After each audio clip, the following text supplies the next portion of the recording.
team only, and then the 3 teams advance to Sunday. So it's set in bulk, you mean?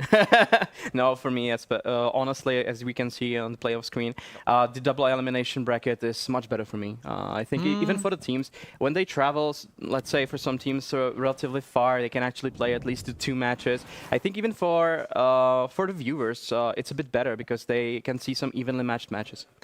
Yeah, that's true, but on the other hand, we can see that in the double and elimination bracket, the real winner can't lose even once, but the other teams can lose and still win, in theory, the tournaments, so that's kind of bad. And we've seen some teams taking the advantage, getting the life. Navi, for example, oh, yes, yeah. But their juniors won't take credit for that here. The saying that's always there, like, you have to be prepared to beat anyone, you know, we don't care who we get because you have to be prepared to beat. Maybe that's more like you have to be prepared to beat anyone twice. Yeah. in this format. Of course, there is something more in play than just the prize pool and just this tournament, because it's all about in the recent ecosystem that we're living in CS2. It's all about the VRS ranking or the points for VRS, right? I mean, are all these 4 teams contenders for major, or at least the MRQs? For MRQ, yes. Definitely. For major, it depends. I think they can be if they elevate their game a bit. Of course, for example, 500 actually were in this concrete iteration of the roster 2 times trying to actually qualify for the major, unsuccessfully so. Of course, the earlier one was the Austin 1 month ago. But yeah, for me, why the hell not? I mean, we see the rankings now, and this is, of course, global. So if we then split it into the regional standings, which are kind of more important in the end, all these teams, of course, represent Europe, so they will fight for the same slots for the European qualifier. But I mean, ENCE, fnatic 9, definitely up there. 500, they will have it maybe a little more tougher to still fight for the Bucharest. Of course, not for Budapest, sorry. Of course, not for Austin. That's happening in a few days now. Yeah. Cartão C6 Carbon Mastercard Black. Salas VIP no mundo todo. So hard for these 2 tier 2 teams because there's so many of them and everyone is trying to farm as many matches as possible. So well, 500 made it into MRQs, but they still need to grind, need to farm another points to make it into the next MRQ for the second this year's major. And of course, when it comes to VR's points, the second really important part of this is that the ranking updates a few days from now, I think on 2nd of June, is going to decide probably which teams are going to get invites for IM Cologne. So that's the most important thing, I think, for at least ENCE, for sure. I'm not sure about fnatic with their ranking currently, but it might change depending on their results here. That's true, because it's not just about major. There is also so many awesome tier S tournaments. All these teams have some presence in their rosters of people who were to majors, who experienced the thrill, who's got their stickers, you know, and some, of course, even won it. And some didn't want it. Yeah, I mean, that's the saddest story in all Counter-Strike. I think. For Rals. We have Rals here who represent this group of players who were to majors, played on the highest, biggest of stages, but never got the stickers because it was, I mean, for Rals, it's like 11 years ago since he was on major. But of course, if we take it from top life, we have Glavy and Crims, the only 2 winners here in Prague right now, but Glavy with amazing 4 wins. I mean, that's of course the Astralis era of Counter-Strike. Crims 17, amazing number for 17 participations on major. I mean, that's just insane. Then our Czech or Slovakian guy, Matis. I'm now requisiting Matis for Czech people. No, but himself with a beautiful sticker there, and all the other guys. What's surprising to me, Blamef with only 2 major appearances. Given his status, given his quality, honestly, yeah. I in my head, I thought before I was really doing some research, like in a deep, I thought he had more. Way more, right? And then I saw 2, I was like, whoa. No, because the last patch of matches or few tournaments with Astralis. They didn't go Exactly. as planned with Device there. But and he still Blameless. individually stepped up. So of course, Sure. at least when it comes to individual performances in that poor performing team, he was one of the better ones.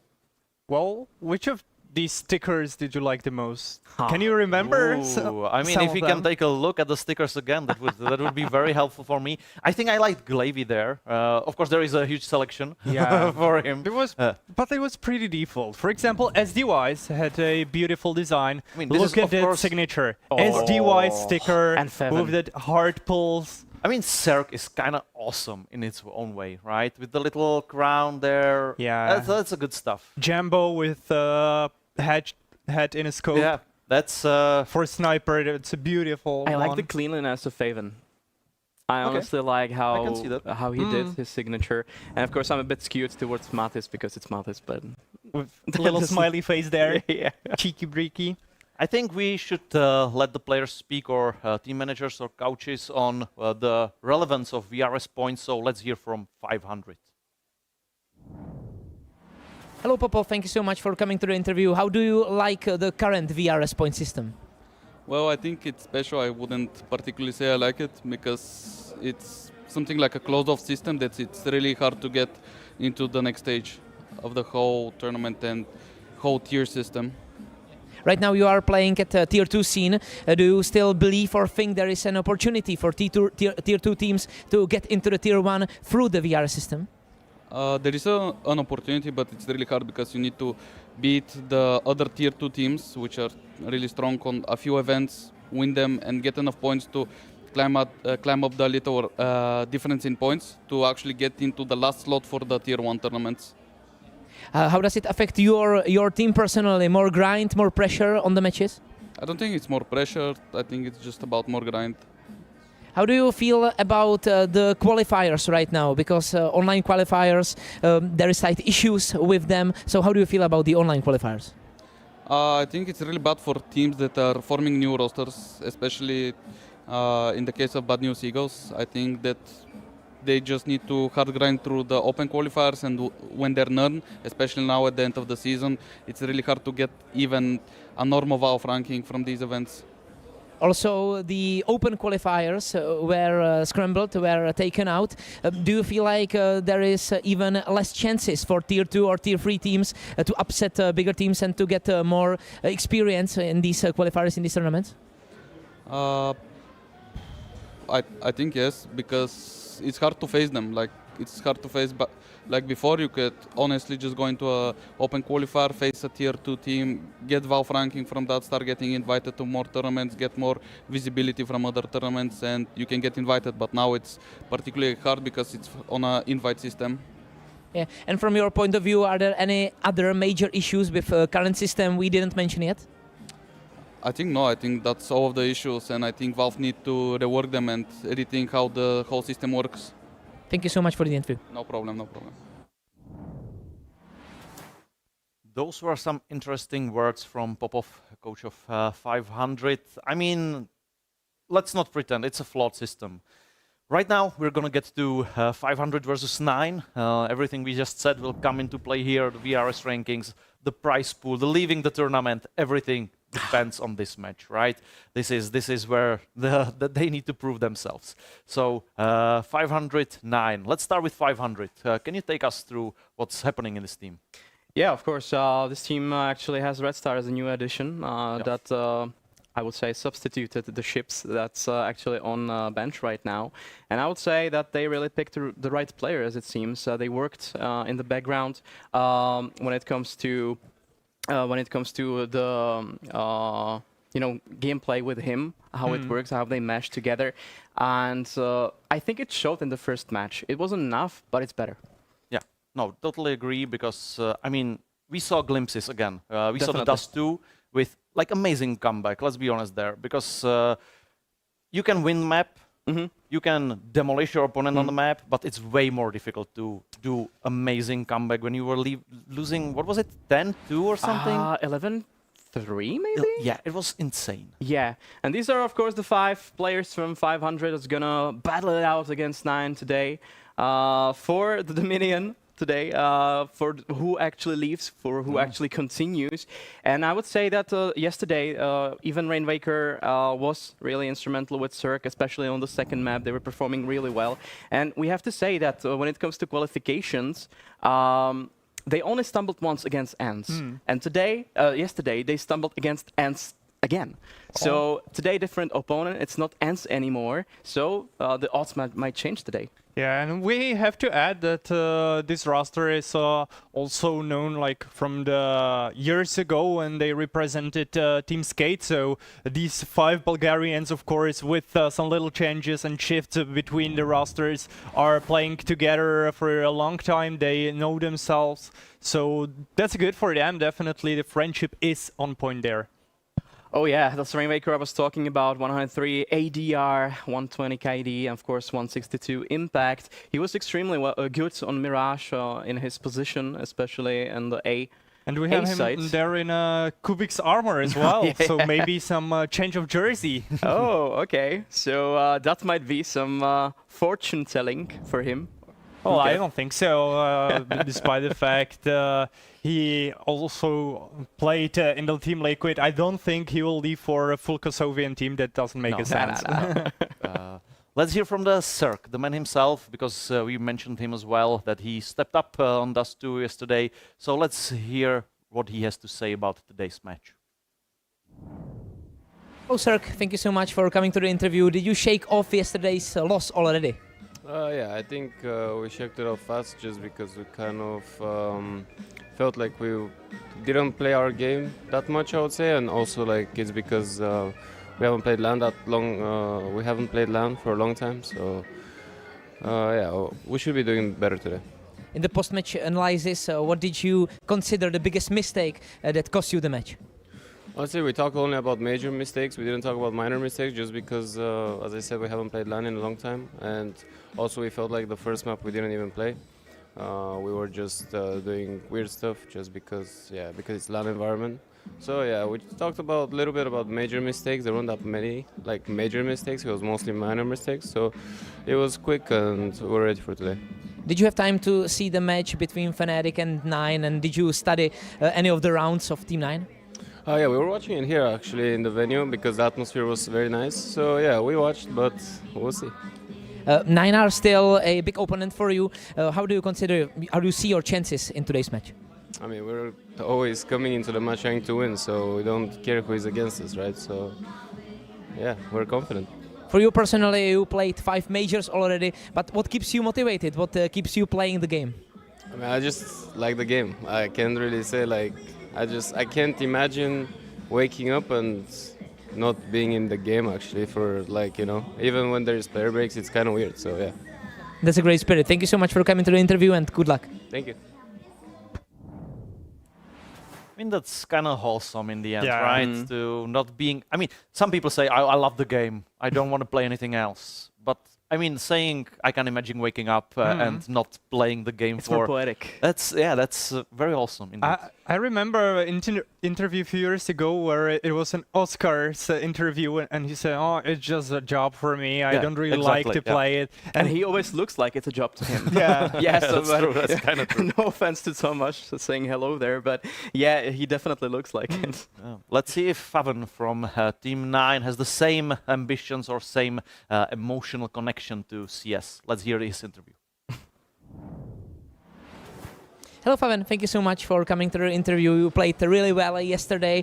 How fine you are with your form in comparison with your team, and what do you think you need to do better as a team today? To be better as a team, I think we need to wake up earlier. We had really slow starts on train. Dust 2 was also rough in the beginning, even though we won it. And Ancient, we had an okay start, but we didn't even really play the CT side because we just lost some stupid rounds, especially on Ancient. I had 2 clutches, which I could have won, so I also need to step a bit more up than yesterday, and I think today we will see a better 9 than yesterday. You beat Fnatic many times in a row online, but you lost with them here on LAN. What was the main difference in these matches? I think we had bad mental, especially on our map pick train. We were not in the game. We had different stuff in our head, I feel like, and they just played different on LAN than they did against us online. Like on train, they were played more aggressive on the city side than we were used to online. So this is what they did really good. Right now you are only one series from elimination. Are you any nervous? Is that an added pressure? Of course, maybe in the back mind there's always a little bit pressure more, but I'm still confident that we will win today and send 500 home. When it comes to today's match, what is the main thing you focus on? Is it the slow starts, because you were mentioning it in the interviews for the whole tournament?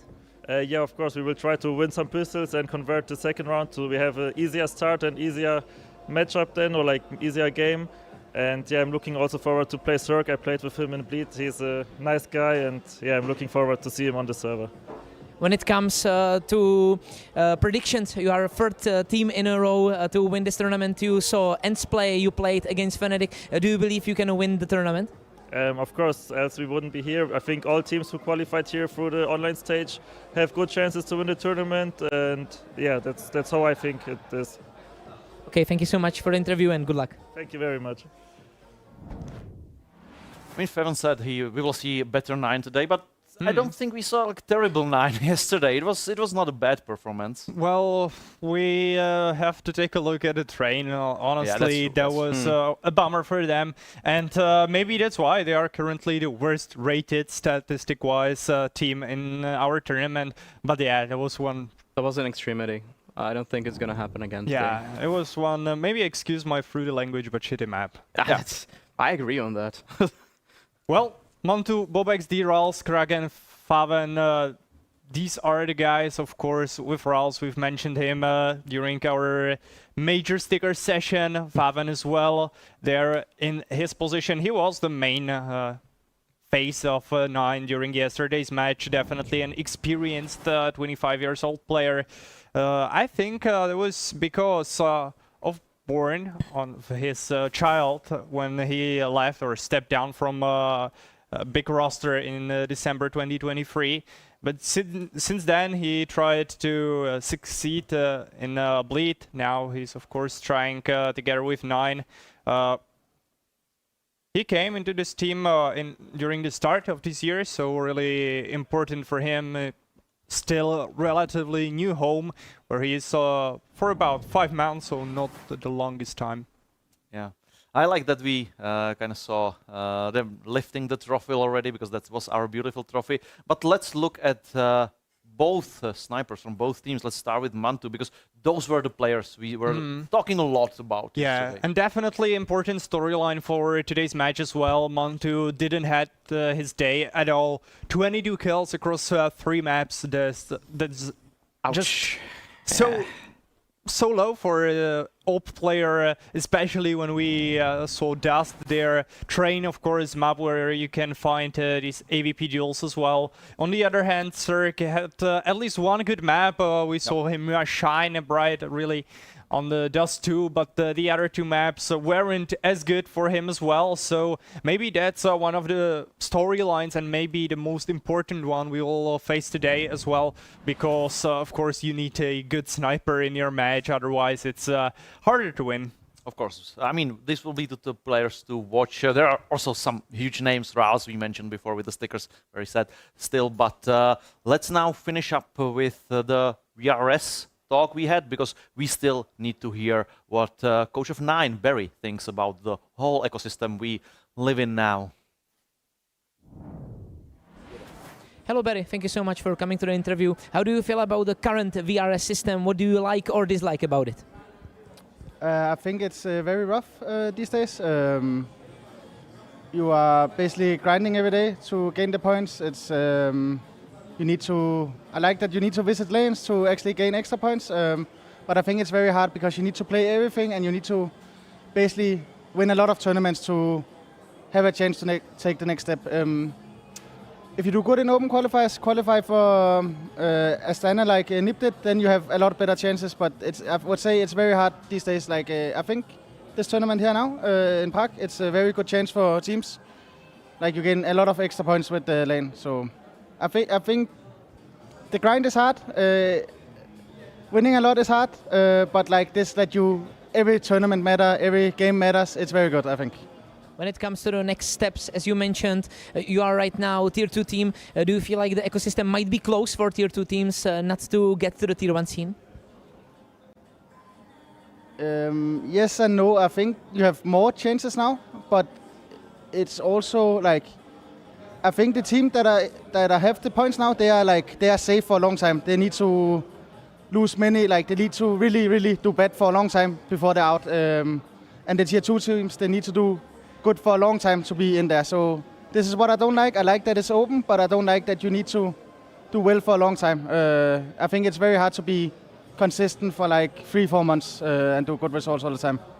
And there is another problem tied with this, and that's eliminating the online qualifiers. How do you feel about it? Because it cancels the chances of Tier 2 or maybe even Tier 3 teams to surprise the bigger ones. Yeah, I think it's right now. I think it's very bad for Tier 3, 4, 5 teams even. I think the good thing about Counter-Strike was always you could make a new team. You always had a chance to like go to the major, or go to whatever tournament, like big tournament. But now it seems very hard. Like it's very rare as open qualifier. I think we only played like 1 or 2 this year. So like what I always loved about CS is that you could make a new team, you could make it, and now it seems impossible now. So yeah, I don't think it's good. Yeah, 100% agreed. And what do you think about online MRQs? Because if you get to the MRQ, you still get to battle the issues tied with online playing. So how do you feel about playing MRQ online? I think it's very bad you played online. I think it should always be lane. Like you see the moments like when you qualified. And I think it's also maybe a little bit random how was it this time, and it's very like you play game after game instead of like you go lane, like you're qualifying for lane tournament, so why not do it on like they always did with the lanes. I think it's also you find the best teams this way, and the way you qualified for MRQ, I don't think it was good either. Like us in 9, we were 6 points away. But they changed the rule. We were playing some other tournaments that didn't count in the system because they were not done.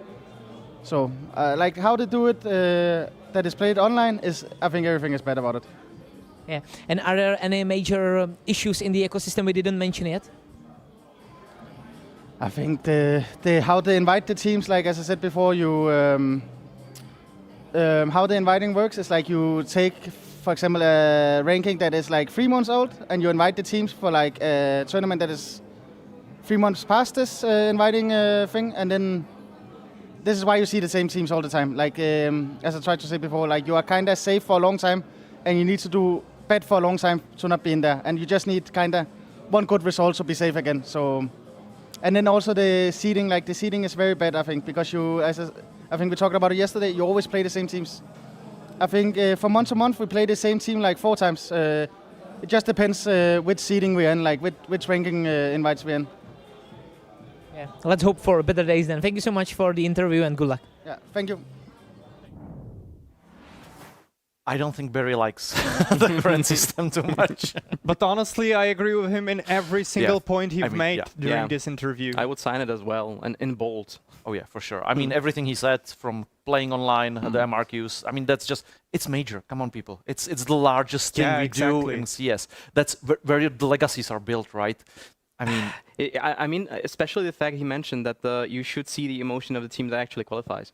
I think that's what people actually who are watching those matches are missing out the most. When it comes to the team, of course, it's much better to play online. It's a better feeling. You have the teammates, and you have the wow effect of wow, I'm maybe gonna qualify for the major in the same setting. Okay, so it adds to the atmosphere. It adds the depth to and it. Even for us, for fans, it looks like just mid-rated tier 2, tier 1 tournament. Yeah. Well played by Valve, because well, you have MRQ just like any other online tier 2 tournament, because all the tier 1 teams are already invited into major, so it doesn't make any sense for me. No.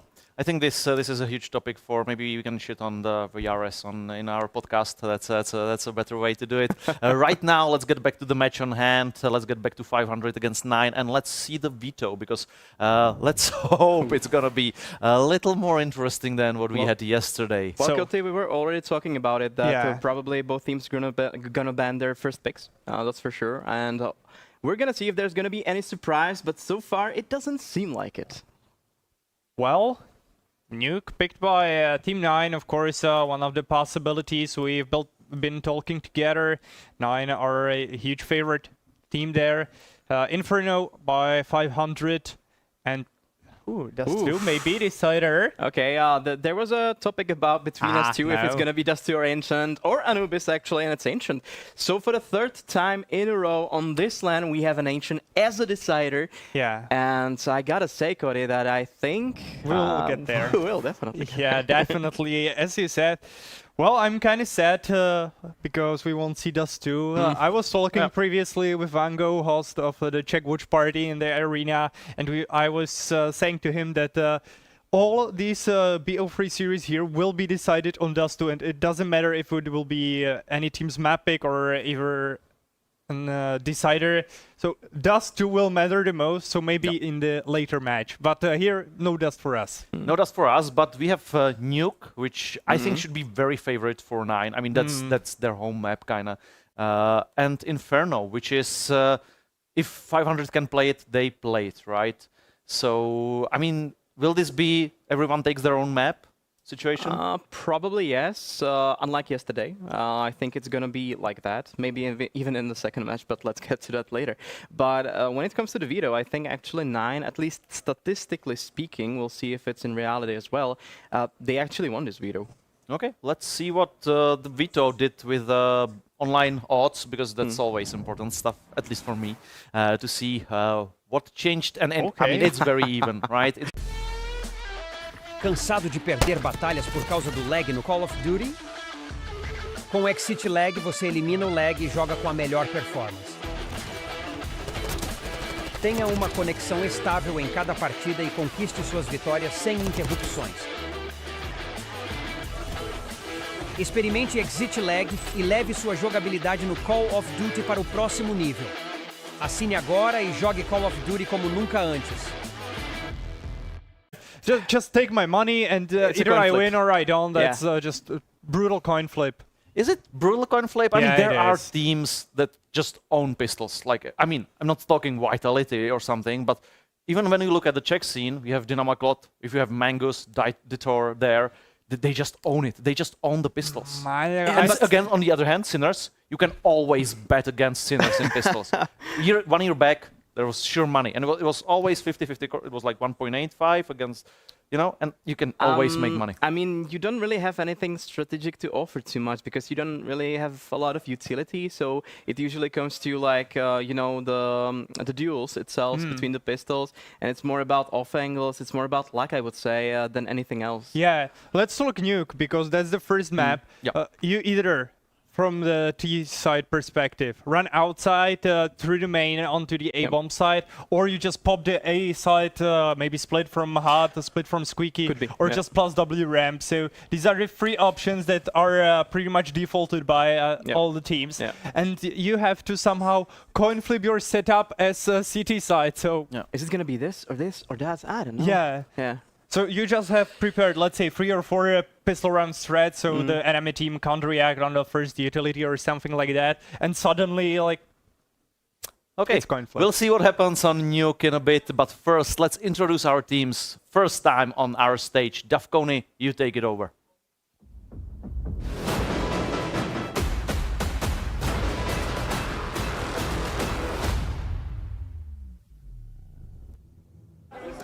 Tipsport Conquest of Prague is coming to its second day. We got a losers match on our hands, and sadly one of these teams we will see play today will go home after the match and we will not see him tomorrow. But the winner will buy its tickets to tomorrow's semi-final and will still fight for the title for the finals. For the first team, we have a Bulgarian team consisting only of Bulgarian representatives. Team 500!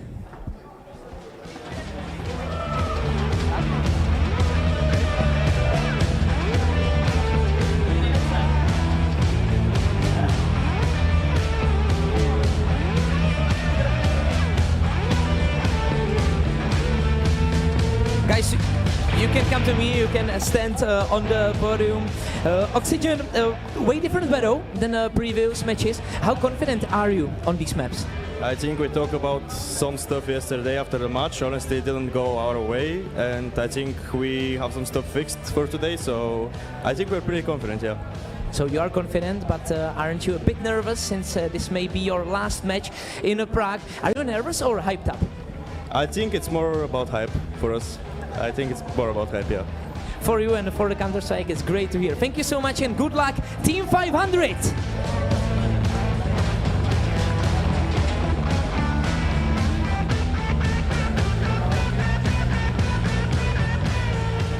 And for the second team playing in today's losers match, right now at number 57 in the world ranking, European mix consisting of Swedish, Danish, German players.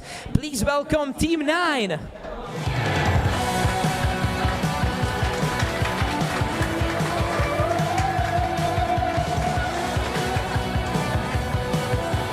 Rals, as of now, every map pick has been stolen. Do you think you will break this pattern in the first match? For sure, we have to play better. There's no excuse now, and now we warmed up, so we're ready. Against 500, you will be the favorites. Is it the position that may suit you better? It doesn't really matter, to be honest. We will cook today. But still, I need to ask you, you are one series from being out of the tournament. Are you a bit nervous? No. Not really. We have tried this many times. We have been through lower brackets a lot of times, and today is not just another day. Thank you so much. Nobody is nervous. That's great to hear. Team 9!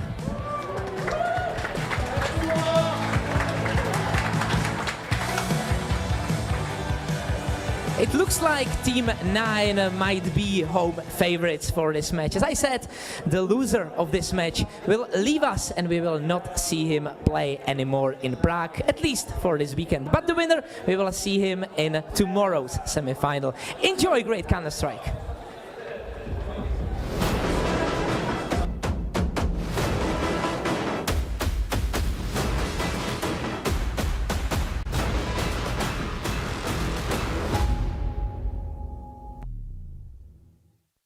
Indeed, it will be great Counter-Strike as 9 take on 500 for the third time, I should say, in these two causes history in a matchup that certainly looks like it's going to go down to the wire. Dwayne, I think they hit the nail on the desk, near the nail on the head there on the desk when they said that the map veto definitely favours the 9 side. Having Nuke and Ancient in this best of 3, it looks like it's theirs to take. Well, you've got to remember for 500, they love their Mirage, but being a permaban against 9, you're always never going to quite get that same level of veto. Now, we do know that both of these teams are coming into their second LAN of 2025, and let's think about the previous history. 9 level up Lund last month. They were able to get towards a grand final, couldn't quite close it out against TNL. For 500, back in January, they won a tournament out in Barcelona. So for both of these squads to be up against elimination, it doesn't feel right with their previous results. I mean, certainly so. You have to think about the rest of the field of competition, right? I think we were coming into this one thinking the fnatic and ENCE were kind of our front runners of the competition in general, right? And while these two teams have dark horse potential, when you consider that, I guess in a certain sense, the context kind of shifts.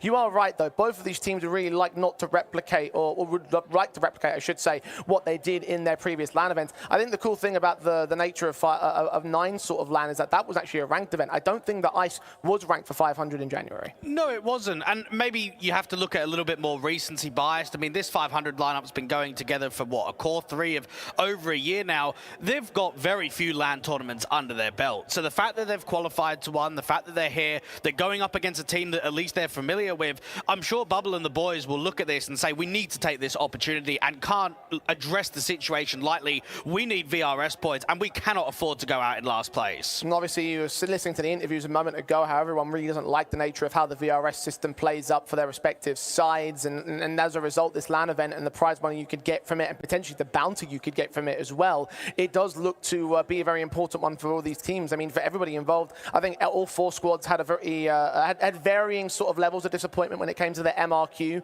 and now their second opportunity to sort of like close out the season on a high note just before we get into the major proper. Like, this is a big moment for everybody involved. Unfortunately for 509 though, they're going to have to get victory from the long way around, because this is the elimination game. This is the one that puts you out in last place. So one of these two teams are going home, and I have to be honest, like, I do feel like 500 are the ones to sort of be the ultimate team to lose it out, at least in terms of my assessments here. Just thinking about their form, just thinking about the veto, considering that 9 have the head-to-head best-of-3 record against them as well. It looks to me like right now it's 9's for the taking. Well, I think on the day performance is going to be very key, and we're going to be looking at LAN players in particular. I mean, Cirque, this is a guy that they mentioned played at multiple majors. He's got over 400 maps played on LAN. Him and Spellin are probably my two go-to players on LAN to always put up performances. Whereas on the other side, I think you have to look at Farfan with what he was able to achieve on Big. You have to have a look at Mantu. The problem is, Mantu dropping 22 kills on an opening game on LAN. I know that we talk about him online being inconsistent, not being maybe a strong enough AWPer at the higher end of Tier 2, but that's a subpar performance. They can't be having that today. No, most certainly not. When it is one of the more important matches of the day here, for the weekend, I should say, really, for both teams involved. So need to hit those high notes, need to get something more more consistent going in terms of your performance, and try and hit the higher of the peaks, if you will. Over on the 500 side, I mean, you talk about the likes of Spellin and Cirque being like the two guys you're watching out for. That must be because they're the most experienced guys when it comes to international CS. Yeah, of course it is. I mean, those are the two guys that have been running it back for nearly 10 years as teammates in the past. So they've got the most accolades under their belt. I mean, take Oxygen. This is going to be his 21st map on LAN on HLTV. That's a small number for a guy that's been around the scene for years now in Tier 2.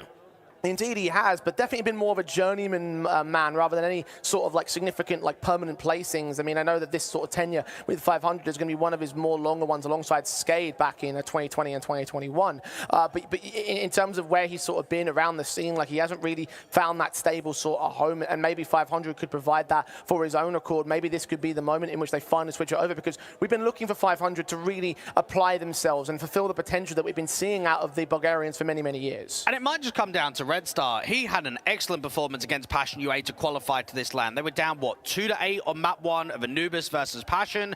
They were struggling. They couldn't really get the ball rolling, and then instantly he started stepping up. He closed that series with nearly 70 kills, averaged a 95.5 ADR and a 1.45 rating. Now, he didn't have the best of showings versus ENCE yesterday, but I think he's a reliable star player. He's the most consistent individual when it comes to 500, and since at least they've added him to the team, I think they've continued that threat, but they're looking to push that boundary and just how far they can accomplish. Well, certainly a good press into a good tournament run would stabilize his position on the team. I don't know behind the scenes what's going on at 500, but officially speaking, he's only a stand-in as of right now. So his permanence may not be 100% there. If he can continue to perform, then maybe he can make that happen. And I think he really wants he's another guy who's looking for his own permanent home, especially considering how much of a journeyman that he's been over his career, and the last like 3 or 4 teams that he's had not been so pretty for himself. Now, it's funny that you mentioned the head-to-heads, Jay. I mean, the last one was nearly 4 months ago. Surely we can't look at that as anything, right? Surely we can't look at how that best of 3 went down and give us any indication for this series today.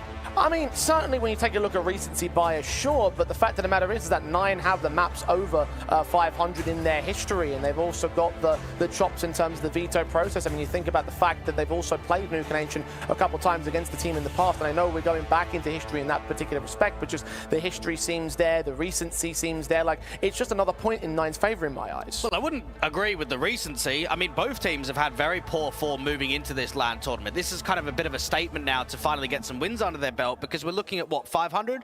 Currently on a 5-game losing streak. They've lost to Paravision, Ruby, Spirit Academy, Rush B, and ENCE. I look at 9, they've won only 1 out of their past 5 best of 3s on HLTV. They've also lost to Spirit Academy, lost to Monty, Sinners, and fnatic. Both teams aren't getting a lot of wins recently. It's very, very true. That's why this one becomes the most important series for them, to stay alive here in the Conquest of Prague and try and make a lower bracket run into the grand final. For me, I'm going 3 maps. I'm going in the favor of 9. I'm going to go 500, 2-1 in this series. All right, then let's get it on. It's time to kick things off on Nuke, the first map in the best of 3. Not exactly a hot map for 500, but they're starting things off on the CT side. I think the first half might need to provide some excellence from them. Yeah, Cirque just trying to take that aggressive contact. Edge of credit, putting pressure down towards that T-red area. You've got Red Star and Spellin that are grouped up together against the A side take, but it's aggressive and it's fast down towards Secret, but not with everybody here on the T side. Good taps from Oxygen, only able to hit a couple of tag shots, however, so it's not massive in terms of influence.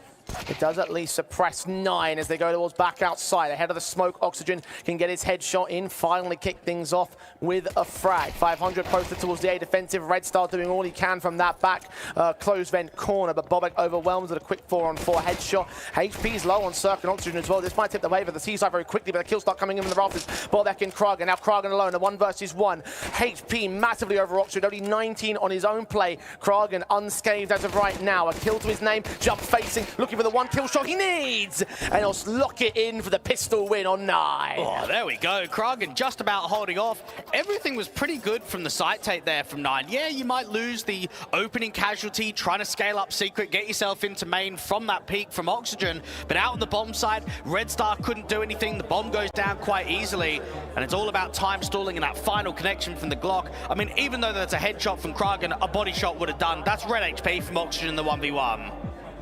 Not much that he could have done there, unfortunately. It really came down to the numbers game.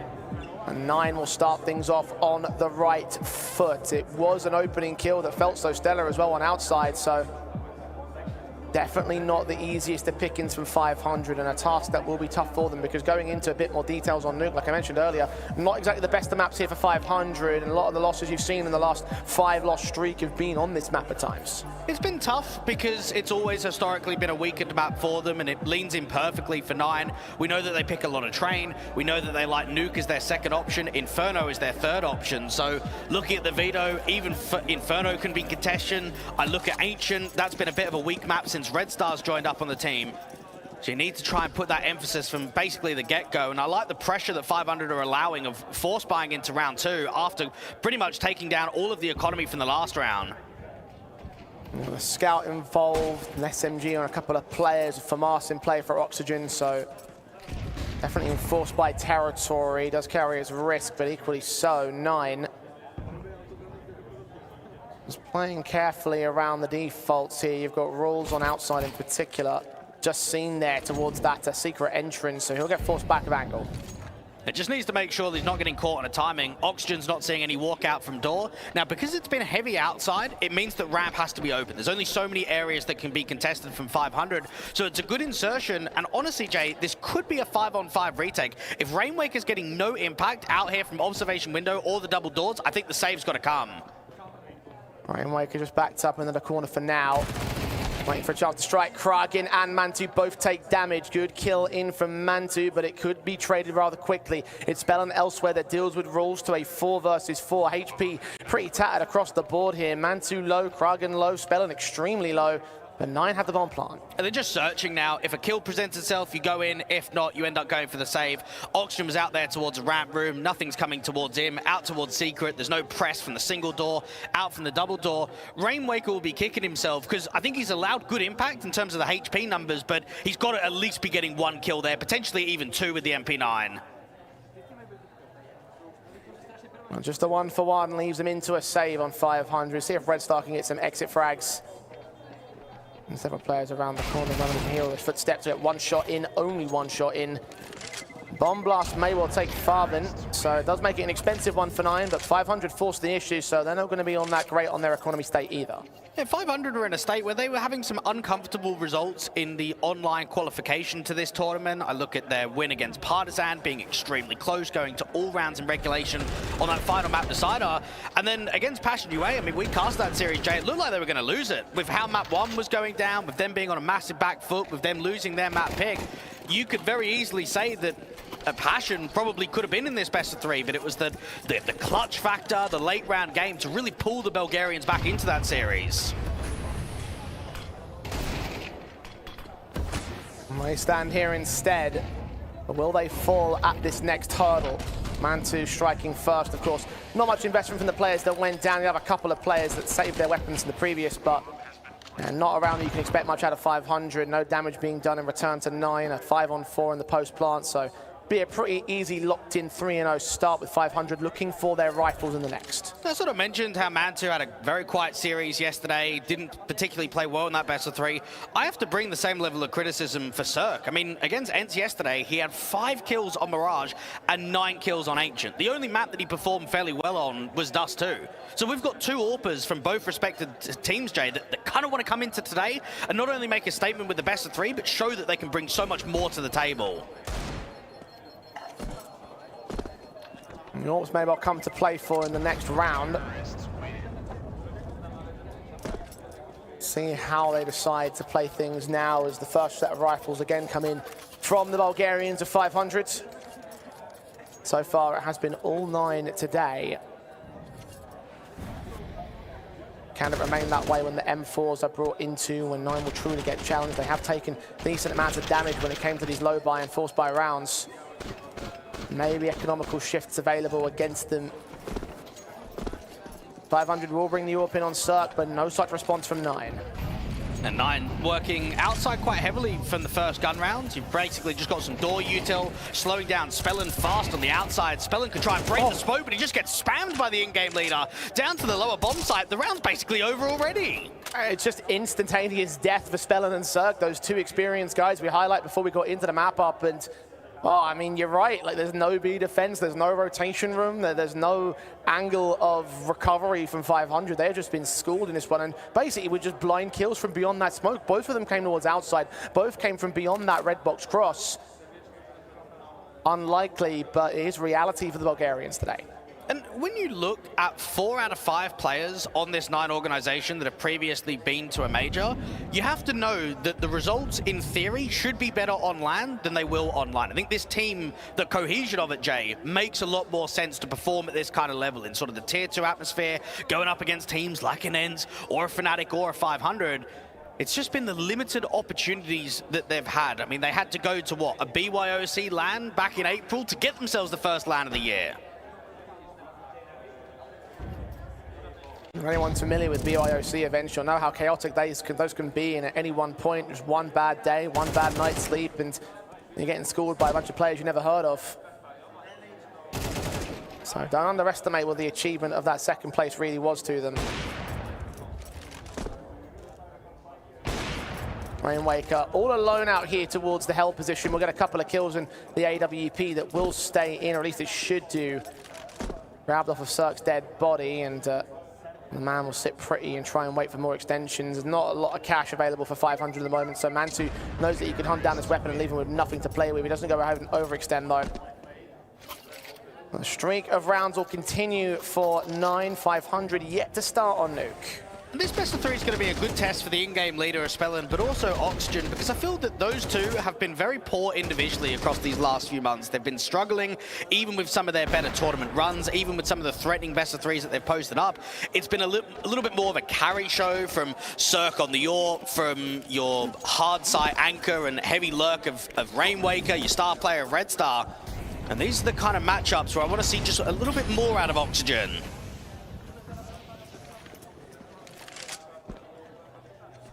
Considering the unstable state of the team, it wouldn't be unlikely to call some sort of roster move if things don't pick up. Oh, come on, Jay. Who?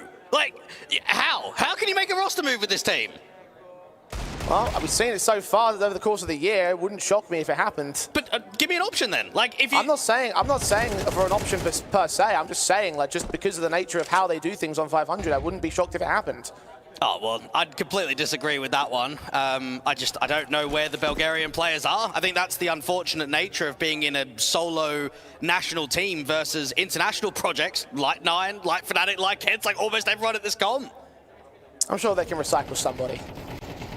There's always somebody out there.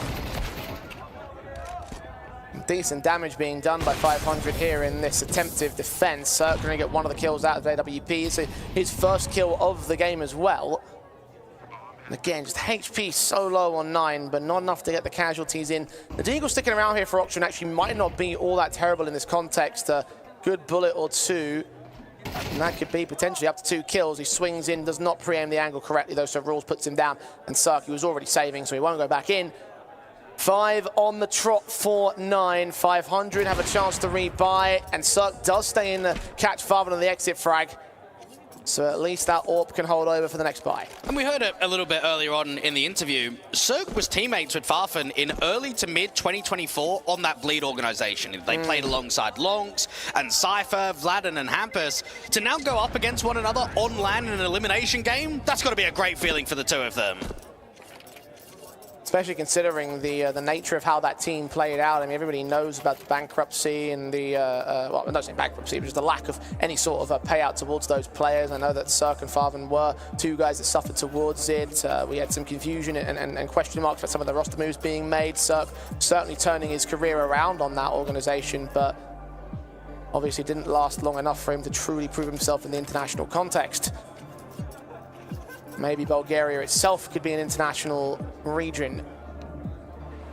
This particular team. Good tournament run, maybe necessary to allow that to be the case, but as of right now, it is 5-0 for 9, so it's Farvan getting the better of his former teammate. I mean, even thinking about that, I mean, what was the last Bulgarian international team? It's probably Windigo with Bubble, but 5, 6 years ago? I think ever since the online era, we've never really had a Bulgarian team that's at least been core, that's been communicating in English. It just never happens.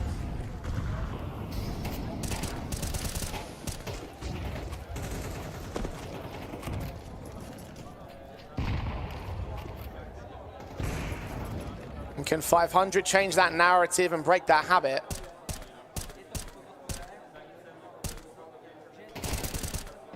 Outside presence, they will get cut down by Red Star. A tactical pause was taken by 500 before we're getting into this round, and has worked out at least for the opening stance. They're repositioned slightly and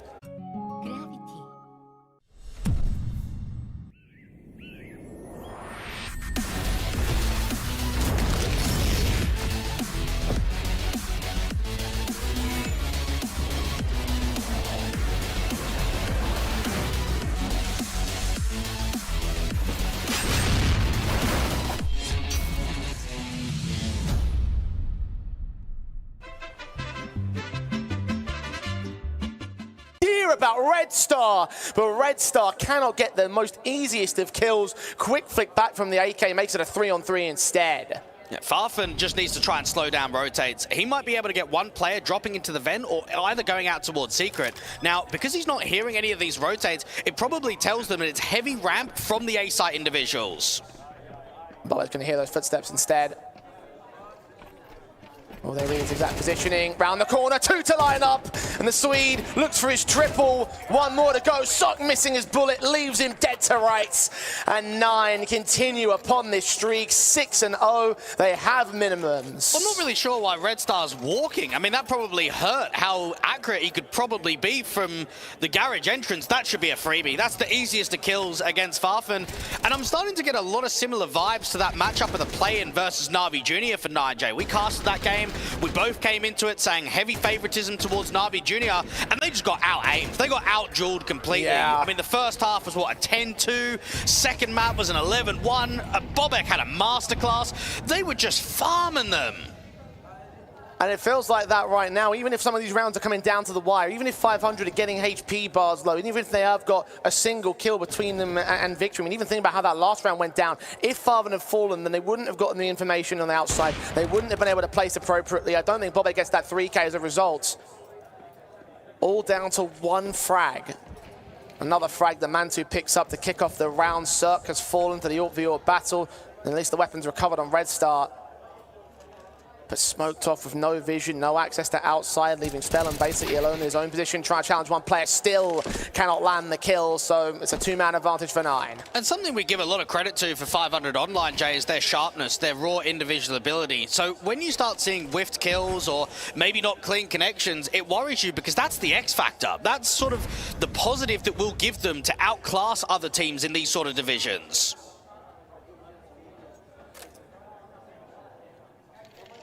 Having a very tough time about it here today.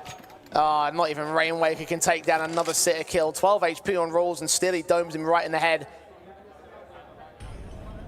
3-man advantage.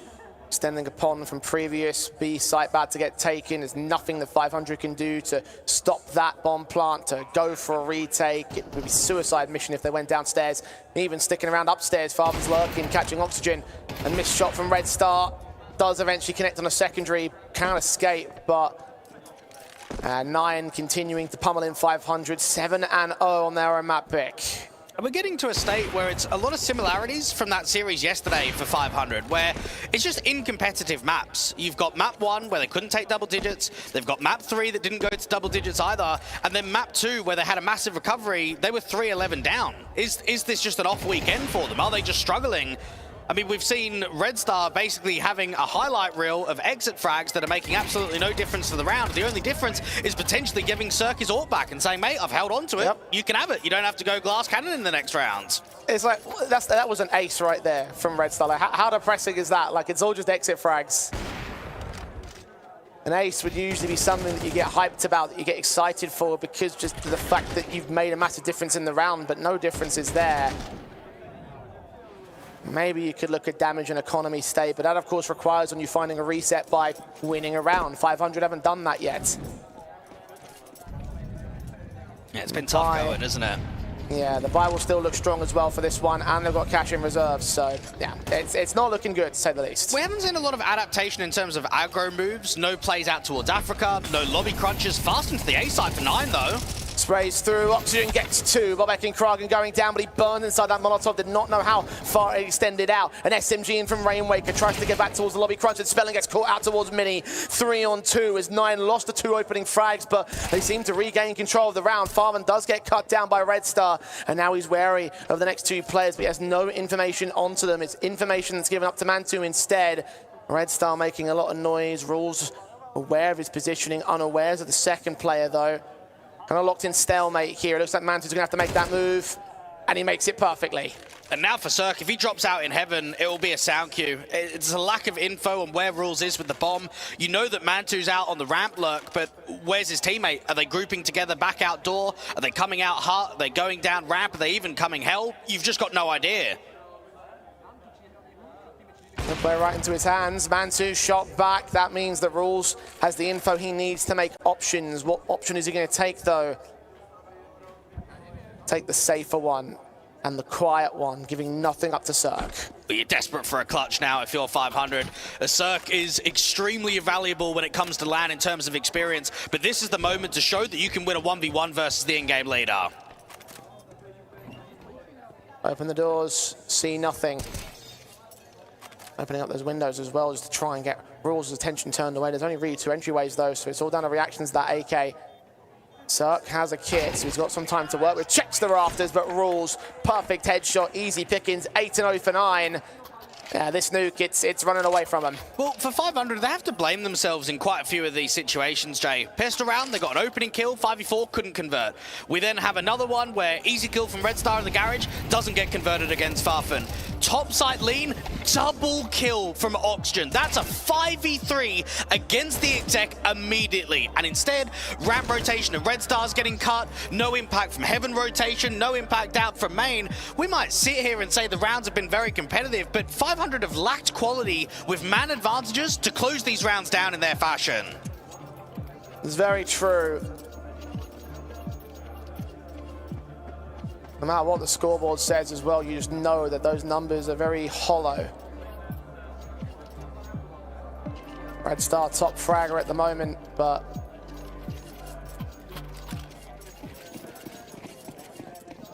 five of those kills came from exits. Next man down's at 5, 2 players up at 7, 6 kills for the other 3 over on 9.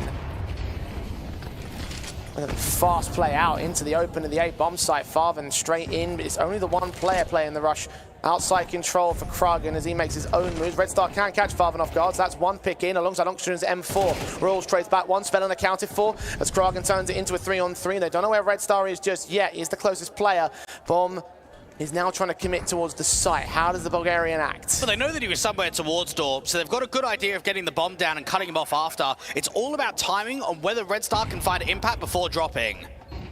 Rainwaker going to flash his way in from Mini in the meantime. Rules is watching for it. Kragan goes down. Mantu trades it with his wrap out from lobby. 2-on-2 re-established. SMG and 5-7. from range as well. The player in Rafters making noise. Cirque dropping. Spray goes awkward for rules. It's now all on Mantu here. Cirque reads him out towards Hut and gets his second kill. A double headshot that finally secures a round for 500. Well, there's no better feeling, Jay, than ending the streak, but it's far too late. It's far too late to even keep this map competitive. The best that you can hope for is keep the morale up, make sure the comms are decent, that you're not getting mentally tilted, and that you can respond on your map pick. But 9 will look at that one and say, okay, Red Star, look, he had a bit of a round, okay? He managed a couple of kills. Cirque manages a bit of impact with a 5-7 dropping down from that heaven position. We'll give him 1. That's all we're going to give him.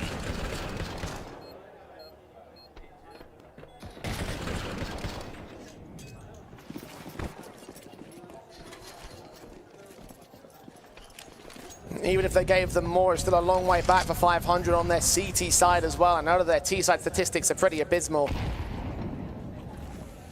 Even if they get 4 rounds at this moment, you have to wonder if the map is already lost. 9. But already taking that first Bobek, the entry onto Rainwaker, downstairs into the corridors. He's just going to basically go on a solo mission to establish presence on the B bomb site. 500 are not acting in response. And this is just hurting the stigma of 500, being known as online warriors, being known as a squad that always perform online but struggle on LAN. You're now going into back-to-back best of 3s where it seems like we're seeing nothing. 9 have just individually destroyed them on this first map of the series. Farfen's cutting more rotation, CTs are being lined up and nearly takes down the whole squad with him. Spellen's on half HP, so even in this 2-on-4, there's nothing that he can do, nothing that 500 can do about this situation. They might even get hunted as well. Dragon's closing in. Red Star and Spellen backed up. Challenge, that's information again, and the rest of the teams are going to go hunting here, so survival is no guarantee at this moment. Admittedly, they have been pretty good at the exit frag, so there's that much going for them. Unfortunately, it doesn't mean much given the context of the scoreline. Flash blinded, Rules struggles, and Red Star gets a bit of support from Spellen, so it does maintain their lives for now, but not for long. Bobek takes down Red Star. Spellen incendiaring off the entryway. Bobek wraps the corner. Spellen does go down in the end, and that's all that 9 were looking for. And this is where I would say a lot of responsibility needs to be on the hands of Popov post-map 1, Jay, because let's think about what happened at the MRQ, okay? They had a really tough time. It was a pure embarrassment, and it imploded the roster. Ships got kicked instantly. Now, I'm not saying that that's going to happen again, because I don't think any changes are bound. However, you still need to lock in for map 2. I think 500 are still a team that can bounce back, even with one-sided results, but they just need to stay strong mentally. They really need to be able to adapt going into their map pick.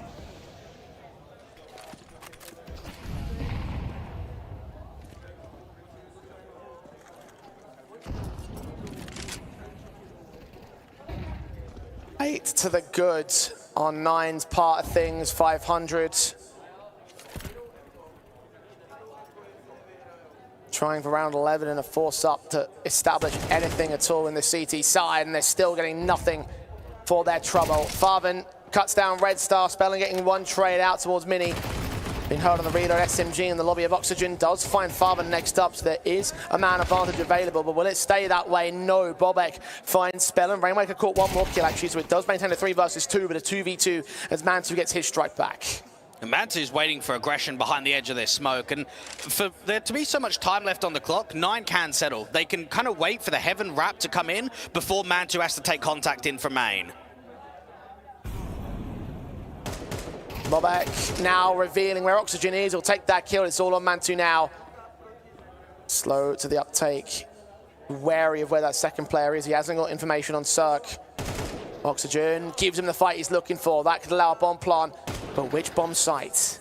And Mantu up against Cirque. Now, previously when Cirque was in the clutch, he tried to drop the NWP straight away. This time he can't drop it because his eyes are set towards a single door.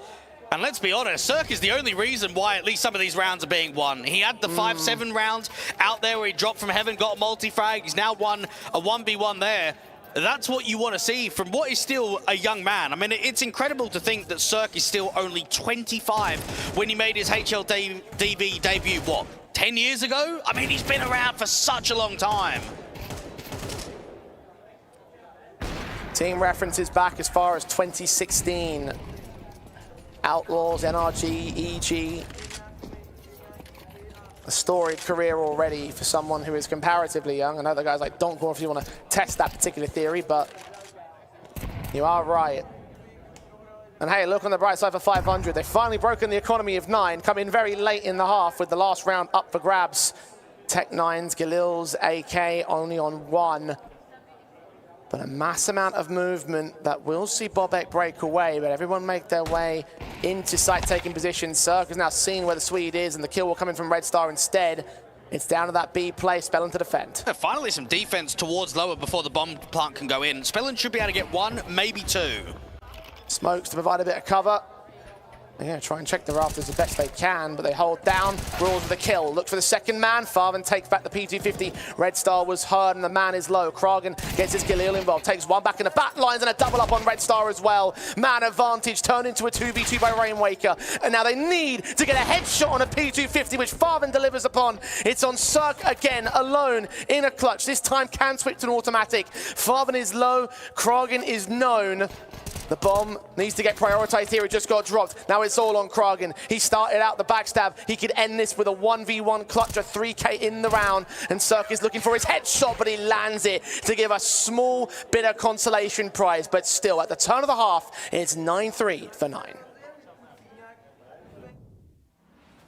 Right here in Vodafone Playzone Arena in Prague, Chodov, you can try a lot of cool medieval activities, such as archery. So I can try my archery mastery, just like that.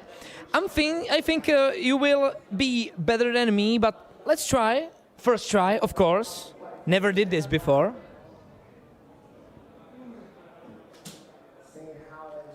Okay, not bad. You can try yourself. And if your arrow is shooting straight, you can win this straight.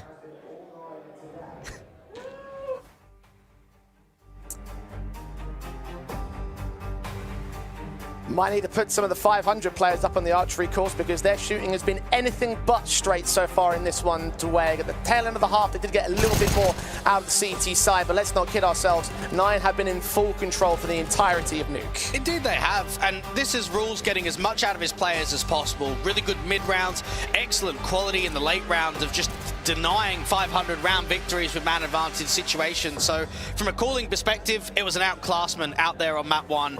And I now look at the second half of Nuke. I don't think we got many rounds being played out. I think 9 are going to close this game up pretty quickly. Yeah, I'm with you there. I'm just taking a look at the stats and trying to figure out if there's any sort of that piece of evidence to give me some sort of credence to 500. I'm not coming up with anything, unfortunately.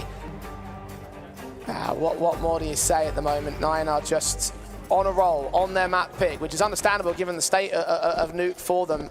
Yes, it has been lost a number of times in their recent run of form, but even then you've got overtimes involved in that, and generally the last 3 months have been very good for you. Now you move into the CT side where things could very quickly just turn up 4-0 in this half. And with a starting map for 9, 500. At this point, they're battling against mental game for the rest of the best of 3.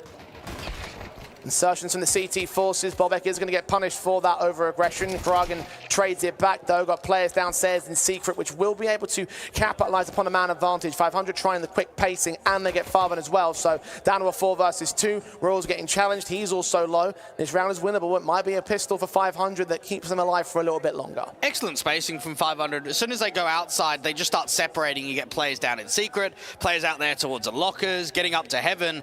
Players are just everywhere to cut rotations. And for Mantu and Rules, I mean, we know that 9 like a force. Even attempting this 2v4 is probably not worth it. Hold on to the little bit of util, hold on to the armor, force buy in the next round, and look to try and put the pressure on immediately.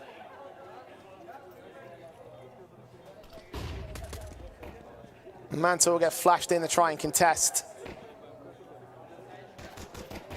You get one out of Rainwaker, another one out of Red Star, and we'll get that kill in the end, so doors closed. And eventually the kill comes back from Spellin, so. Second bit of headshot, nicely done from Rules. In fact, clinical headshots out of the USP. That does indeed reduce them to 1 man over on the T side. But it is again a pistol for 500. You have to remember how the games went down yesterday, Jay. We did have some one-sided scoreline, so maybe we're not too surprised with how Nuke is coming out, with it being a bit of a punish pick, one of the weakest maps in the pools from 500.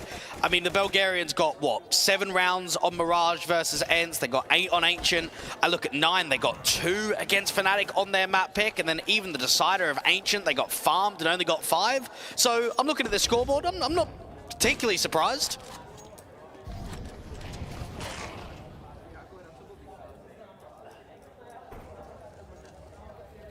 And these 500 are given an opportunity to try and close that gap somewhat at the opening stages of the half. A force buy, as you mentioned, from 9. Need to potentially a 9-6 if things go well enough. 500s. Molotoving off the top of the heart, going for the upper side take. Bobek's hiding inside that smoke, waiting for backup to arrive. His pistol, no idea where players are. I think Oxygen was blinded by a flash there. Farman with 1 decent trade, but as far as it goes in terms of returning frags, Rainwaker with a double dink, a triple found from the Galil in his hands, and Mantu to hold back on that scout, keep it for the next round because this one is a lost. No, Rainwaker had a really quiet first map. He was struggling as one of the more key entities towards the ramp room. I think he was, what, 4 and 8 at one point. He's got himself back to 10-10. And I'd probably say, out of all the Bulgarian players, he, to me, represents the scene. I know Cirque has had more achievements with what he did internationally, but for Rainwaker to achieve everything that he has in the local scene, he's my #1 Bulgarian player of history. And I look at him on LAN in this situation, and I say, man, you're the storied player. I want a really good performance out of you to prove that we can upset 9 today, that we can go on and win a best of 3 and get ourselves a little bit of a rematch, give ourselves a little bit of a chance in tomorrow's game.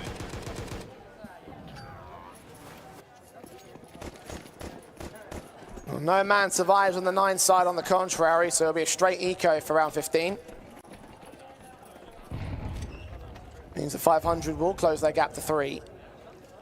Pistol and conversions are only something. The rest of it has got to come down to how the rifle rounds play out, which will be in effect for 9 in the next round. Well, surely Spellen's thinking if we can come back from 3-11 down yesterday, then we can come back from 3-9 down today. It's only a positive way of thinking. And certainly the way the 500 need to think in the moment. Well, there's quite a choke there in that Dust 2.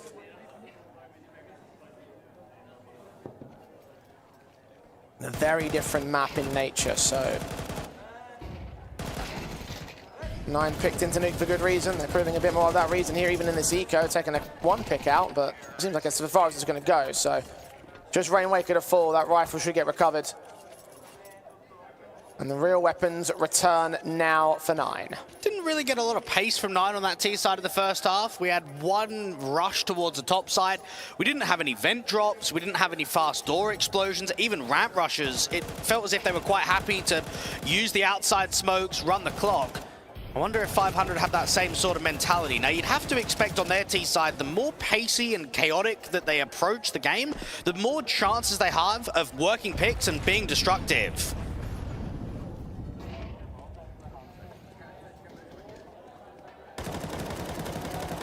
Sprays of Bobek coming up good for some damage on Oxygen. Red Star, however, is the man to take the kill. Close range of rules, overwhelmed by Red Star again. Molotovs continue to chip away at the HP bars, but Red Star just got a triple on the bomb site entry. 500 suddenly showing up here in the second half. 9, now they're getting schooled. Well, it's funny because that whole round is basically get into hut, wait for the top site util. What ends up happening is Bobek's got a little bit of an off angle out there to the rafters, and he starts seeing the feet of Oxygen. So as soon as he starts spamming, that's Red Star's cue to have a little bit of intuition, go a little bit away from the playbook, and go aggressive to help out his teammates. So they probably go a little bit further forward than they were anticipating, but then as soon as they get that kill, that's when you send it. You start getting the util out, you start running out from hut. It's excellent entries from Red Star. I mean, he's 18 and 11 now. Is he going to be the element that brings it back for 500? Mantu trying to take some exits, at least make it expensive. Red Star gets his quadra in the meantime. Farven hunted by Oxygen to the last second. Can't get to the AK though, so just the M4 that stays over for the CT side. 7 now on the board on 500. You can see from Red Star's perspective exactly how he turned this round up. Just the 3K sequence. Now 9 are forced into their first tactical of the series. And we heard a couple of interviews from 9, Farfen, Rules, Berry. They're all kind of talking about the slow starts of yesterday's game. Now today's the complete opposite. They've had a really good positive start. They've had a massive lead. The struggle now is closing. The struggle is getting Nuke over and done with. And the more that the momentum starts shifting for 500, the more you start believing that there's at least a chance. It's not a big chance. It's certainly very minuscule, especially when we've only had one gun round in the second half. But you've got to look at the score and say 9-3 to 9-7. There feels like there's something here now. Indeed it does.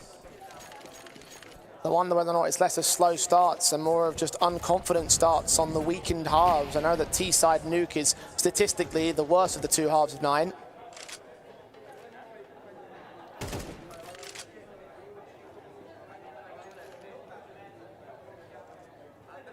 There's something about it, though, that you are right to make a mention to. I mean, I will say, Jay, it's always very difficult to compare statistics from online to LAN because the atmosphere is so different. You've got a different level of pressure. You've got a difference of mental state playing in front of a crowd. So while we can use that as a basis and say, okay, 500 have got a weak T-side, I always get the feeling with these kind of games, and we saw it yesterday, there is an element of surprise. There is an element of unknown when you get to the LAN quantity.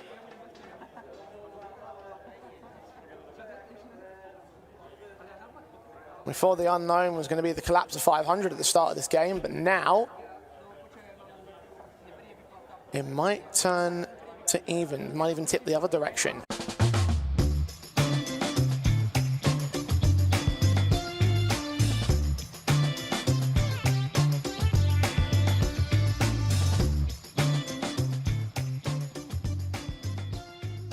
Spellen, a 1 versus 3. He's got the first man, but the other two are inbound. Farven isolated, but Farven takes the fight and takes the win for 9. Their 10th is finally posted. Well, you can say excellent tactical timeout. Not only does it slow the game down, but they've come in with a mindset of what they need to achieve in that anti-eco. In the lower investment rounds, you've got a lot of impact in terms of stalling on the defense. Coming out from Hut, players are falling. You've got some good pistol actions at close range. Rules, I mean, I'm impressed about his secondary kill towards door, and then Kragen just staying alive, waiting for rotation room. Farfen with the M4 ends up getting a couple, and it's an instant tactical in the other direction now.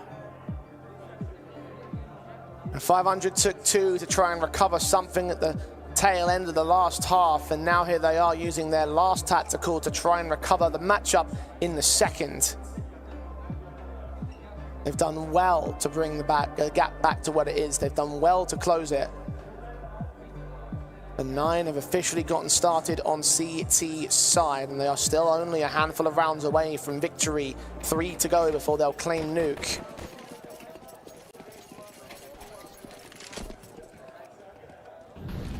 In spite of how 500 have posted themselves up, we'll still look and remember the fact of the matter is that this comeback is enabled by a pistol and conversion set.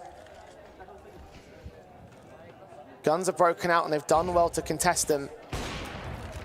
AWP on outside of Man2 doesn't actually get that first kill. It's Kragen instead a little bit closer and Mini. Red Star goes down. Spellen Shadow's seen. He tries to bait him into a closer angle, but Spellen wins that fight. And Bobek getting aggressive. Should be a freebie against Spellen, but the timing's not for him. And I wonder if he gets caught, if he continues to press, if he continues to aggress. Looking for the M4. They'll know that he swapped out weapons there, but they won't get greedy on 500. He'll just back off on the CT side instead. It's good patience here from 500. They're waiting for a reaction. They're waiting for an info play, one of the CTs to start moving further forward. Cirque is kind of positioned to hold for the rotation down at lower. You've got your ramp player of Rainwaker who's also waiting for aggression. And they've got plenty of time to just sit here and settle.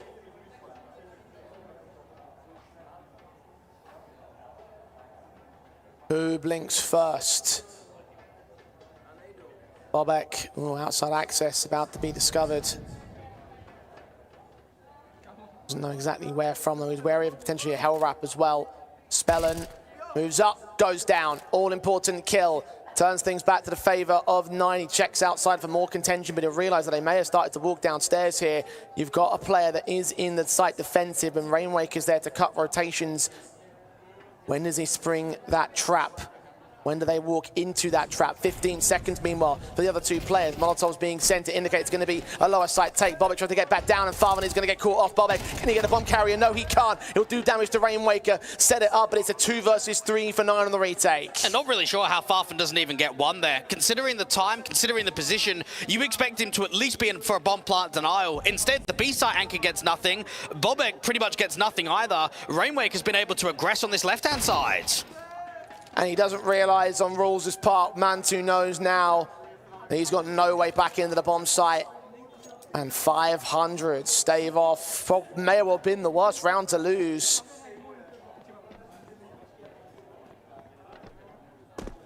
(11-7) denied. It's 10-8 instead. The gap reduced to 2 rounds once again.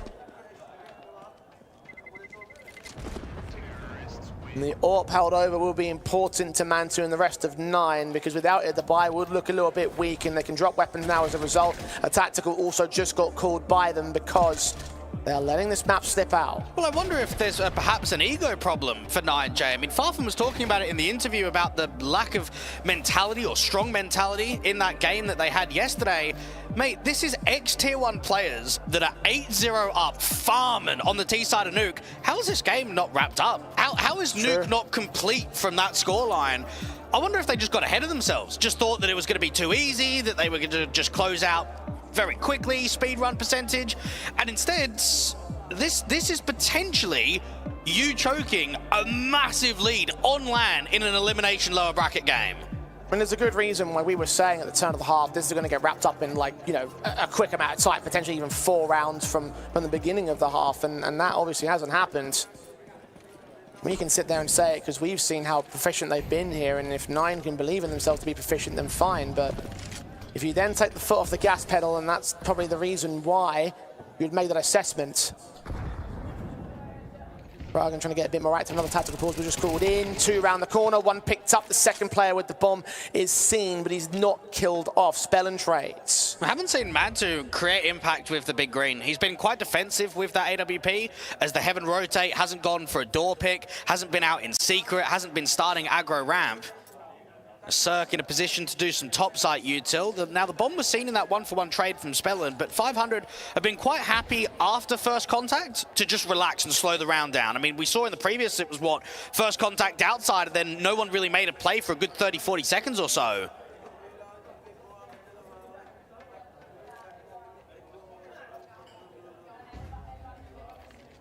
A little over 50 seconds for 500 to go for their hit. They've established themselves at evens. 9. And ready for a defensive. It looks to be the upper sight. AWP of Mantu waiting, standing by in case that's not the truth. About to discover that it isn't. Bomb dropped, Spellin down, Incendiary to stall for time as he hungers down on the B bomb site. Might have to get some rotations inbound. In fact, Farvan is going to try and hold a defensive line, but just doesn't have the angle, doesn't have the vision necessary. They continue on their B campaign, and Mantu's reposition works wonders. Doesn't hit that third shot, though. He knows that they're coming in real quick, though. Rainwaker finally overwhelms the AWPer, but it's 10 seconds, and Bobek is close to hear Rainwaker to take the shot against him. The bomb's in the open. Cirque does not have control. He will not get this round. He'll get hunted down by Farvan in the back lines, and 9 just slowly but surely ease their way back into the lead, back into extending the lead, and a couple rounds away now from taking the map. Superb protocol from Mantu. Not only does he generate impact from that AWP towards ramp room, but notice the steps that he takes after that kill. Put the Incendiary to waste down for time, instantly reposition. Get yourself towards the back of the silo where you can put up more of that impact. From that point onwards, even with him being traded, rotates are coming out quickly from the single door of Bobek, and the round gets closed. Well done from the Polish AWPer.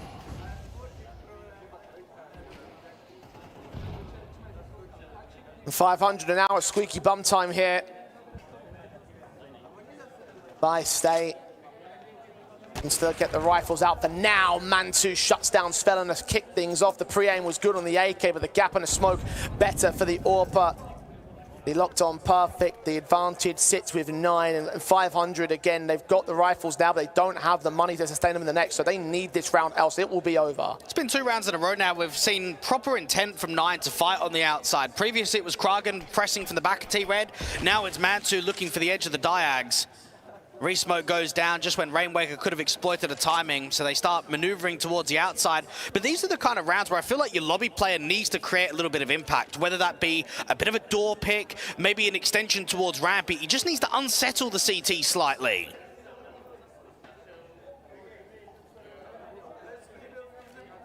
Kragen's waiting.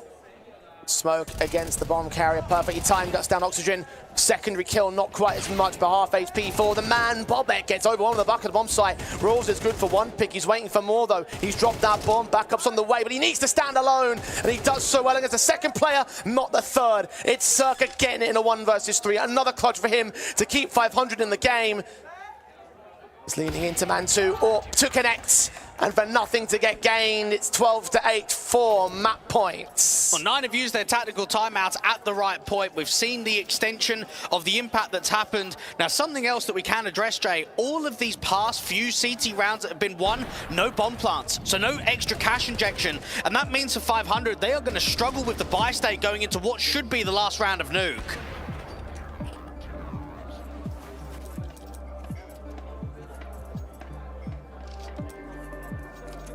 No cash injection.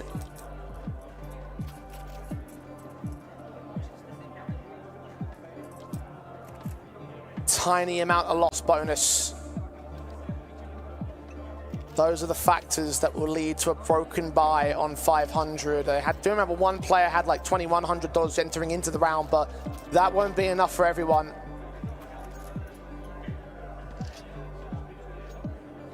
The AK on Cirque. Tech 9s for the other 4. This is going to be a wild round victory for 500, or their crushing defeat for 9 to finally seal the deal on their map pick. There's got to be emphasis on Cirque baiting a little bit more in this round, being a bit more lurkish and utilizing that AK to its mass effect. Amantu on the outside is a lot more aggressive than what we've seen previously. Got to hope for a breakage of the smoke from one of his teammates. HEs spot nothing. Clean up from Kragen just in case. He's seen players now, lines up a couple of players worth of damage. Not quite the kills against either of them though, but Red Star and Spellin definitely not in the best of positions now. Player down to the vents. Oh, Rainwaker doesn't even get the kill out of it. Spellin turns back on one player above it. Kragen's waiting for more though. Caught damage, lines up more of it. Unfortunately, Farven takes him down as he's caught jumping in the midst of it because they're a little bit miscommunicated there on 9. The Orpa Man 2 though locks in Oxygen. It's a 3 versus 3. And back towards the top side. This is going to be tough for the in-game leader. Rawls did well to stand on his own previously. He'll do well against Spellin first. 2 more incoming. Flashbang to the left, peek to the right. Knows that they're close, gets Red Star to drop the bomb. Last man standing, doesn't quite fall, but it's Cirque on 45 HP. 2 more picks to go, another 1v3. But at the 3rd time in his map up, he'll spam down Man to do some serious damage to the Orpa. Bring his Glock out to try and catch the last man off. He is low HP across the board, across everybody here in server that remains. Bomb's been dropped as well, so Cirque has to commit to A. He's got to try and get a distraction from one of these CTs. He's got to force a mistake somewhere. But where's that mistake going to come from? They know where Cirque's options are. They know what his breathing room is. They post up appropriate. Quick prod from Farven's going to give away the game on where his position is, but Cirque can't hunt him. Mantu holding his nerve the same. 12 seconds. Cirque has got no time. Needs to get this pick in, and Mantu's watching. 13-8. 9 will finally lock it in. Not quite as one-sided as we thought it would be, but it's still map 1 of Nuke. Decent work from 500, Jay. I mean, considering that they were 0-8 down, I didn't expect much of a game to happen here on Nuke. And instead, we end up getting an official where, at times, they're threatening for the map win. I just can't believe we get into a position that that's actually possible. I know, and that's the bit that shocked me the most, because again, at the turn of the half, we were so dead set on this just being a quick whitewash opening map that 9 were going to take it with no real issues. And then as we started to go on, it felt like 500 were getting back into the game. Red Star ended up top fragging the end of that position, so a lot of positivity, I think, from the 500 side, but it's still a map lost. At least it's on their opponent's map pick, so maybe we might see some better fortunes for map 2. Well, I think 9 have got to lock in now because they've realized that they've been tested a little bit too much. This is now an international squad trying to fight for the 2-0. They've got to look at Inferno and look at themselves and say, right, let's up the ante. Let's step up. If we've got that bigger lead in the future, if we get ourselves a similar position, we need to make sure that we're not allowing an opposition back in, because if you allow them back in, especially on a more favored map, the chances of winning it are even higher. Well, I said I think it's going to be a 3-map affair, and I think that's still going to end up being the case. So we're on track with one team taking their own map pick, and of course Inferno being 500 map pick should hopefully look to be the same thing, but we can only find out that with map 2. But first, the desk.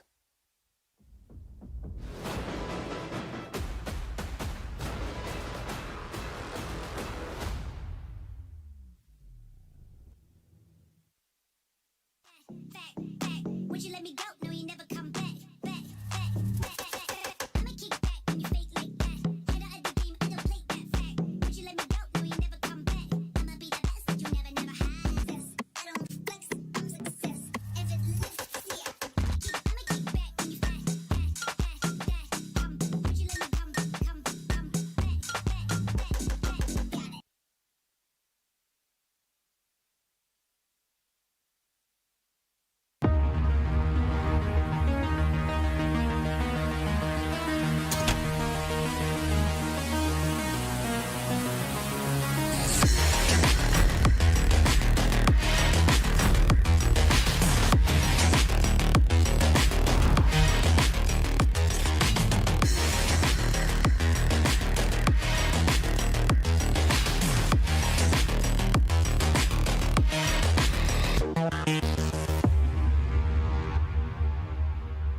Hraj svoji hru. S neomezenými tarify pro mladé je to v tobě od Vodafonu.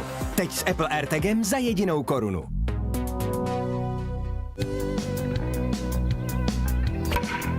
Začít něco novýho se zdá vždycky těžký. Zoráč! Ale ať ti to půjde jakkoliv, jedno je jistý. Že si to užiješ.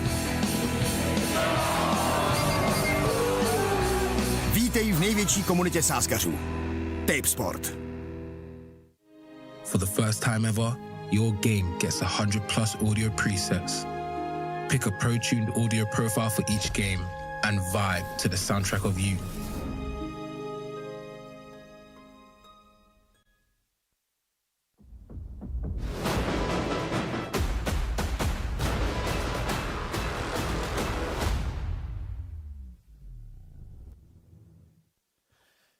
I mean, I have to agree completely with what Dweck said at the end of the broadcast there of the map, because he said that 9, if they ever get into advantage like this, they need to focus and they need to finish the map in clean fashion, because 500 definitely show us that they can be the comeback team. Yeah, they proved that already yesterday, and today we've seen some kind of rounds which make the result closer, but at the end of the day, 9 won the map, and of course they were starting to come back on the T side, successfully won pistol rounds, then of course next 2 rounds. After that, 9 lost their first full buy, so of course then comes the eco, but after that they were dominating once again. Yeah, but mostly 9 was successful in denying, man advantage situations for 500, especially in the first half. There were numerous of them, and 9 were actually able to take it home. As it was yesterday against their opponents on Dust, it was the same thing. It was what actually made them win the Dust too. So in this case, it helped them a lot in Nuke. I mean, when we look, we discussed off players at the beginning, Cirque and Mantu. Cirque not visible on the scoreboard too much, but he made some very important plays. Yeah, but we can say that thanks to him, the result was maybe as close as it got, because he quote-unquote won the 3 rounds for 500 during the first half, especially the last round when he was able to delete Mantu, one of let's say few attempts and successful ones against the enemy sniper, which of course wasn't as active on a sniper rifle as we maybe thought, but of course sometimes you have to pick up AK and shoot with it like you should with And of course, Red Star has to have a mention too, because when it was 0-8, from the point of view of 500, he had 100 ADR, he had 9 kills. And that was the problem for 500. They were getting kills, not rounds. Yeah, and that was what 9 was successful in, denying everything else. I think it was like 8-1 for 9 when we were talking with Storm together that, well, it seems like both teams have almost same number of kills, but the result was one-to-one-sided. Very different. Let's look at the other side now, Mantu. He was having very good game for sure. I mean, if you just look at the stats, that speaks for itself, I think. Yeah, so different from yesterday. We were speaking about how important it will be for the AVP players to actually take up the mantle of the big green and take some important frags and do some recon for the team. And I think Mantu really did some work and earned his pay today, as you could see on the stats. I mean, it wasn't even with AVP as well. Sometimes, of course, yes, but he took on AK, Galil, everything else, and usually won all of those duels. Yeah, that's what you want to see from your all player. It just clicked for Mantu right now, the only Polak on the ex-major Polish team. We were talking about the major attendees here on this tournament, so maybe some kind of connection to that. And what's maybe special for Mantu is the fact that he almost tied the result he showed us yesterday. Yesterday against Fnatic it was 22 kills, now one map, 20 kills. 20 kills, that's amazing stats for this player. Long-time veteran of OG and then went to big and a little bit. Then, of course, now in 9, let's check what else went down. 8-13, of course, the final score, but there were times when we were thinking like, okay, this can go all the way almost. Yeah, and what you can actually see on the scoreboard is that the whole lineup of 9 were essentially really, really level when it comes to the KD, and on the 500 there was mostly Red Star that was taking all the load on his shoulders. Yeah, I don't think the score itself tells the whole story, to be honest here. Yeah. I have to agree because we've mentioned that, of course, 9 had the huge 8-round lead during 2 times during the first half, but then, of course, the economy situation after switch of the sides was unlucky, but yeah, 9 controlled this map. Perfect. Let's take a little break before we go to the second map analysis, and let's see how 500 handle different kind of challenge. Hello, I'm the coach for 500. We're gonna do a taste test with typical Czech food. So let's start. I start with this. It seems like a chocolate. Yeah, it's pretty good. I would say normal chocolate, honestly. It's good. I like it. Oh, that's good. Put it in second place. The Coke, do I see put in the... Okay. It's all right. In the start, it's like Coke Zero, but then it becomes it becomes sour. So I'm gonna put this at number 4. I'm not really a fan. I'll give it a 4. This seems like a chocolate bar. In the start, I felt like it's chocolate with liqueur, and I really hate that kind of stuff. But actually, the taste is pretty good. So I'll give it a 2. This is actually really good. I'll put it at number 3. So I'll try this. This is actually really nice. I'll put it at number 1. No, I don't like this. It's too sour, I think. Actually, in the start, it felt like nothing. But like the aftertaste is very good. I actually like this one, I would say, the most. And finally, this was the optional one, yes? What's that? And this one I'm very scared of because I saw the before people. Okay, let's see. I don't know about it. Like, it smells awful, but it doesn't taste like that bad. It's alright. Very particular taste. Now I'm gonna put that at last at 5. Actually, I'm not gonna try it. And I'm gonna put it at the worst. Not because I tried it, but because I saw the reaction of other people. Maybe I could have liked it, but I'm scared to try it, honestly.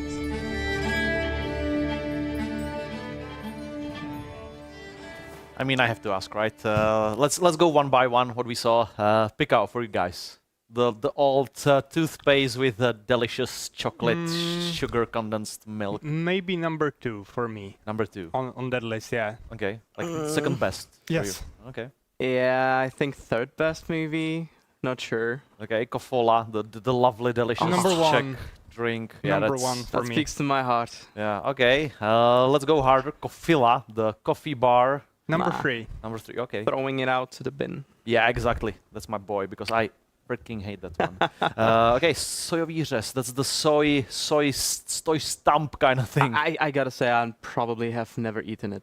Yeah, no, that's kind of low budget. You're a more posh person. And, yeah. okay. I think I had it the last time like 10 years ago or something like that, because we went to ski somewhere and it's like a little snack, so you can take it with and you. you suck on it. No, you just like bite it, but I don't like that. And the cheese one. The farushki, the trademark of Olomouc, right? Yeah, I have a lot of friends from Olomouc, so I gotta say yes to that, but no. I don't remember myself eating tvarushki, so... Wow. I did barbarians left here. some taste here. I'm with barbarians on this desk. That's terrible. Okay, let's head into something that we can agree on. Second map. Is this gonna be 500 comeback like we saw yesterday? Ooh. I think so. Yeah. I think that this BO3 will go to decider. I have the storyline already set into my tablet, so I think we have to go with this one. I think the main difference between yesterday and today is that actually 500 are on their own map pick to take it to decider. So that's the main difference. Yesterday they can only probably, even when it comes to the opponent, they could, just surprise all of us if they were able to pull it off, and they managed to do so. But today they are favorites on Inferno, and I do believe that they have the quality to take it home and take us to Ancient once more. I mean, last time 9 played Inferno, it's not that recent actually. It's on Friday, I believe. Oh no, Thursday, sorry. Thursday, I think, against Sinner's Czech team. And they lost there, so... Yeah, not even double digits. Yeah. Yes, and not even double but digits Sinner's number one pick, so... That's true, that's true. It's their house map, and they were playing here in the arena for the first time, unusual space and everything, but still, 9, definitely, there is some limits what they can perform probably on Inferno. For 500, it's almost the number 1 map for their roster. But of course, there's the age-old argument that it's one of those most default maps that ever exist right now. So probably 9 are gonna put up some fight, I think. But I'm not sure if it's gonna be enough. I mean, you say default, but I mean, we're seeing a lot of default plays from these two teams so far in this tournament. There is nothing crazy going on, not something like super rushy, flashy, super insane. Yeah. Right? So maybe the default is what they want here. Yeah, but it maybe is not as obvious on the first side, but Inferno can be a really team-based map as well. Extremely. Because we know that the typical running maps are Dust 2, Mirage, of course, the new Mirage, aka Ancient, and maybe for some even Anubis, where you just run towards A, you just throw flashes and go in. But on Inferno, of course, you need to use many utilities. The utility management is really important in there, to how to take banana or how to work with banana / mid control. So that will be really important for both teams to manage pretty well, and I think the utility here will play the first part. So of course, whichever team actually manages to build economy, especially from the start, is going to have a huge advantage because of how important utilities are on this specific map. Perfect, gentlemen. Thank you very much. We'll take a short commercial break, and after that, let's go to the second map.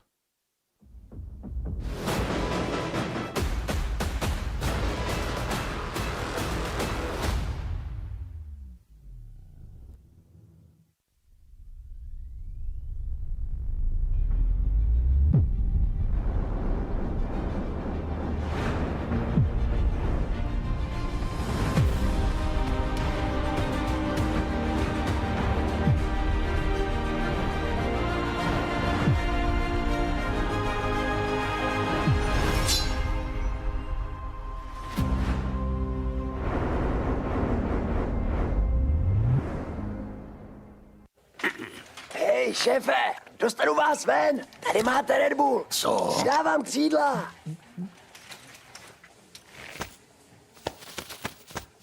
Křídla, jo. Fakt vtipný.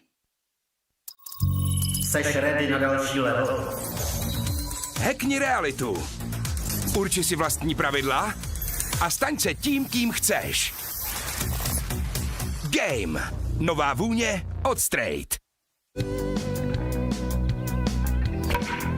Začít něco novýho se zdá vždycky těžký. Co rád? Ale ať ti to půjde jakkoliv, jedno je jistý. Že si to užiješ. Vítej v největší komunitě sázkařů. Tipsport.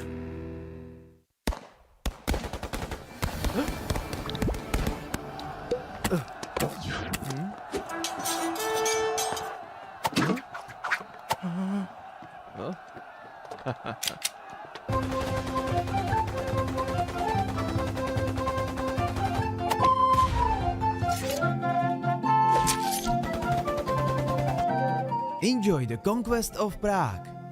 KFC. Game on.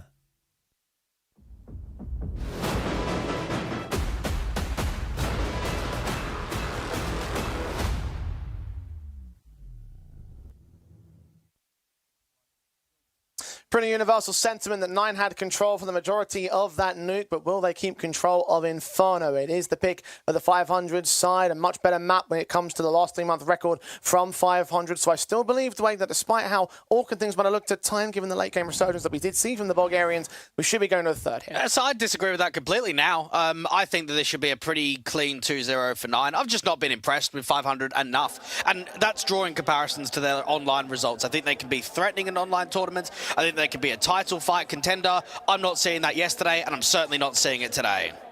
Well, remember back in that ENCE series from yesterday's procession, we did see that map 2 resurgence, and 500 did bring that comeback. It was on Dust 2, so it's not a map-for-map comparison, but I still have at least a little bit of faith. I still have at least a little something behind it, and I will admit, obviously, the nature of that comeback was mostly down to the pistol and the conversions from the second half, but we started to see a little bit more out of Red Star in that later portion of the match. We saw, obviously, Cirque being the bottom fragger, but he was the guy delivering to give at least a little bit of impact in the first half to allow those first 3 rounds to come in to not make it look quite as one-sided as it ultimately ended up being. So I have at least some faith that they can still bring it back. They're going onto home territory. The one concern for me in terms of them losing out now is the mental game aspect, because you have been stomped on your elimination game, and so given everything we talked about from the online to the LAN environment, like, is that going to be something that will put them down? No, I don't think that's going to affect them the most. I think it's just going to be the tactical edge. I mean, if we're trying to big up some of the players for individually getting out of trouble, Inferno's not a brawly map, is it? It's not a Mirage. It's not a Dust 2. It's not an Ancient where you can take a lot of gunfights. It's very slow on the T side.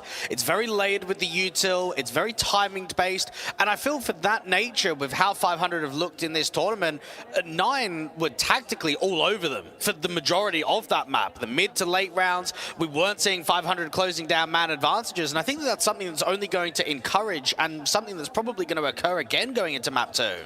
Well, certainly in terms of the stylistic showing, it does certainly ring true that 9 should have something some sort of edge over 500 in that particular regard. But again, consider what map we're talking about here. We're talking about Inferno, and 9's results have been kind of a bit hit and miss at times with it. You know, they have beaten guys like Ashram and Sashi, sure, but then you lose out to Sinners and Zero Tenacity and Gun 5 at times, and it's like, well, you do get some good results, but you also get some not so great results at the exact same time. And I know obviously it's not going to be 100% when translating from online to LAN, but you know, in terms of just the nature of how the map is constructed, can we look at those tactics against those teams and apply them positively against 500? Yeah, I think so. You have to remember that Inferno is probably the 3rd or best map in the pool from 9. So we're never expecting a lot of good consistency from them. But think back about the game that qualified them from the online atmosphere to this LAN. That was against Na'Vi Jr. And it was a really good T-side showing from them. We saw a lot of advances towards Banana, a lot of good lurking from Bobek towards the apartments. Farfan was getting really brawly in some of the mid to late round scenarios. So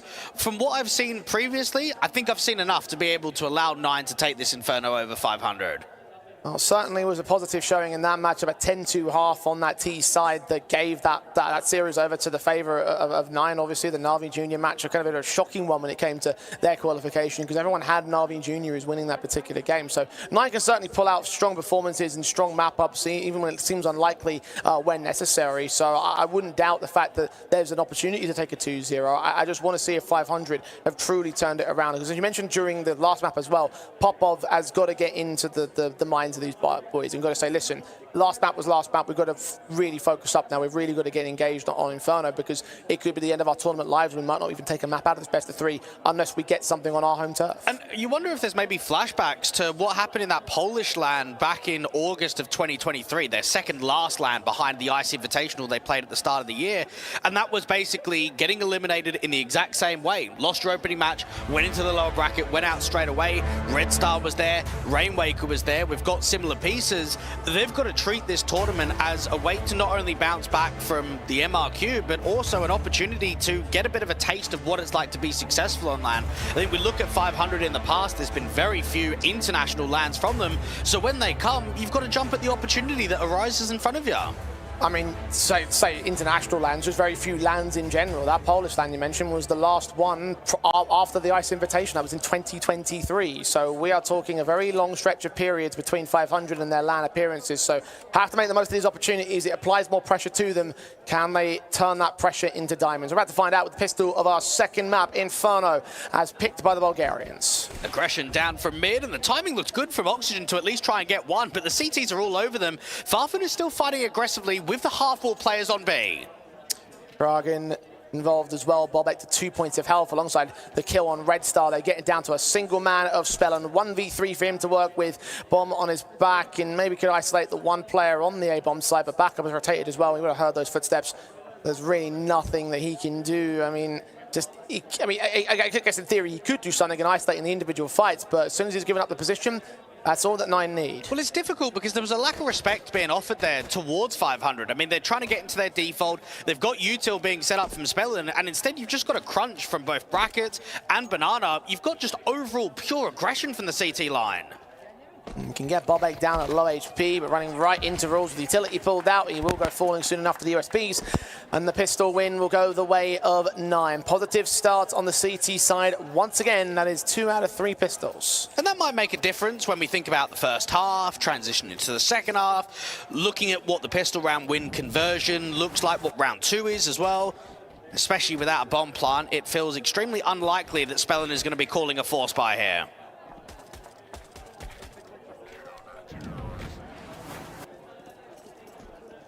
And he does so anyway, so Tech 9's brought in on the T-side line. Tech 9's across the board as well. Of course, no automatics are filled in, no Mac 10s or anything. Leaving as much space for utility as possible, but even that's in limited regard. Only 1 smoke available for the execution. Flashes getting used to try and get them into these positions in the first place. Spellin using another one out there towards short. The smoke over a boiler clears up. Meanwhile, they flash their way in towards Banana. Raw stands by. Kill on the first man. Continues to spray for the second. And transition to the third is wonderful. USP pulled out. Finally puts him down. But the rest of the backup's on the way. The bomb's been seen.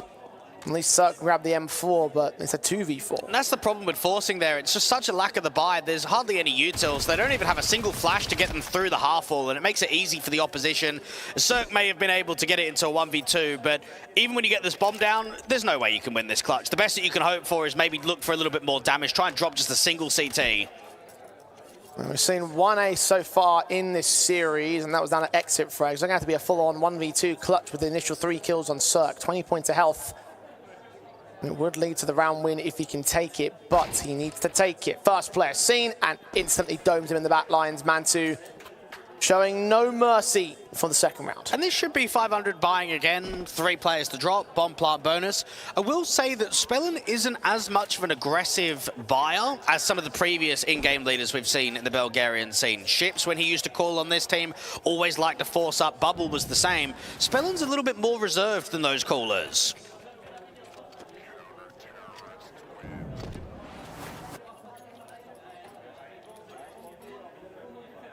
And despite that, they're still calling in some aggressive buys. I wouldn't say this is aggressive. Is it 2,900 loss bonus? Cirque's got 500 in the bank. You running a hero. This is the kind of round where you can work a couple of picks, maybe work a bomb plant.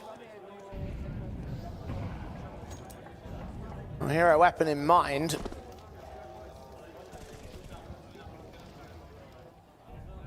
A lot of emphasis on Cirque to pull this one up. Of course, he is doing well for the initial few rounds of this game, but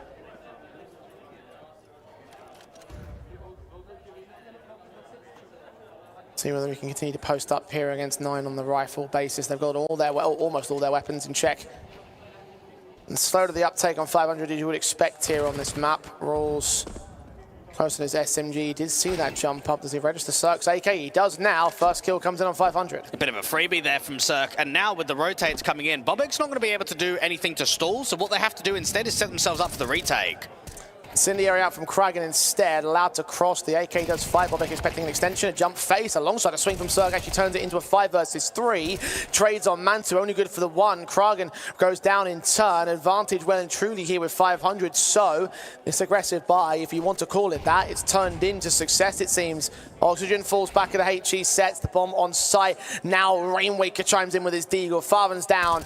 It's Mantu in a 1v3 clutch. He'll take the first player.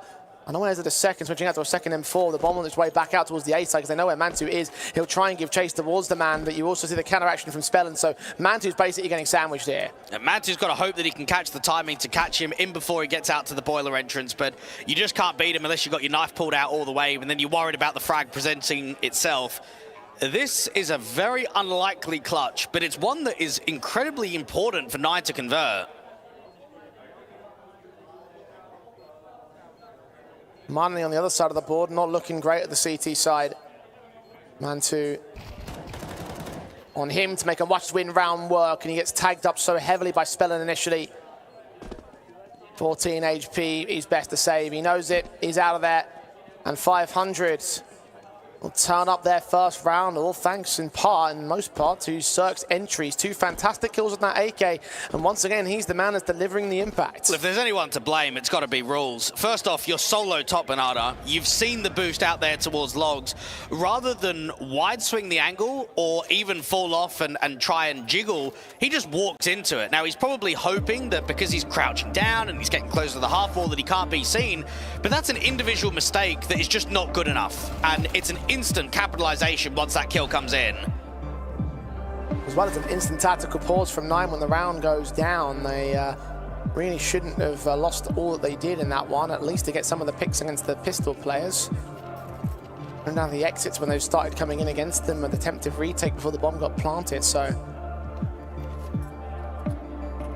Time to think on 9. 500 should start to take some control back here. Mentioned on the desk that the comeback was bolstered by the economy state, so this returning streak should also get bolstered by a similar amount. You can see how 9 only can afford 2 M4s, SMGs on 2 others, a 5.7 for Rules. It's really not that great. Inferno being participated quite frequently from 500 across this tournament. We saw it in some of their opening games of the online stage of the competition. And getting the reps in, giving themselves, them and Mirage as their #1 and #2 in the pool right now. Bobek a little bit more aggressive with Rules this time with the 3rd teammate, while the M4s are slightly more passive on the A-bomb site. So this is where you've got to try and pressure point the closest weapons, being in strong positions to work an opening kill. Rules comes out for the first, sees that bomb and sees mass players. Red Star with the secondary kill that gets the man advantage in. The SMGs are trying to fight together. They know that both players are out there. The Molotovs continue to try and force them back, and they are successful on 500. Low HP for both Bobek and Kragan. They're going for that M4 and can just grab it. Now it's on Mantu, solo defender over the A-bomb site. Here for the 500 side, they've got all 4 players pouring in. Molly's and HG's down towards Pit, engaging as the first player transition to the second. Does well. Cirque and Rainwaker, the victims of the M4, and that's brought more rotation time. Bomb plant will look to get secured. They're going to press ahead of this smoke, though. Rainwaker's in trouble. Red Star goes down. Spellin involved in a 1 versus 3. He takes 2 picks back. Tech9 pulled out against Bobek, and he doesn't know exactly where he is. He spams away, and he holds his 3K for a clutch of the ages on 500. Oh, there we go. Spellin showing up when it absolutely counts. 151 maps on HLTV when it comes to the LAN environment, and it's moments to show that quality and the X factor of the clutch. I thought as if Mantu had done enough. And this M4 just stalling for time, holding on to a man advantage, and then it's down to the in-game leader out of anyone to make that round happen for 500. HP potential over them, and it just works out in his favor. And that's a huge one for 500, because this little resurgence at the beginning of the map could have been cut down by what was basically an M4 solo holding the A-bomb site. A tactical Give another chance for 9 also to talk. It was 500 that called it in. A very, very down to the wire start on our second map of this best of 3, but seems like we're down to breaking point for 9. $1,900 a loss bonus, so just USPs for round 5. And watch out for some of the timings that Rainwaker's going to be able to attribute towards sort of the lurks in the apartments, against some of the players down on Big Pit, out on the bomb site directly. This is a guy that played really well in that series against Passion U8 to qualify to LAN, and also really well against ENCE. It's a shame that he didn't have more backing behind him to try and make that series a bit more competitive. Well, the 4-man boost tower in from the B bomb site is going to catch one player off guard.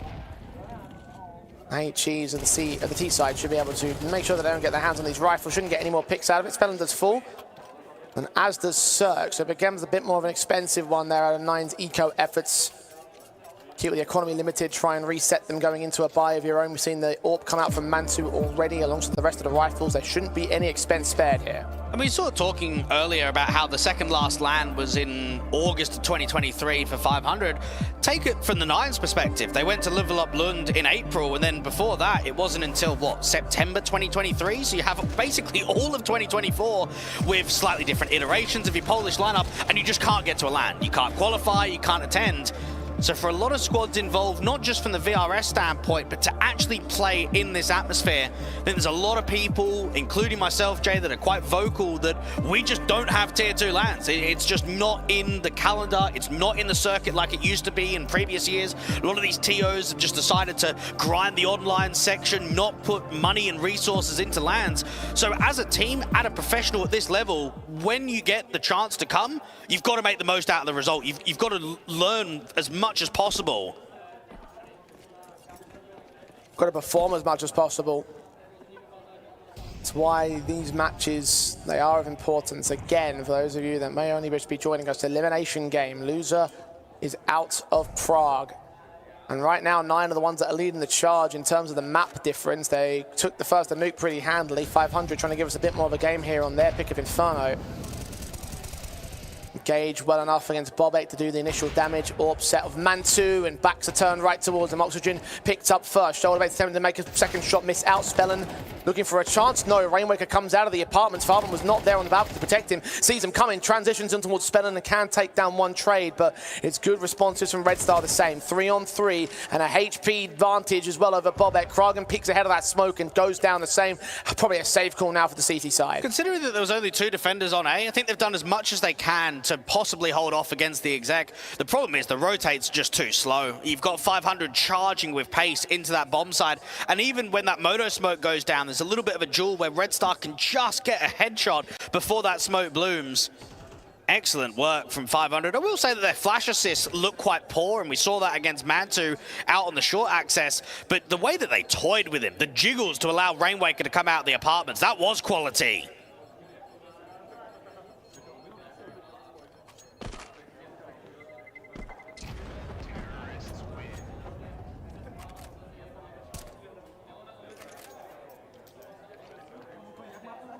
And the angle left open by that balcony player ultimately allowed it to be an exploitable position.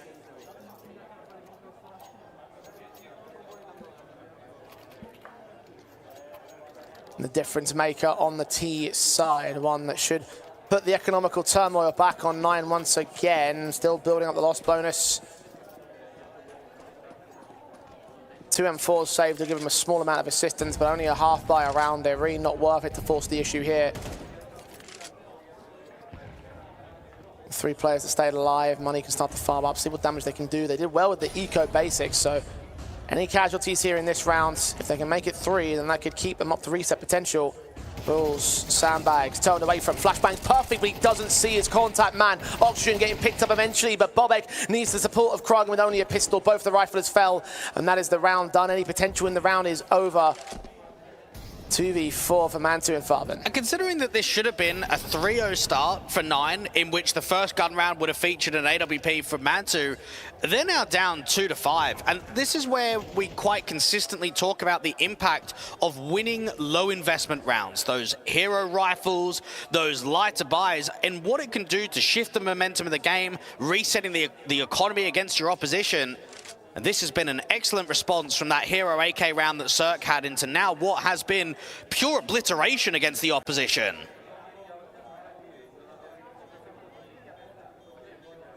Even to think as well that it came down to a 1v3 at one point as well for Spellens. So just individuals showing up when they need it most from 500 in those moment of impacts, those impact rounds, as you say.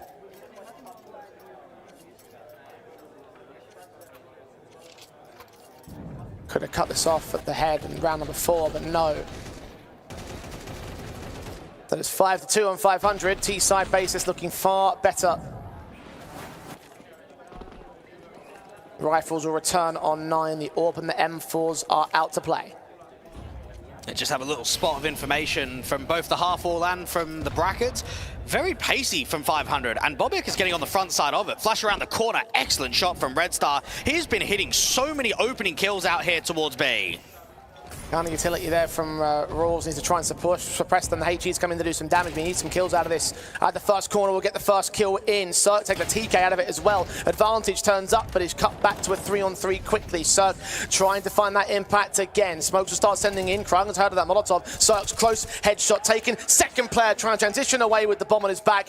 And Mantu also at brackets will deal with the lurker of Rainwaker. 9 turn the round on his head in an instant and claim their third, shut down a streak of 500. That's an unlucky call. I think the setup is perfect there from 500. They're working these accelerated moves. They get the opening kill. They're being stalled by the util, but they're all packing, which means they can put a lot of emphasis on trading the likes of your first Oranges player of rules, and there's just an unfortunate TK, isn't there? The numbers get a little bit awkward. You then have a position where you're cancelling, you're going back into Banana. I don't think 500 need to change much in terms of these aggro moves, because it's making 9 very uncomfortable.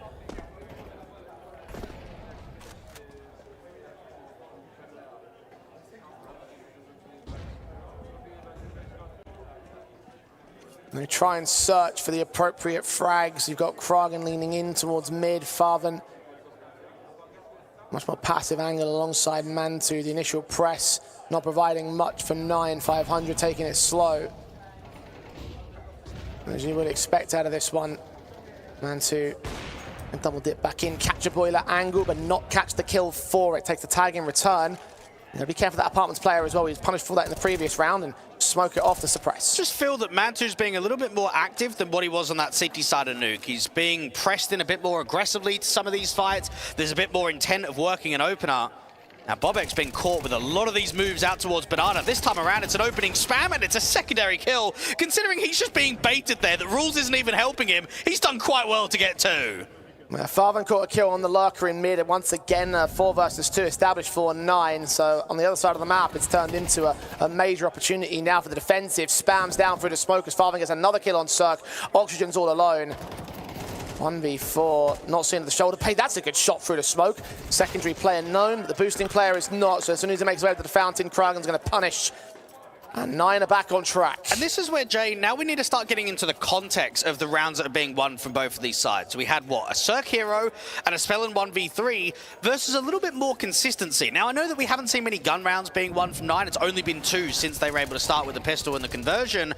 I just get the feeling that in the small sample size of rounds that I've seen so far, 9 have performed at a higher level. Now, that only means so much because you've still got to reset the economy and you've still got momentum and everything behind you, but it is a positive sign going into your opposition map pick that you can play like this.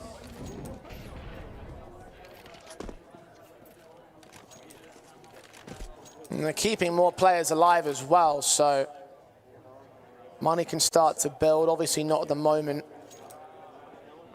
The hero weapon set in from 500. They try and counteract early. Fast execution out. Shot of Mantu not connected to the casualty. It's too close range and the pistols can overwhelm in a 5 versus 3. Red Star, I thought that was on. Not like it matters though. They've got access to this bomb site. Kragen can take Cirque back from range, so that will stall the bomb plant for a moment. If Nine can get another pick out to a 3-on-3, then maybe they could justify this. A couple of rifles recovered to the 2 casualties. And also low HP on the T side. Bobek going to find an easy pick. Secondary player, not known just yet. Smoke close to the bomb site. He's got a second teammate there towards short as well. They'll check out pit. Nobody's there. In from Graveyard. Tech9 spams away from Rainwaker. Gets his kill back in. Kragen trades it. Spent it on the flank. It's now all on rules. Captain Leaning forward, spray through, unable to find the shots he's looking for. He's on the defuse, tapping it, trying to force out Red Star into a fight. He knows that he's making his way in. Shots blind against Spellin, close range against the player. He's right behind him, he has no idea. And Red Star will lock in his pick. Chaos in the smoke, but it works up for 500. We get ourselves into a round of pure chaos, and for the A-site anchors, Jade, let's be honest, that's embarrassing. That is a lower investment pistol round where they're flying out of apps, and there is just no impact. Mantu, yeah, you can say he's being caught blinded, but he still needs to get one. That AWP still needs to generate a single kill, and then Farfan, your big pit player, mate, he just gets nothing either.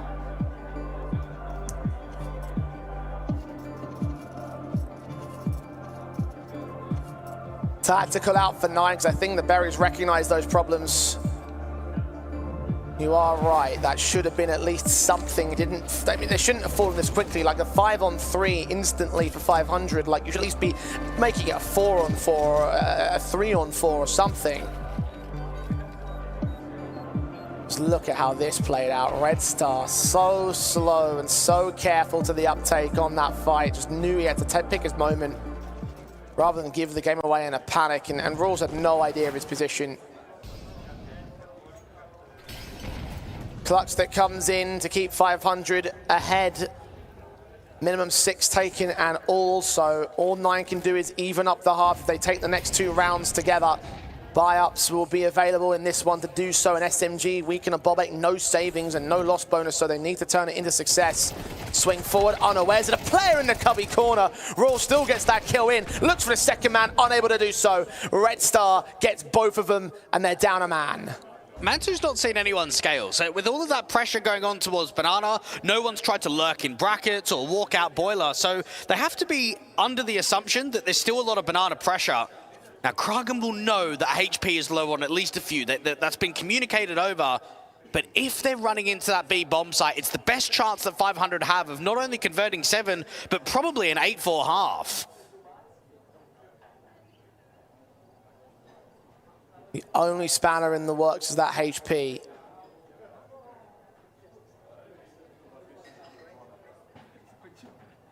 They play towards that B side, though. It's only going to be Kragan.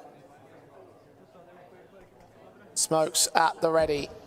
One put out towards Coffins. Second one not available just yet. Kragan's going to try dip behind that smoke and wait for them to make a move. 20 seconds. I mean, there's another option available to 9 now, is to get that bomb carrier dropped to the right moment. Time's low. Red Star's caught spell and trades it instantly, and that threat is negated. No one seen beyond the HE. The bomb plant will be secured, and Mantu will back up the joint Farfan on the save. 500 will have a 7th. They'll have the half at least. Extremely gambly from 9 in that 3v4. Notice how Mantu is just stagnant out in long. Farfan also doesn't move from big pit. There's no info play. They don't walk into brackets, see what's going on, walk the apartments, maybe rotate a player out towards B and try a walk contact towards half wall or car.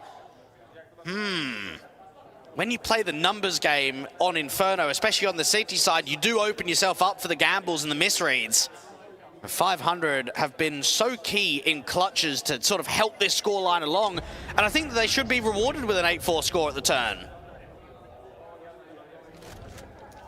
A much better performance on this first half compared to the likes of Nuke. An important half as well for them in the best of 3. Their map picked, their moment of success.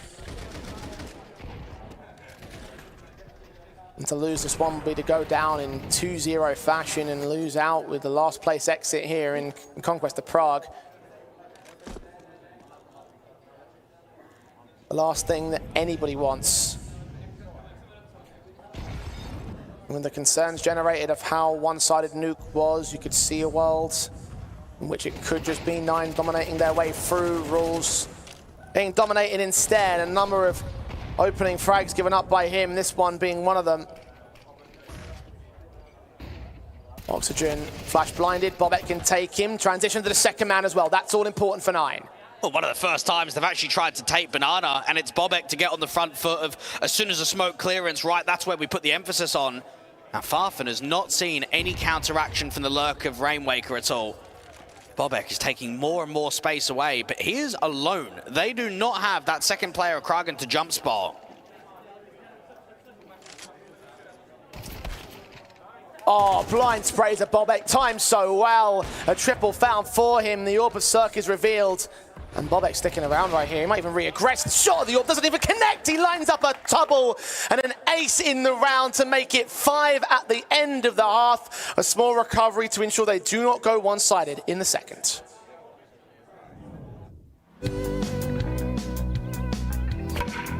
Začít něco novýho se zdá vždycky těžký. Co rád? Ale ať ti to půjde jakkoliv. Jedno je jistý. Že si to užiješ. Vítej v největší komunitě sázkařů. Tipsport. Hej, šéfe, dostanu vás ven. Tady máte Red Bull. Co? Dávám křídla.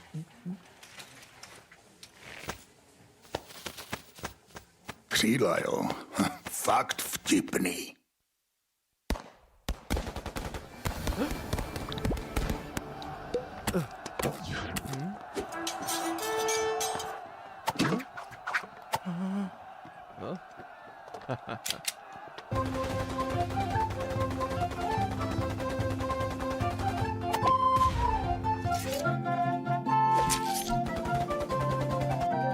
Enjoy the Conquest of Prague. KFC, game on.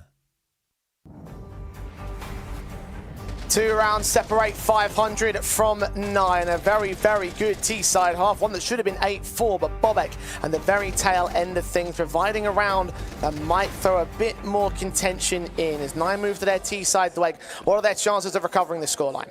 I think still fairly good. They just need to make sure that they end rounds a little bit cleaner and not give away too many clutches. I think that will be the crutch of 9 if they can't close out the 2-0, of just giving more 1vx's to the opposition. Well, Oxygen started with a straight headshot on Mantu, so there's your opener against 9. First blood again drawn out by 500. And 9 do have the advantage of the pistols so far in this series, 2 out of 3 being won by them, but the second half pistol of the second map will look to go the way of 500 if things keep going down like this. Red Star finding Krag under the headshot. 5-on-3 established. Bobek just seen there towards the Moto angle, a peek into the USP. Now the T's are trying that, but Oxygen here at Boiler almost bottles a chance. Doesn't quite get traded, but Farman gets him in the end. Rainwaker overwhelmed to the bomb site, and this is 9's opportunity now. Watch out for Spellen's HE when it comes to the retake of where that gets put down. You've got Red Star that's coming quickly from Moto. They're all packing and grouping. The Julies are going to be very impressive from Cirque at this sort of range. Going to boost the USP instead for Red Star to spot a player in the back lines. Dome in rules, low HP against him though. Look for the player out in the open. They struggle against him, but finally Farthen's going to get caught. Bobek alone. Another impressive clutch from him. 1v3 to take. First kill found. No more than that. Cirque overwhelms and 500 will make it even on the pistol basis. 2 out of 4 for each side. I'm not really sure what Farfan's doing there, Jay. Where is he? He's just in the open, and Bobek's not swinging with him. Why is Farfan not either on the bomb site or playing down in mini pit? It must have been a complete miscom. They must have been completely off of the page on what they wanted to try and do, because that just, it doesn't feel right. He's just such a sitting duck there. My only assumption is that he was watching short and he tried to peek into long as soon as the kill came in on the boost. I mean, I couldn't come up with any particular answers as to what was happening there in the comments for 9, but you are right, he was so exposed. 9 got a bomb plant in, so they are going to force the issue into this round. Straight for the Galil. Bobek does not get anything. Oxygen ready to receive, and he'll receive well. And it's surprising to see an aggro move like that not being brought up with a HE through the smoke or a flashbang to try and facilitate. That, to me, is an aggro maneuver that's a bit boneheaded with light on util. And that just gives away such a freebie to start off the round. And now for 9, yeah, you can slow it in, you can start packing, going for a B-side exec. Losing Bobek early in the round may just be your reason why you weren't able to win the break of round 14.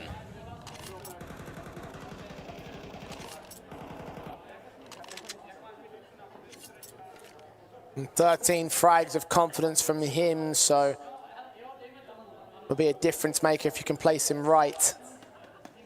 Obviously not the right placement at the start of this round, so at least they can get the Galil back on Mantu.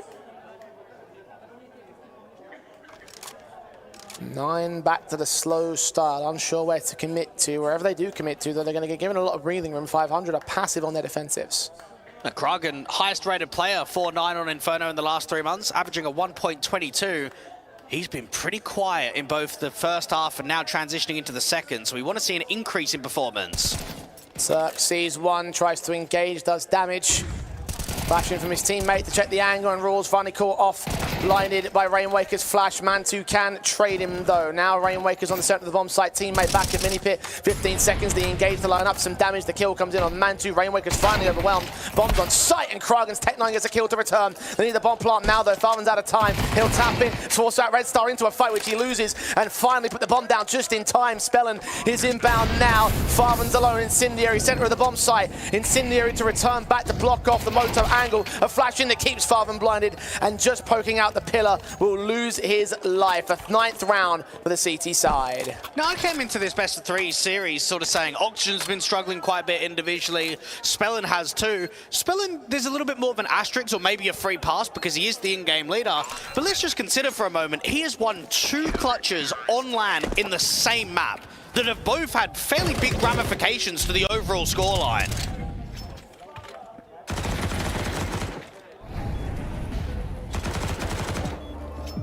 Talk about those impactful guys, the individuals, the sharp most on 500's part. They're now starting to really get it across the board.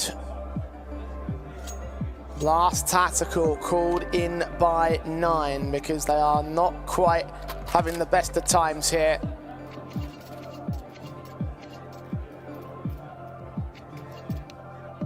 And seeing some smiles on the faces of 500 because they are very clearly in the driver's seat and they've got reasons to smile.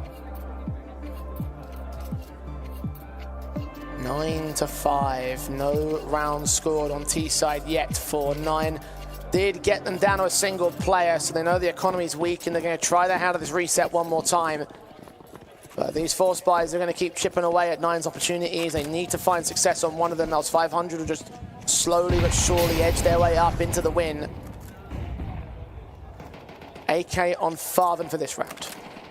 We've seen the hero being thrown around for a few different players from both 9 and 500. It was mainly Cirque utilising it on map 1 and map 2. And Farfan's now in a position where he's been given the goods. Now, Kragan's taken a lot of space away from the top of Banana. Now, this should be either retaking util for the CTs or a bit of an info play. Oxygen against Farfan, only damage out to the apartments to start.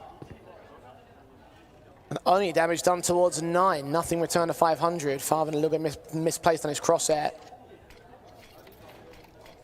Rainway Casino, smokes coming out of Boiler, expecting Bobek to be involved soon enough. Molotov sent deep.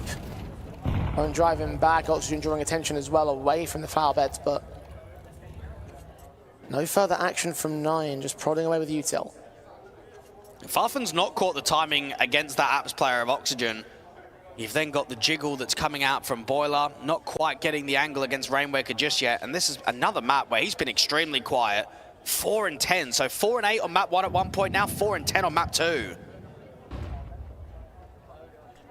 Time's ticking away on 9 in general, 30 seconds through the clock, and they find the SMG. Rainwaker domed it immediately. M4 almost lines up a couple, but Mantu took the TK in that one. That's the bomb site overwhelmed, and a plant to be secured, and 500, they are out of there. The damage that compounds from 9 is going to force the Bulgarians into submission. They'll hold on to their 3 M4s, buy back for the next as 9 gets started in the second half. And we get ourselves into a state now, Jay, where you start wondering whose resets are going to hit harder. We've sort of seen what happened to the start of that first half. We've now seen what 9's been able to do on the counter. Bobek is just trying to clear out a bit more space. Is it possible for him to search and perhaps get one more duel against a CT player? Even a 3rd kill in this context are going to cause ripples against 500's game here. By state will be severely weakened. 9 are going to push a couple of players involved, but nothing that will look to find the actual exit frags. So they'll keep their 4 weapons in check. 500 allowed their 3.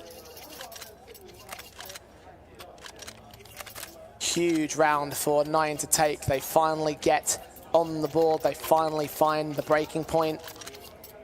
The 3 weapons staying in should, however, enable another decent buy from 500. Yeah, even though Inferno we might look at as being a bit more of a shaky map for 9, not the most consistent in the pool, even in this tournament, Jay, they still picked it against Gun 5, they still picked it against Na'Vi Jr. It's still a map that, depending on the opponent, they don't mind picking. So we expect a sound basis from their defaults. And Rainwaker a little bit more aggressive with this MP9 than the previous round, trying to see if he can take a first contact out in bedroom.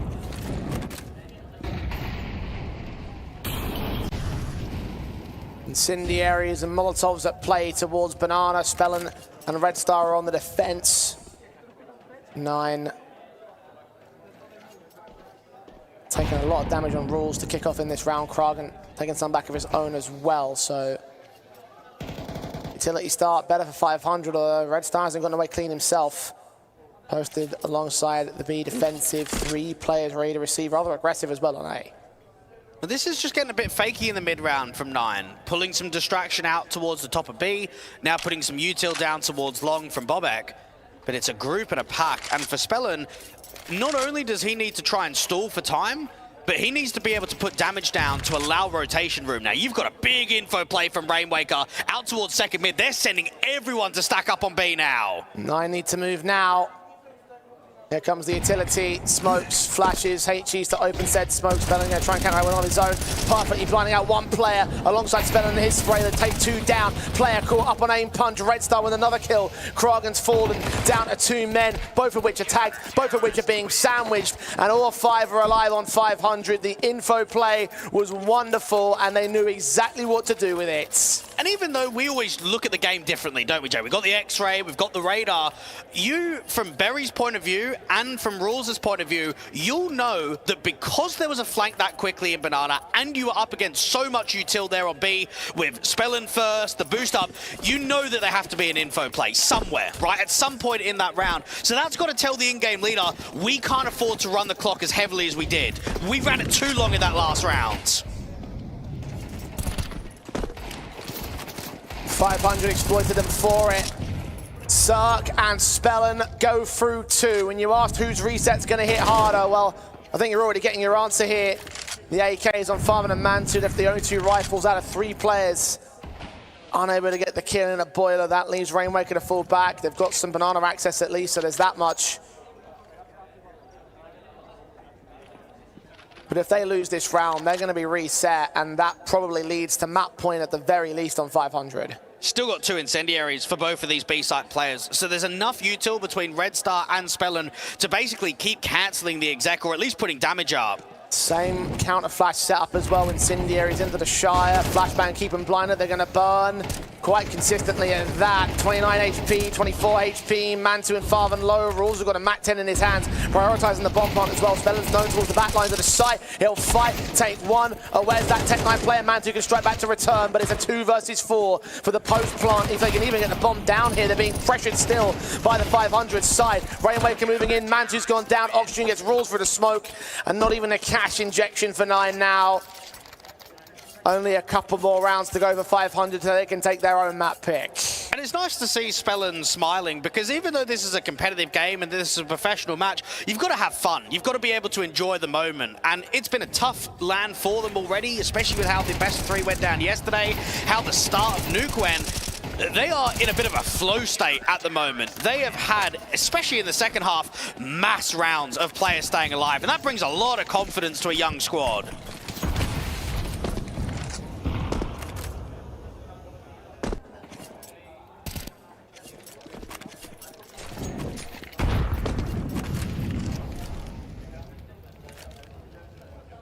Nine are forcing the issue into this one.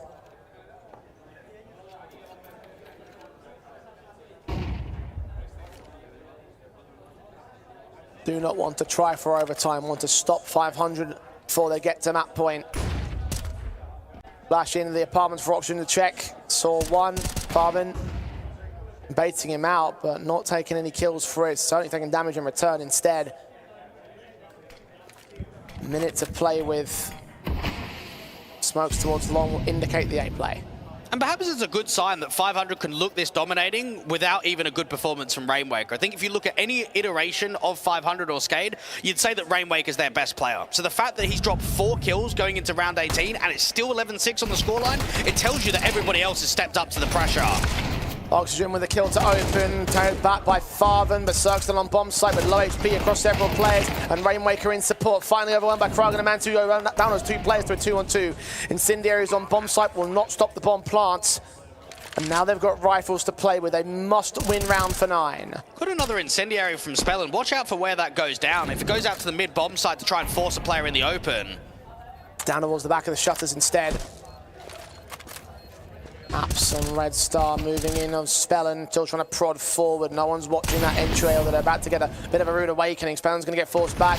Now the AK looks to strike. Backstar turn, but Mantu checks a Red Star, and Spellen gets domed by the pole. A triple found for him, and 9 stave them off from map points. Just about. It takes, unfortunately, Red Star so long to walk from long through brackets into Boiler and out to the apartments that they know that it's got to be some sort of trap. So you're not really getting much of an overpeak down there from Mini Pit. Spellen's not been given much of a chance to try and work a kill. Mantu just tucks the whole time and gets just that clean headshot against the in-game leader. And 9 are just going to be battling against some strong buys. 500 are close towards a reset, but they've still got the AWP out for Cirque going into round 19. Not to say that the buy is infallible from 9 either. Mac 10 on rules. Holding on to that M4 for Bobek, because you can't afford the AK most permanently. Without sacrificing something in utility, so a couple of weapons that could get exploited by 500, but you are right about the reset potential. And this round could still decide it for 500 the same. No cash in reserves for 9 themselves. The loss bonus will be knocked back a peg. You go from must win to must win for the international squad. They may well get their start here though. Spellen peeks up, the boost is perfect for Mantu, and Spellen is down. It still could be lost though. If they get driven into this A-site stack, if they get driven into the setup, even with the man advantage, this could still be very difficult to brawl against. I think there's something more going on with just that one lurker out on B that goes down. 500 may get given a gift. 2 players on initial contact. 3rd man of the crossfire, and there goes Circle in his AWP pick. Rules is down. HEs are sent.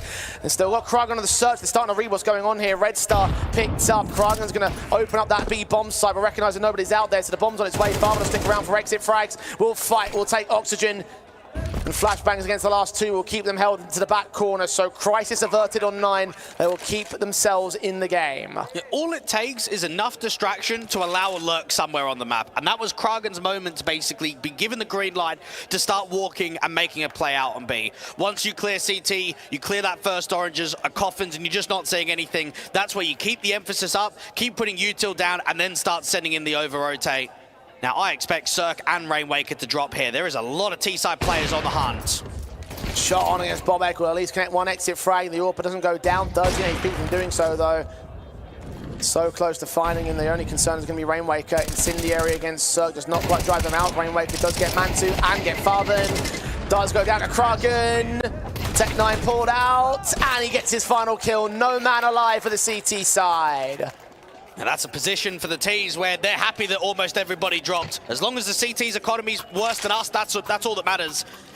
And now from 9, from a 6 to 11 deficit, they're in a position where they can just start threatening the map ever so slightly. Get yourself a few rounds in a row, hit back hard at the economy management for the opposition of the Bulgarians. Let's just start the feeling on whether Spellen has got what it takes to close this map out.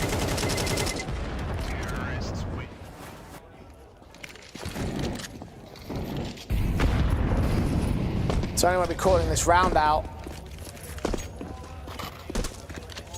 USPs at least stacked up. Saw 9 on their CT side hit the USPs and just dish out some damage that did keep economies potentially low for 500. Let's see whether 500 can return the favor. I'll lean this bomb in towards B, so this actually could be a way up for the 500 side. Still no damage they can do with the flashbang, plays pretty perfectly, and oh no, it's all disaster! 3 kills turned back, Mantu and Bobek trying to recover. Farben the man alive, Mantu got a kill from beyond the grave. Sweet up close, seeing one. No rifles recovered. Fortunate enough for the 9 side. 500 still got a USP pressing on. Red Star doesn't get his kill. Spellin is picked up alongside Cirque, and Red Star just couldn't stabilize his bullets. So once again, it's crisis averted for 9, but you could see a different universe in which they stole that round and took the map point. Instead, it's 11-9. Well, I feel for Red Star, Jay, because I think he's been exceptional in this best of 3, but he has been involved in 2 massive whiffs across map 1 and map 2. We saw it out in Garage and Nuke, and now we're seeing it here with the USP. He should get the easiest of kills against Farfen out there towards the first Oranges, and he just doesn't. I wonder if that's playing on his mind at all in this series now. You see him drop off, then we'll get our answer soon enough. The kill spread's pretty good across the top 4 players to 500 though, so is it going to make a massive difference? Cirque tagged up initially, Red Star in towards Banana. He's got his teammate Spellin instead to kick things off in round 21. Kragen is down. And more utils coming in for the damage. We've got the spam out towards Long that did the early work. Bobek to get the entry. Now that's not against Cirque, and Cirque's normally the Long player, so he's going to exploit that space and catch the rotation out in Library. Advantage now, the man now down to 2 players of Cirque as ego's falling. Both tagged up on 500. 9 have found their groove at last. Struggled their way through the last couple rounds, but here they are. 2 men up, no retake of 500. May well see them hunting down these last couple rifles as well. Well, they should do. They know that these last few rounds of regulation are so key to get on top of the money game. Get a couple of lurkers out towards Banana. Now, you've got to be safe about it. Just in case there's a last-minute retake, don't just start sending everybody. At least keep 2 players defending that A-bomb site in case there is a bit of a move.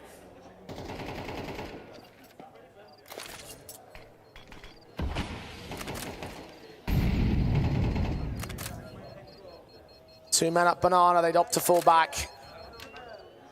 Keep their own economy protected. They haven't got a lot of savings in their returns. The rifles will stay in for the 2 men of the CT forces. Lost bonus will build.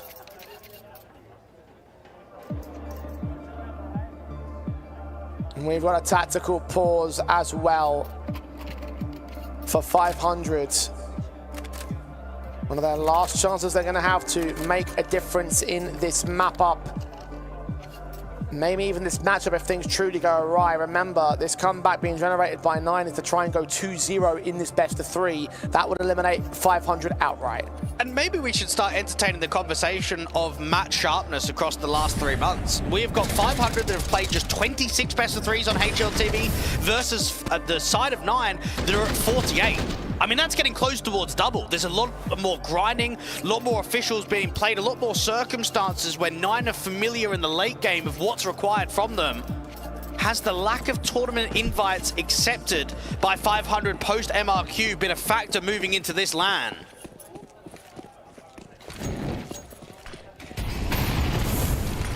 Even tracks with the lands as well. 9 were in level up Lund, which was much more recent than Ice.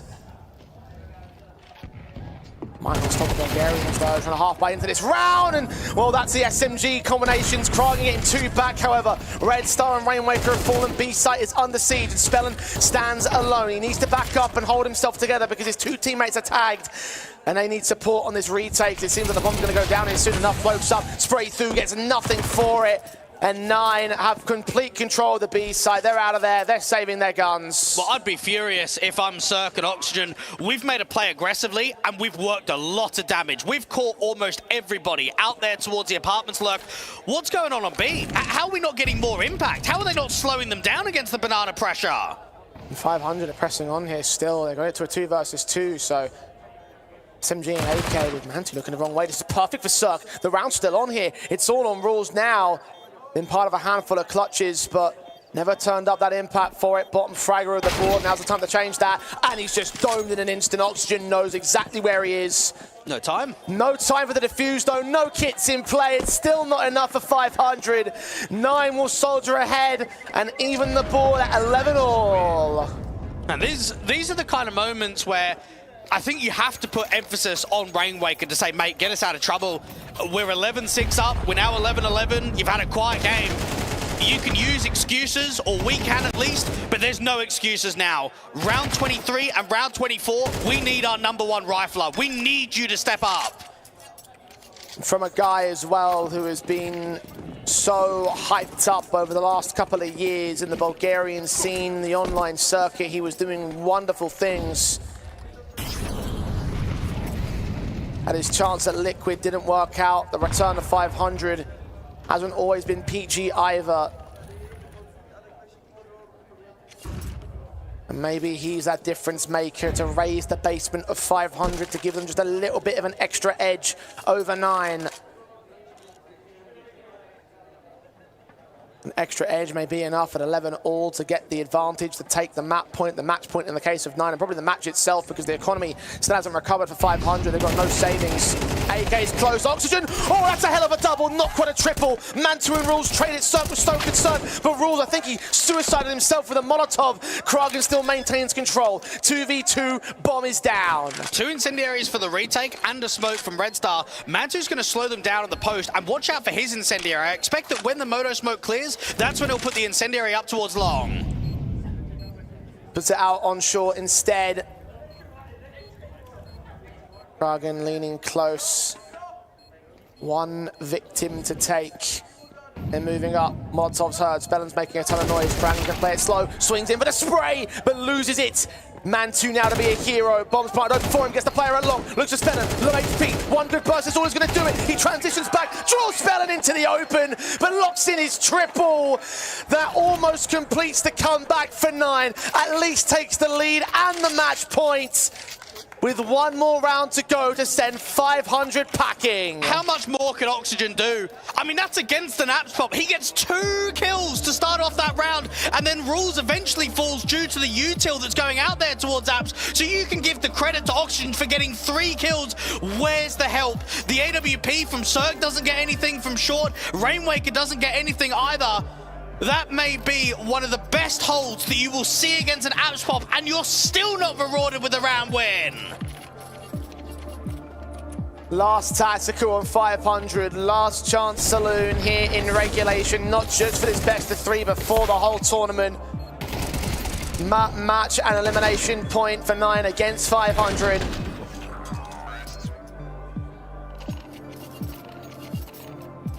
Getting into it.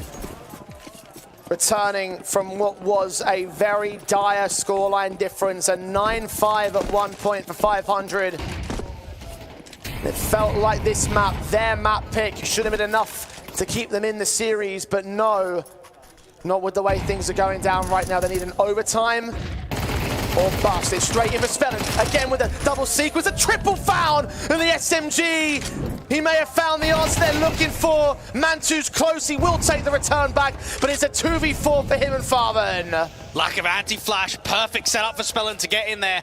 And now for the CTs, they just need to establish strong crossfires. They need to settle, they've got a massive man advantage. They have got everything in their way to close out this round and send it to overtime. Smoke on the flower pots boost are going to mitigate any chances of a CT cross defensive. Farven going to try and play around that, but where to exactly? Flash is being sent. Farven's walked up. No idea of the danger he's in. The swing on a Cirque, catch that player. Back will still be exposed towards Red Star, who takes him on the turn. It's Mantu alone now. Assumes that player at Coffins, but cannot lock in a kill. It's 12 all. We're in overtime in the elimination best of 3. And fair play to the 2 players that have been struggling the most. We're talking about Oxygen as an aggressive rifler, anchor kind of player. He's had a tough last few months. We're talking about the in-game leader of Spellen, who's also individually been struggling massively. They're the 2 guys that are generating the majority of round wins, the difference makers across regulation of the first half and the second half here on Inferno.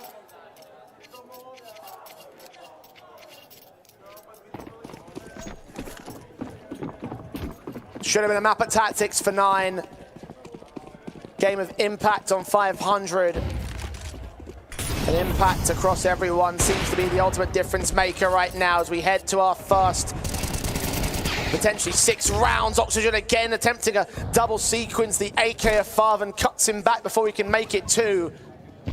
Rainwaker now posted with the entire cavalry right behind him. The bomb is not committed here from 9. This is all just information utility to try and prod some sort of responsive. In the end, one player will break away and head back to the B-bomb site. Well, Mantu was scoped up with the AWP out in Boiler waiting for the short pick. They were just trying to drive in a bit of an over-rotation, get the CTs creating a lot of movement. And you've got Kragen out on B, who doesn't have a huge amount of util. So if they want to put a pressure of a fake down, he needs a teammate with him. Rainwaker and Cirque should start re-clearing space when this smoke clears. Mantu locks on Red Star, finds the advantage now. The AWP in his hands. He's going to flash his way out of Boiler as well. Check the short angle, nobody's there. Doesn't mean that nobody's here in general from 500 though. Flash forward for Rainwaker as he reveals himself with that assistance of Cirque. Smokes down at long, will force them both back, and they'll play passive on the A-bomb side. Now, Rainwaker's got to get into a good pause, and so does the AWP up. Cirque has been struggling against the quicker maneuvers against the execs. Only 5 seconds for 9. Made that move in. Marvin.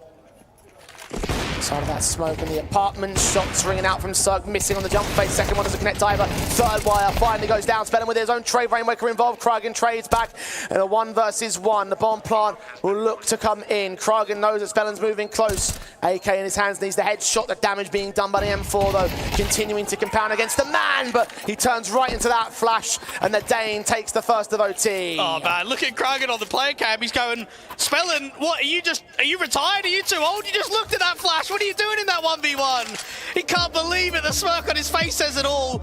And for Spellin, who's been so good in clutches across this map, that looks like a foolish one.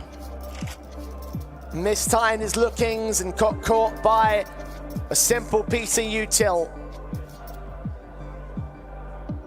And the result is now that 9 lead once again. They took another tactical as well on the international side. Of course, 1 in overtime available for both sides.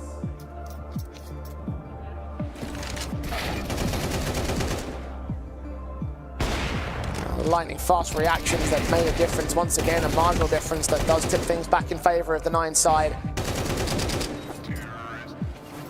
Think of that double came through in the apartments, things could have been so different for 500, and it's that 1v1 scenario, it could well have been them that take the advantage. The 9 lead look to extend. 500 a chance to answer back. Yeah, Farfan just prodding slightly more aggressively this time out for the brackets. Big impact from him on the apartments lurk in that last round. Now they're up against a bit more aggression. Oxygen and Cirque's been seen. The lineup is good. Bobek, can he make it too? Can he go through the util against Cirque? He can, but he can't quite get the kill. 20 HP on the man, and Cirque on 10 though. The damage has most certainly been done to 500. It is a 4-on-4. But one player on either bomb site in a very dire position. 9 can play slow with that information in mind, knowing that there's no way Cirque got away clean, there's no way that Spellin got away clean. And they themselves are all clean on the players that are alive. 100 HP. Counter smoke's good for the CTs. It will block and stall. Yeah, Spellin might have to drop off for this boost rather than staying up here. Pass the Incendiary back down towards Red Star. Double pump in from 9. Another Incendiary. Still plenty of time on the clock though for the T's. No second wave of smokes for 9, however, so it's going to be flash, then entry in, and then have nothing left for the post plant. Good flashes up the T side. Red Star moves in against them and does take down one pick. Manta with a responsive spell and struggles on the boost, but Farvan takes him. Cirque from range. The AWP trying to cut that bomb off from the bomb site. It's awkwardly thrown in, but Mantu turns up to the backstab of Rainwaker. Shot from Cirque does not go any further, and Farvan can punish him in the open. 2 now. On a trot here for the 9 side. 1 more for another match point. And not only would this be a large achievement for someone like Farfan to win a Series 2-0 on LAN and give themselves another day in the competition, Jay, but the achievement as of right now is him playing his 300th LAN map on HLTV. There is no way to be able to attempt that record than to get a 2-0.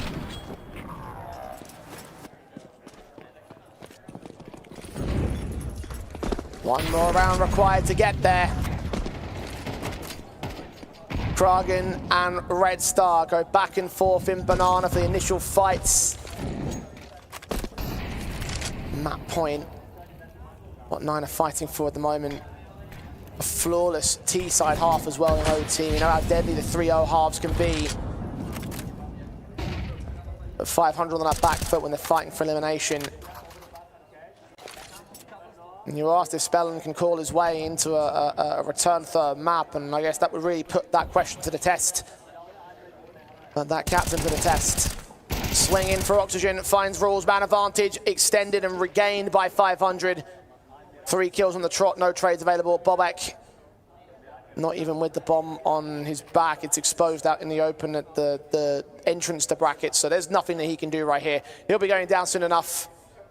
It will not be the flawless half that Nine are looking for. Yeah, Bobek can attempt his very best and hope to get some individual fights. He's doing a good job against the Orpa. The problem is the HP and the time. He's landed 2 pretty sick headshots, and number comes down to the 30-second marker. And they're backing up to ensure that he doesn't go around the town. He doesn't go in for any sort of cheeky kind of plays. Rainwaker to expect for Bobek. In 15 seconds at this point, so get that pick and then immediately run up. He has no idea if Rainwaker held back towards spawn, so there goes the kill and there goes the round. A 13th for 500. They just keep themselves away from another recovery to another overtime, basically, to keep their opposition away from another match point. You can feel positive that you've at least been able to win in overtime, Jay, but let's be realistic. They've won 2 out of the past 10 rounds. And for a squad that looked like they were on the verge of closing, that's not quite ideal for the momentum of this series. I think when you have that sort of number, it doesn't matter T, CT side, the momentum's just so in favor of Nine. Just so in favor of the favorites now.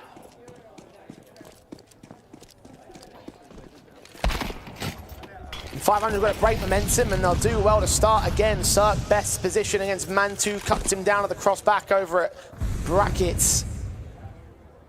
Good shot, good opener, and no response that Nine can take. Kragan just hoping to try and catch a bit of a timing of a prod forward. Doesn't see anything out there from the brackets. They're leaving Bobek alone on B that can maintain the half wall, play defensive. Rules is going to start making a bit more of an info play out here towards brackets and Shore. Flash against the Dane, does not see the swing as Molotov in the way.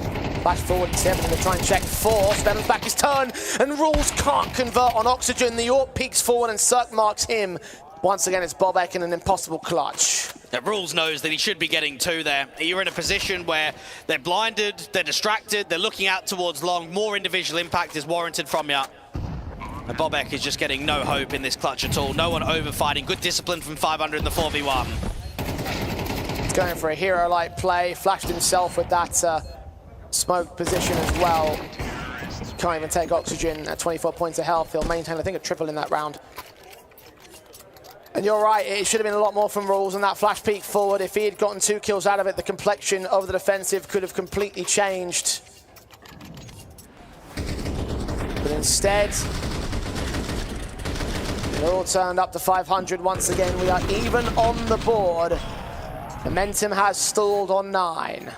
Excellent showing from Oxygen across regulation and overtime. This is a guy that normally averages a .99 rating on Inferno, and that's mainly because you're lurkish on T side, or I should say more aggressive on T side to a lot of those Banana campaigns, a lot of those Brackets campaigns, and then you're a hard side anchor on the CT side. So you don't have the best of roles to play mid to late rounds, and yet he's putting up some highlight moments. He's putting up some really key jewels across this map.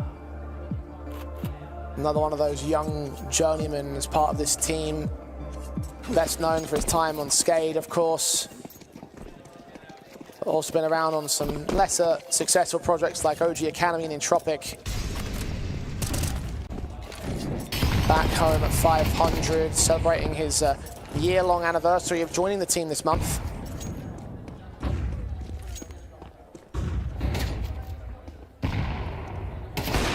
Finding the impact is appropriate. Oh, but there's some impact from Mantu. Lineup's perfect in towards Banana. Bobek's going to extend. They've got a man advantage by default. The opening kill against Kragan is meaningless now.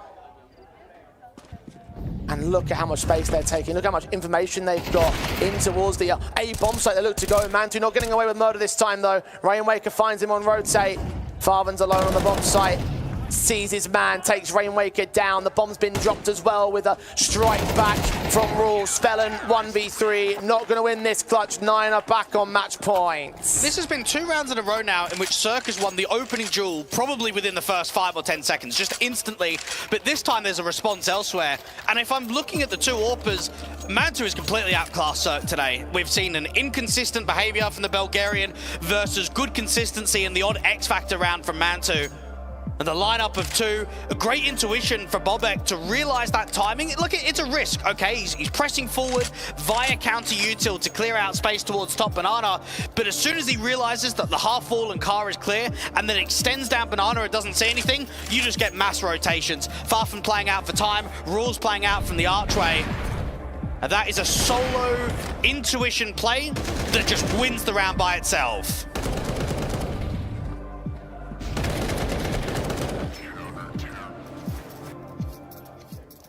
And the rest of the offensive crumbles. The numbers posted by 500 players. 23 for Spellin, 24 for Cirque, 25 for Oxygen.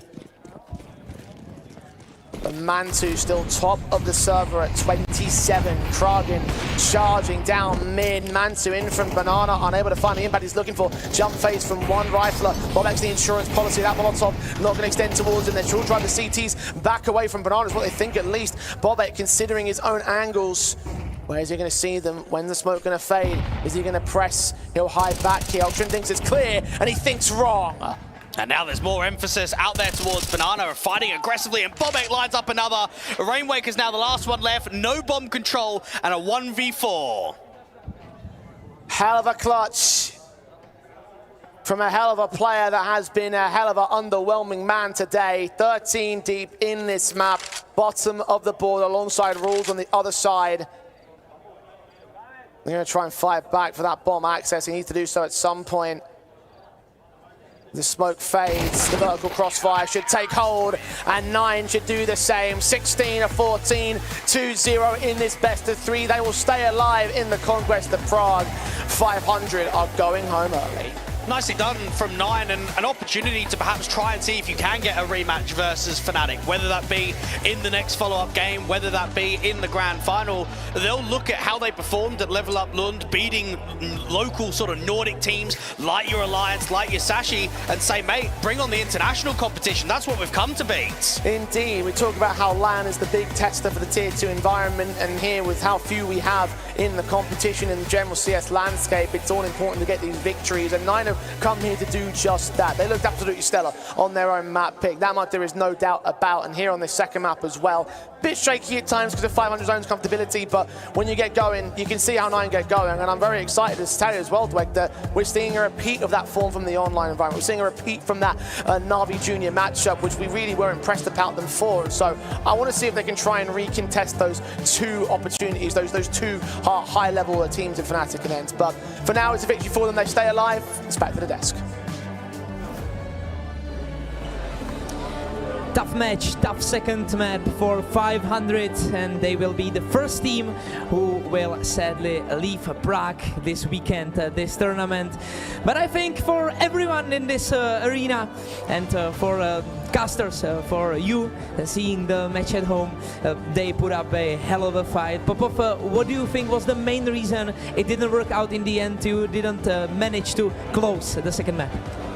Well, I don't know how to explain, but they traded really good, and we had a couple of situations 2v2s that they won. They started rolling and just came back. Like, we had opportunities to close even on 11-11. I think we had the bomb, but it is what it is, honestly. Yeah, but still, I think you made a great run in the tournament. You did upset against many great teams. How did you enjoy the tournament, the whole tournament? Well, we're really happy to be here. We're happy that we made some good maps. We're sad that we made some bad maps, and that's it. And what do you think will this experience with LAN do with your team? Do you think it will push you forward?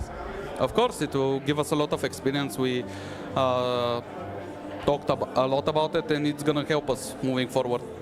Thank you so much for the whole tournament. Team 500, give them applause. 4th place of Tipsport Conquest of Prague. Sadly, we will not see 500 play tomorrow, but we will see 9 battling the loser of the match that's coming in a few minutes, ENCE and fnatic for the finals.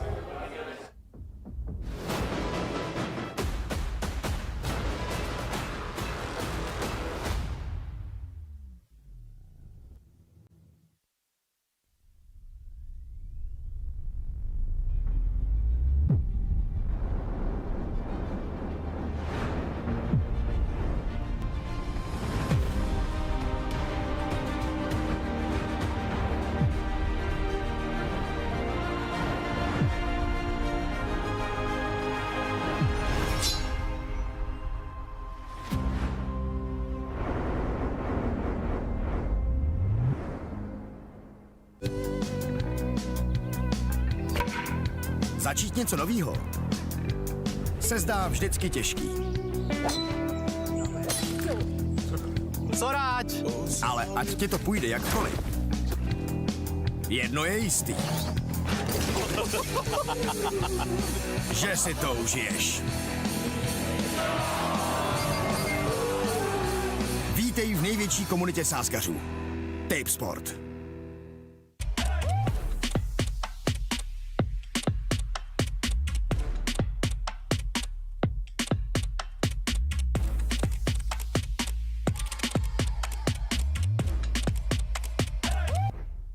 Na portále Playzone.cz jsme společně s Vodafonem spustili podporu komunitních turnajů ve hrách League of Legends, Wild Rift a Counter-Strike. Můžete si tak užít spoustu zábavy a zahrát si turnaje o peněžní výhry. Tak na co čekáš? Dojdi na portál playzone.cz a vyhrávej parádní ceny.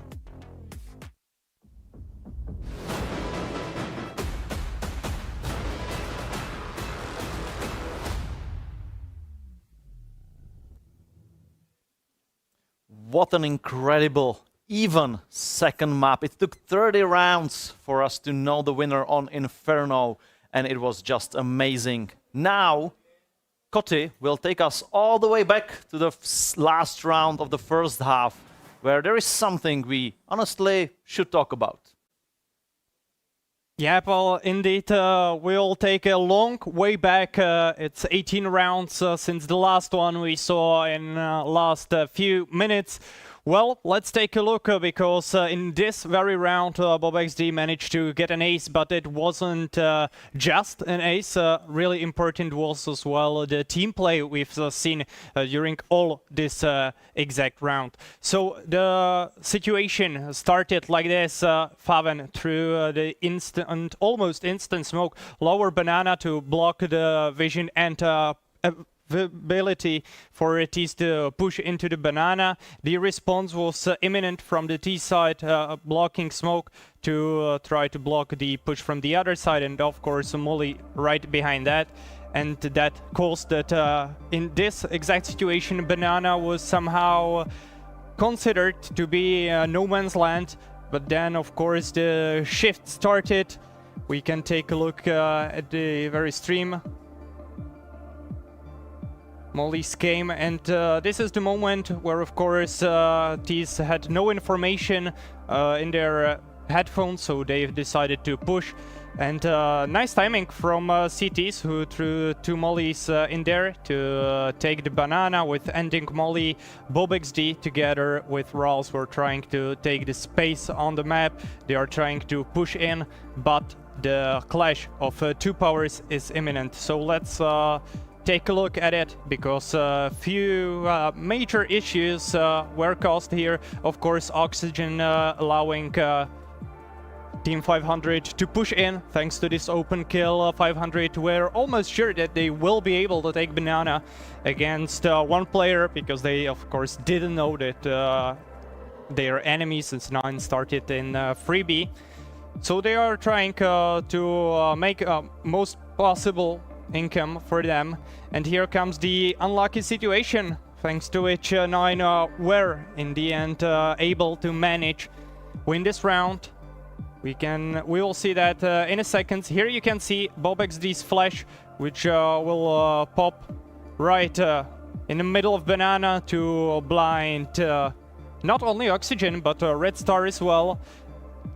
But this situation was kind of unlucky, because you can see Red Star is throwing his flash. Oxygen is playing anti-flash to block the BobXD's flash. But sadly for him, he turns right into his own teammate's flash, and easy 2 kills from 1 spray down from BobXD caused this 4 against 3 situation. So man advantage here for 9 was on point.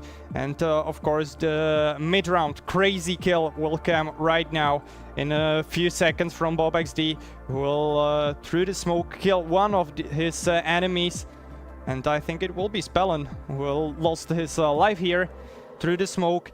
And now no reaction from 500. They weren't able to utilize the man advantage around the banana. They didn't have many active utilities. No retake molly, no flash through, nothing came in order to block BobXD's ability to push banana and to spray down all his enemies. So great showing, not only by aim of this Swedish youngster, but of course great showcase of utility, which we will talk definitely more on the analyst desk.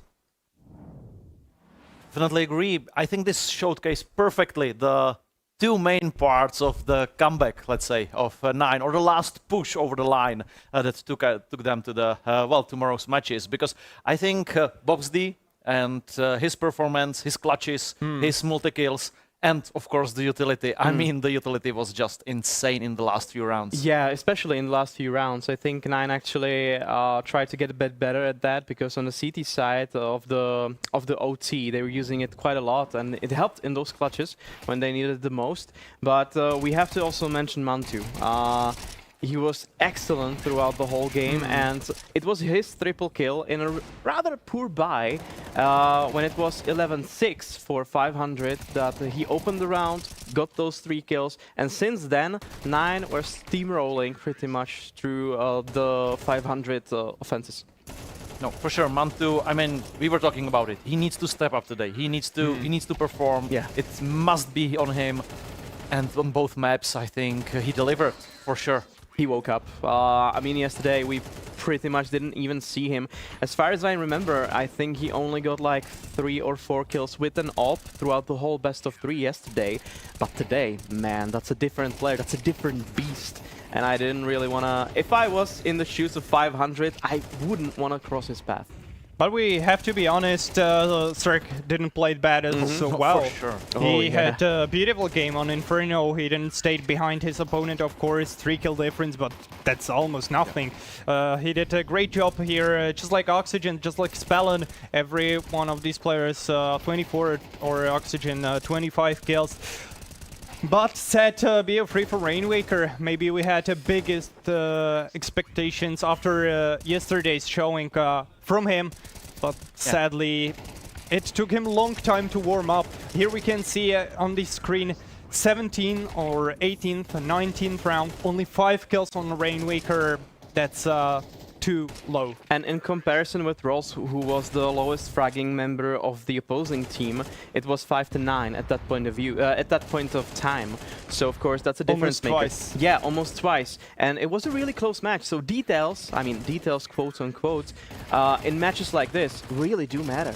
Oh, for sure. And we saw many clutches. Spellen. Yeah. He was clutch master, I would say, for 500, because so many tight calls he made and won them. Apart from that one round where it was a 24th round, the first in overtime 1v1 situation, and once again importance of utility when Kraken threw his flash, he was able to swing from the default and surprise enemies in game leader.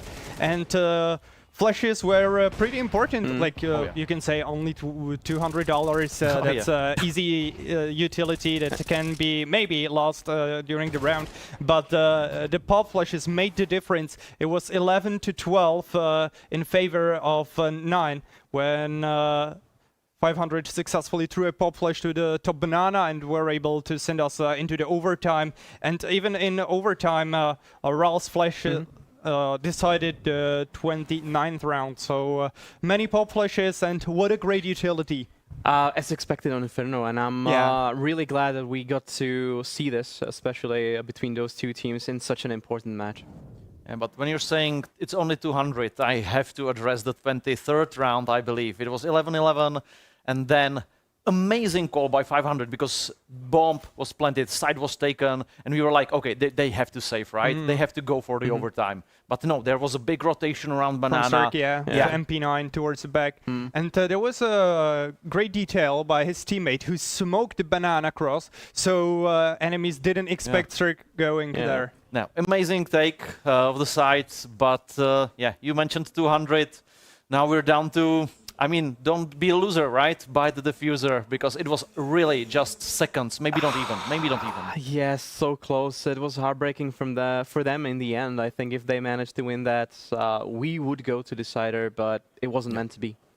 So as it now stands, we're down to 3. 500 will be leaving us, so all the remaining teams, at least some letters in their names for sure.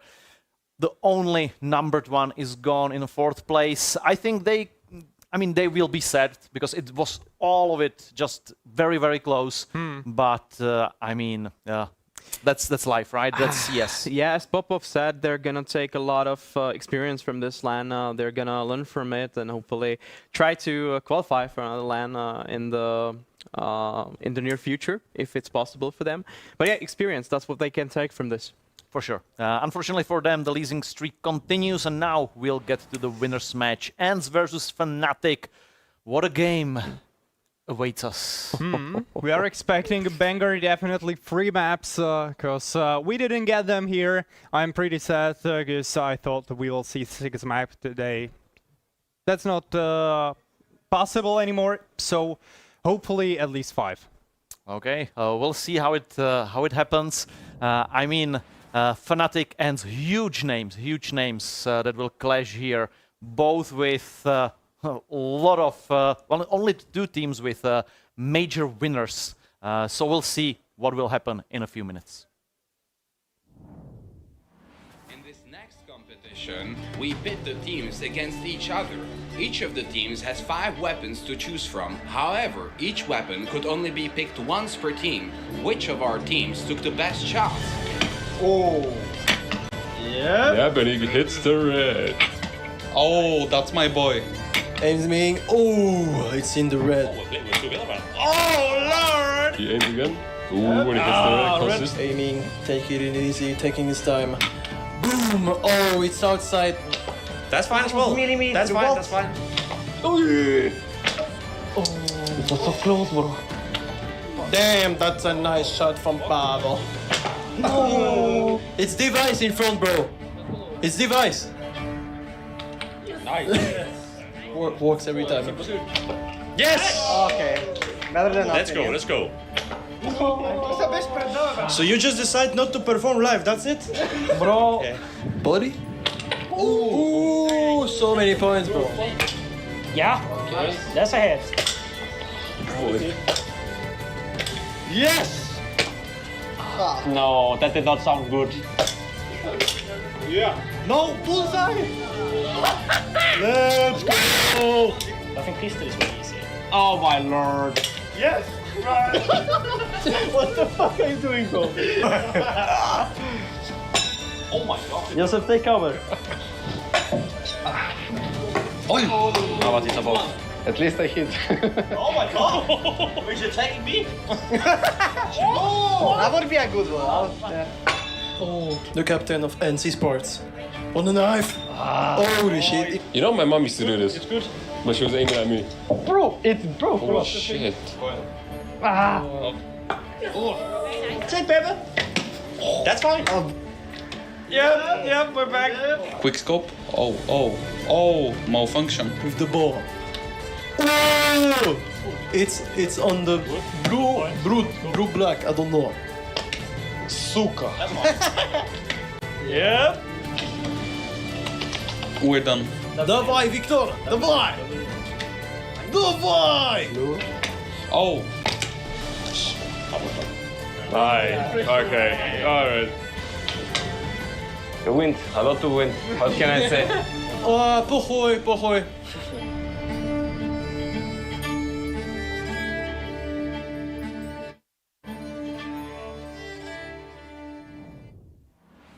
English interview for you, almost on a home soil. You started your career in a Team Gravity. How do you remember your first matches, first tournaments, first teammates? Oh Jesus, I remember the start for sure. I think that was actually my first proper team. I remember Caparzo actually found me. Back then I remember I was grinding heavily when I came always from the school phase. I think I wanted to be first, a bit frozen the first one, but I think I was like 100 elo away on faces from him. But then I remember Caparzo brought me on Steam. I was actually hesitating if I'm gonna join or not. And I was like, yeah, I have nothing to lose, I wanted to compete, and I saw her scene. Like, I think I can have a good shot. I think I'm talented enough to play in the region, and I did give it all. And it was very interesting on the beginning for sure with all the new teammates. For sure, that's why you were picked up then by Team Brute or Team Enterprise. But what was the first moment that you thought to yourself, okay, I can make a living by playing Counter-Strike? I think it was even before I joined Team Gravity when Caparzo brought me, to be honest, because I saw the tournaments when it comes to ESO Cologne, ESO Katowice, all over the world, and I was like, wow. Also the fans and stuff. I saw a lot of partners are joining, Audi, BMW, coming with few teams, and I knew there can be a lot of money in it, but that wasn't always my first thing to look at, Of course, money is nice, right? But I love the passion about the game. Like, since I was a child, my brother taught me how to play these kind of games always. So I think I always kind of had passion for this stuff, especially for Counter-Strike. I started 1.6 and I was playing for so many years. And with the passion came some trophies. With Enterprise, you won some kind of big tournaments on Czech soil. Do you think that was the moment you thought to yourself, okay, I can play in Europe, maybe, or did you still try to play on a home scene? I remember one big difference also in my career was when I was in Brute. Ades found me, and he actually wrote me. I had no clue who he is. He played before. He wasn't actually playing in our region. Ades. I call him Hadi usually, if that's fine. I remember he was playing SI Main, SI Advanced when he's friends from international, some Finnish guys and stuff, ATC, but I had no actually clue like who is it, and he wrote me and stuff, and when I heard what kind of theory he has behind the game and stuff, like a lot of knowledge, I was really surprised, and that's why I also joined team with Brute. I think that was the moment when he also showed me that the game is even harder, I would say, but at the same time easier when you can be good learning or fast learning, I would say, if that's the scenario to describe it. So I think Brute, I realized, wow, like actually, I think I can go all the way if I give it all also. Of course, if I'm gonna be like halfway there, halfway on the opposite side, I'm not gonna give it all, and that's not gonna be nice. But I think in Brute, I realized there is a high possibility. But then you gave it all in Sampi. You played there for a year and a half. You won a Czech championship. Was that happy times for you in your career? Because it was kind of a roller coaster. You had some ups and downs, but mainly ups, right? I think when I'm gonna skip a little bit. Of course, I think the highest potential we ever had was in Enterprise with all the players we had. As I remember, it was kind of lucky, but I remember also back then it was hard to win an Enterprise because Sinners were in prime. Oscar came again, he was still in extremely good shape. Neofrag was in his prime back then. So I think we're a little bit unfortunate when it comes to the moment. But I think, of course, the happiest moment probably in my CS career when it comes to regional teams or my previous ex-regional teams was in Sampi when we won the Czech championship. Like, I was kind of a little bit crying for sure when we won that moment, especially in that way we won it. I think we were losing 2-0 and we reverse swept the Econ in the finals. So it was an extremely important moment for me, I would say, especially in front of all the fans in Brno Arena. So it was amazing, yeah. Yeah, the reverse sweep was epic. Was that maybe the most intense match in your career that you played? I think it was top three probably. First one was RMR against Ecot also. So I think in one of the two most important tournaments in my life, I beat Ecot. So it's also like, I would say it's also very not nice for them, but very nice for me. So I would say, yeah, I'm proud of that for sure. Even before the finals with Sampi, you were signed by fnatic. How was the transition? Because from Czech scene, you played on a global scene for the organization with the highest stakes, highest pressure. So what was the transition like? I think I knew eventually when I finished even Sampi, I was closing the deal kind of with fnatic. I knew I have to take this step. I remember once actually I rejected fnatic before once. I remember because I still thought there is a high possibility I can bring one of the Czechoslovakian teams to the major, but it was not that easy how I thought in my head it was, before. But I think I needed the change for sure, and suddenly everything changed. when it comes to the players, to management, to dealing with situations, also my emotions, for example, because before I was way more stubborn, not that open-minded how I supposed to be, but if you're not gonna skip or you are not gonna be out of your comfort zone, you will never gonna change, right? Or you will never gain the experience. So I think I knew it's the right moment to choose. Even if it will go bad or good, it will not matter because eventually I will gain the experience of how it looks, at least on the level above when it comes to organization and stuff. Other than Fnatic or other Czech teams, did you have any big offers from other teams before you came to Fnatic? I don't think I'm allowed to say, to be honest, as I remember correctly, but I think it was few more. I think it was around 4 or 5 similar level back then. So yeah. With Fnatic, you got the happy ending, you made it to the major, you got stickers in the game. Was that a moment of a big satisfaction? Something like level or the game completed? It was so draining. I remember every single round, I think. The first round, it felt like I'm not playing the game at all. Like it went so fast. I remember also it was very long match, but for us, especially for me, it looked like I was playing only like 20 minutes. It was insanely draining, but I was so happy. I remember also the last map was Nuke, and we were losing 15-18, I think. So we were 1 round actually of going away, and ECHO would have made history basically for Czechoslovakia. So even that moment, I was a little bit selfish. I can say that I was really happy that I beat them, of course. On the other hand, I have a good friends there. For example, Forcy. I felt really sad for him, but I knew when it comes to that point, he is going to keep the consistency he always had. At least from my eyes, how good he can be, then he's going to be on the level pretty soon. Yeah, I think nobody is angry at you. You got to play for yourself. What is your current goal in Counter-Strike? Since you made it to Major, so the next big step is winning a Major, maybe? Yeah, I think that was always one of my on the top, first hit the major, but I need to look at it step by step. It cannot go, in 1 second or in 1 year. It's a longer path than that. And for the last question, how big of a deal for you is to play in these colors in Czech Republic before the audience? It's really nice. It feels like, of course, I was not really sure how it's going to go with fans, but I was really surprised for sure. I was hoping of course, that they were going to cheer for me, and I'm glad I was right. It was a really nice feeling. Okay, great to hear that. Thank you so much for the interview and good luck. Yeah, thank you very much.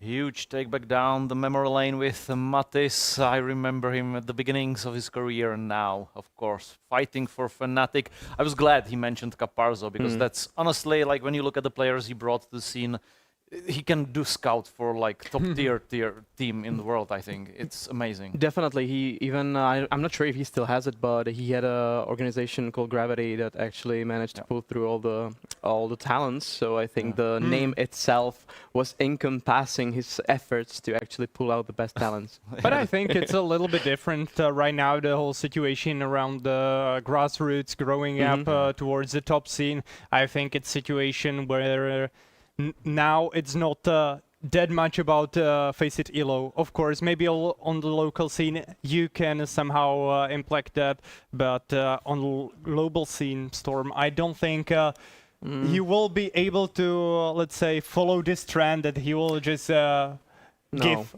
the best players into one team. Yeah, I'm not sure about it either. Anyways, when it comes to Mattis, I'm a huge fan of this player. Even you could even see that in the interviews. He's always vocal about everything. He can express his thoughts awfully well. So maybe one day he's gonna sit here and talk and yap about the game, because he has a lot of experience. But there's still a long time to do it, because he's still so young, and Fnatic, of course, are building his team around him, Jumbo, and all other youthful talents.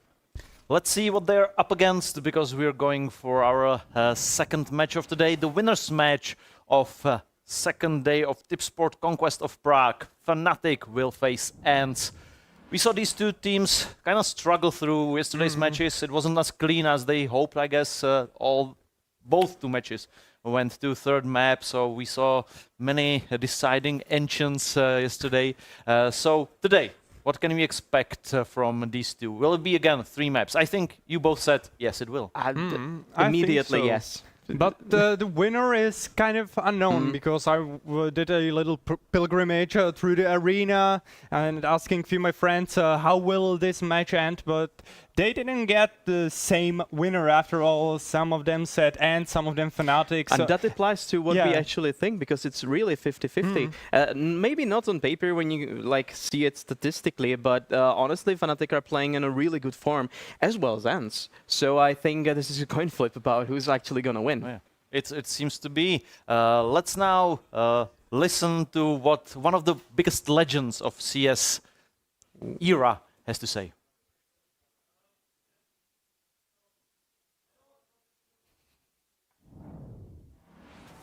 Hello, Crims. Thank you so much for coming to the interview. Tough series yesterday, maybe unexpected from your side. Did you shake it off yet? It was fine. We just sloppy on Dust 2, but the rest felt pretty easy. You're playing against home or in front of the home audience. Do you enjoy playing in front of these people? Yeah, there's been a lot of energy in there. It's been super fun. And, But still, isn't that an added pressure to not only win these matches, but show a good performance? Nah, we always focus on ourselves no matter what, but it always brings a little extra if people are hyped and stuff, so it's just a bonus. You are playing ENCE today, kind of prestigious match. Do you still enjoy these big matches because you are used to way bigger matches? So what does this match mean to you? I mean, I like competing in general, so it's always fun to play games, official games, take them as serious as any other game, so looking forward to the match. So personally for you, you are still being motivated by competing and having fun on stage, but is there still something you can or you want to achieve?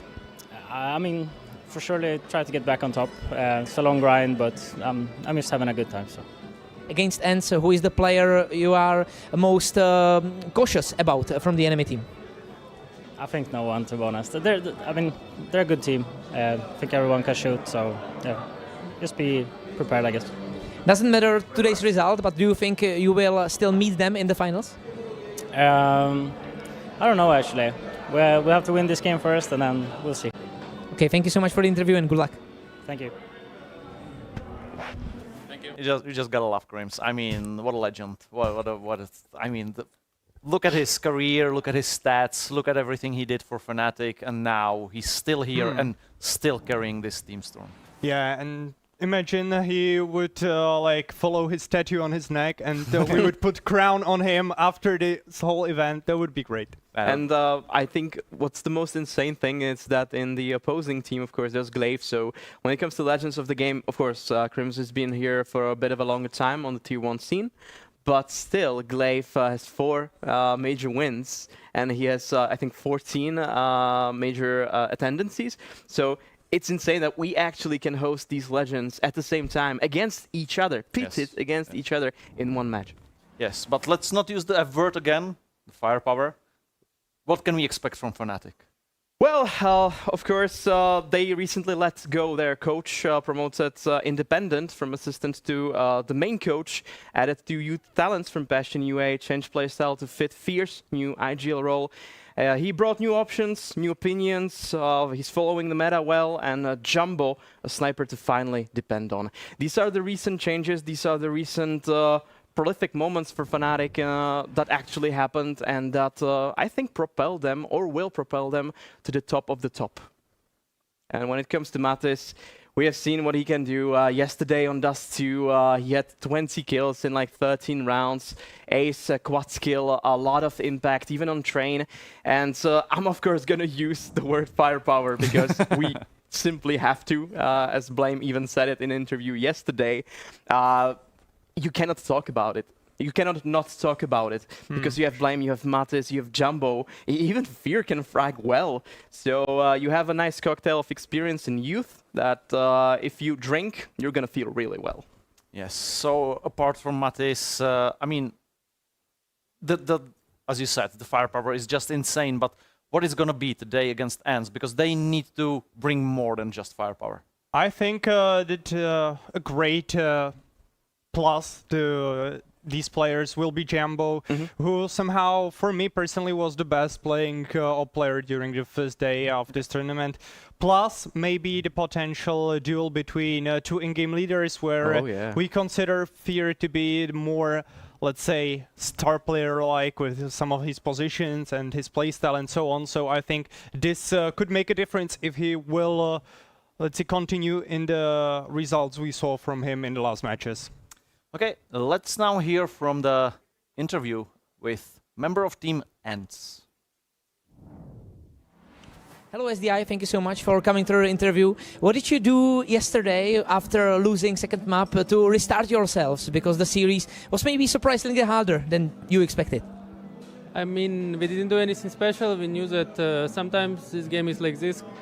In Counter-Strike version 2, you need to be focused in every moment, and sometimes your opponent have snowball. So we just focus on what we can do the best, and that's it basically. It looked like on a stream you kinda defaulted after trying something for 3 rounds. What did you do to restart communication at least? Because you looked like not a team playing by team play, but only by anti-strat. We talked about what we can do better, obviously. We tried to adapt, but as I said, everything we do didn't work. They were better at the moment, and that's how it goes. In the third map, you looked way better individually. Do you think it's a big positive for your team that if the plan A fails, you still can count on your firepower? I think it's really important right now in CS2 to have strong individuals. Otherwise, you cannot win the game. And even if your team play is full perfect, it's you will never win against individuals who are just better. So this is a very important part of the game.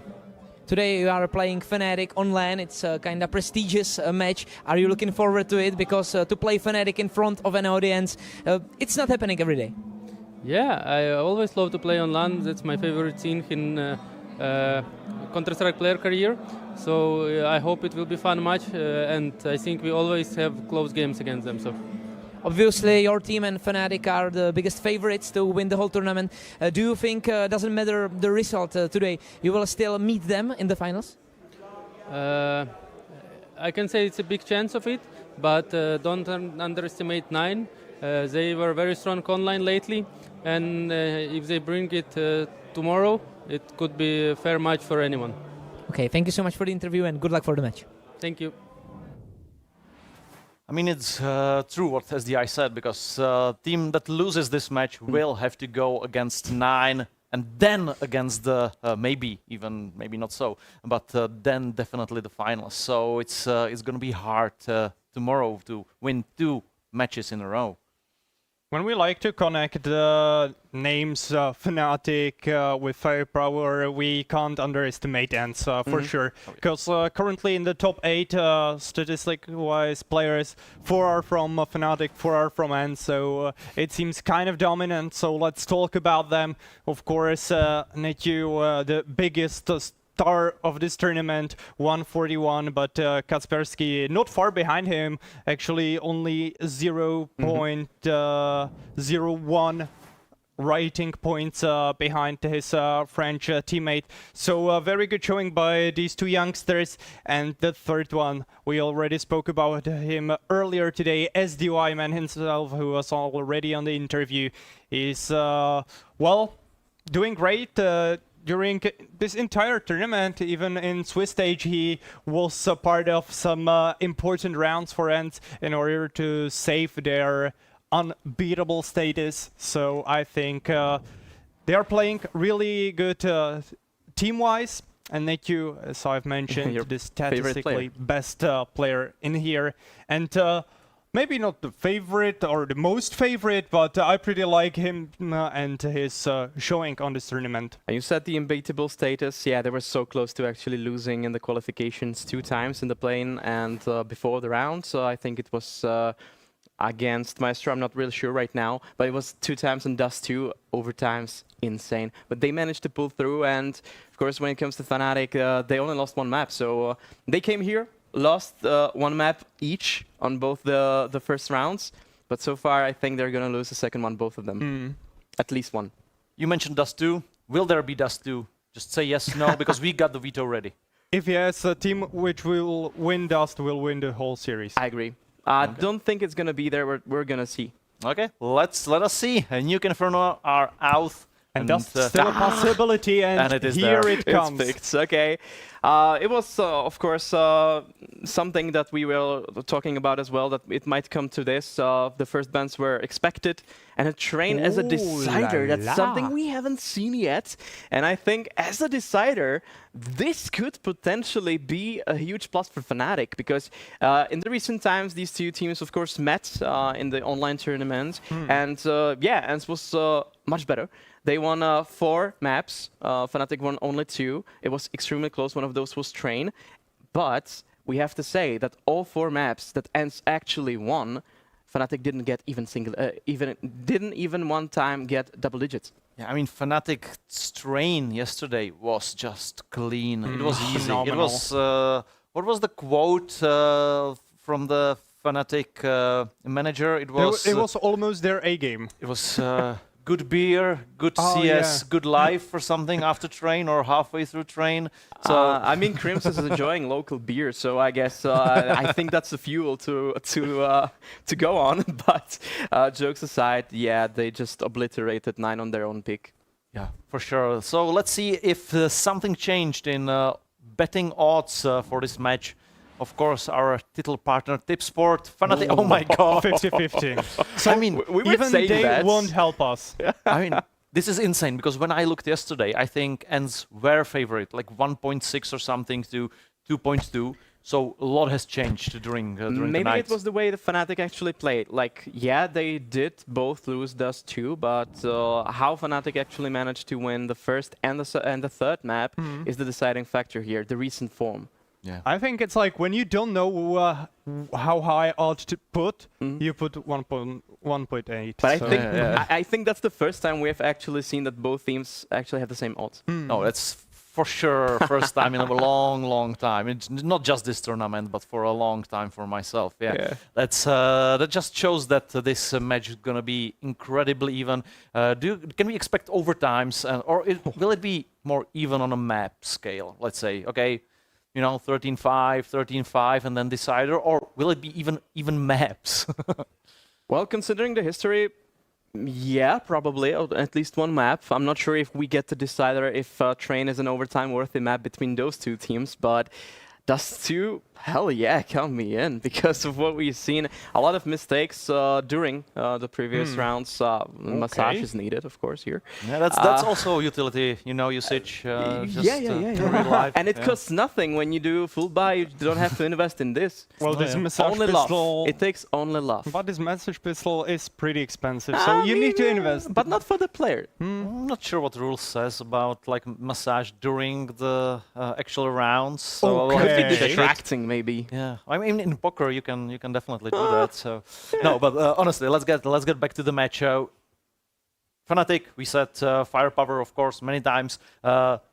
ENCE, is that more tactical approach to the game then? Because I mean, SDY, he said firepower is super important in the interview.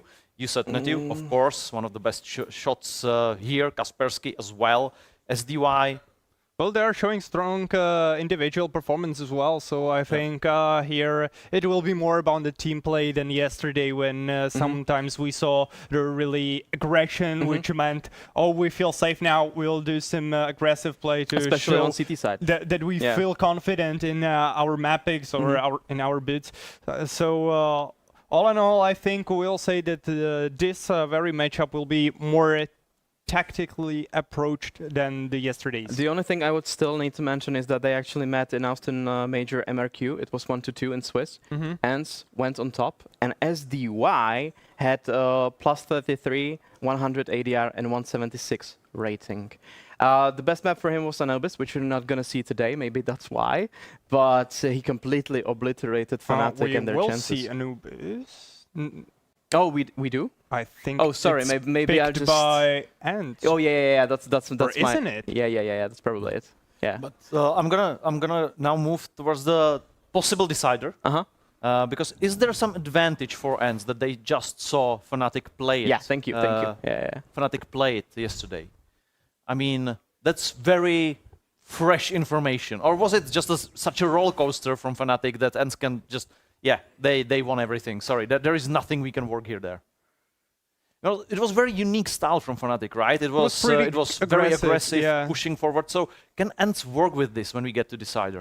Steady defaults, good aim, and hope for the best, because it's really hard to counter this aggression if you're not worried about it beforehand, if you're not prepared for it. But of course, ENCE are gonna be prepared for it. Fnatic, there's a lot of data about them, even now with the new editions. So it's been quite a lot of online matches. So I think there was a preparation. Both of those teams definitely expected to play each other today. So yeah, aggressive style probably will be countered. Okay, let's see what happens. Let's welcome our teams again for the first time in the arena on the stage. Davkone, take it over.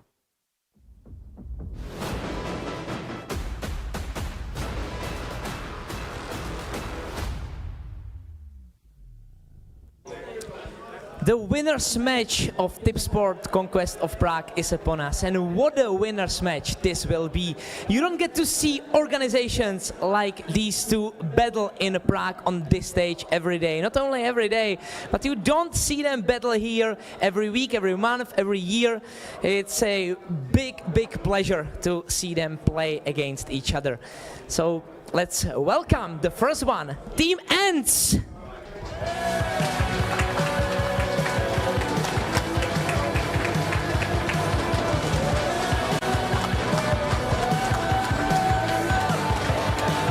Glaive, once again you meet on LAN with Crims. How do you feel about competing with such a player or with these players on one circuit for over 10 years? I mean, it's pretty funny, right? We are both old guys now, and I mean, he's still a good player, but we'll try to show him how we play CS now. How important for you as a team is to skip tomorrow's semifinals, since every team can upset each other, so how important is to play only finals for you? I mean, it would be, of course, a pleasure to play the grand final. I think it's not about skipping the consolidation final. It's more about just getting into the grand final and secure that spot. So, of course, that would be nice. That is our goal, and we will do everything we can to get there. For sure, Fnatic will have home ground here, home fans. But is there anything you can do or you can tell the fans to maybe cheer for you as well? I mean, not really, to be honest. They can do whatever they want, but we will show them a good game for sure. That's great. Thank you so much. Team ENCE!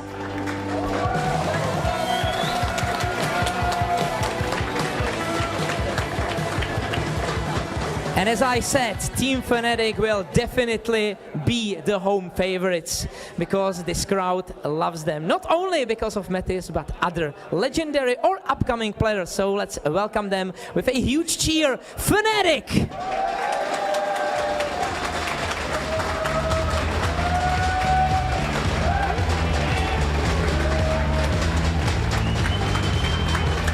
Matis, big match ahead of you. Would you say it's the most prestigious match you ever played on a Czech ground, Czech soil, since in a jersey of Fnatic you will meet another kind of a legendary organization, ENCE? I mean, it's just ENCE, right? We're here to win, so. When it comes to meeting players like Glaive, does it feel kind of a dream to play him in front of your friends, in front of your family and people you care about?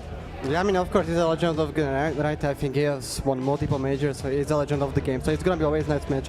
Either it's gonna be like online before we lost, of course, so we're gonna try to take the revenge now in the most important match so far. What is the most important thing you need to focus to beat them convincingly? Show more firepower. Thank you so much and good luck, Fnatic!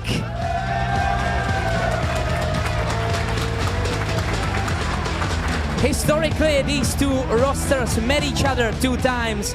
ENCE was victorious for every time. But these matches were played online. On LAN, everything can be different. So let's see and wait who will buy their tickets to tomorrow's finals.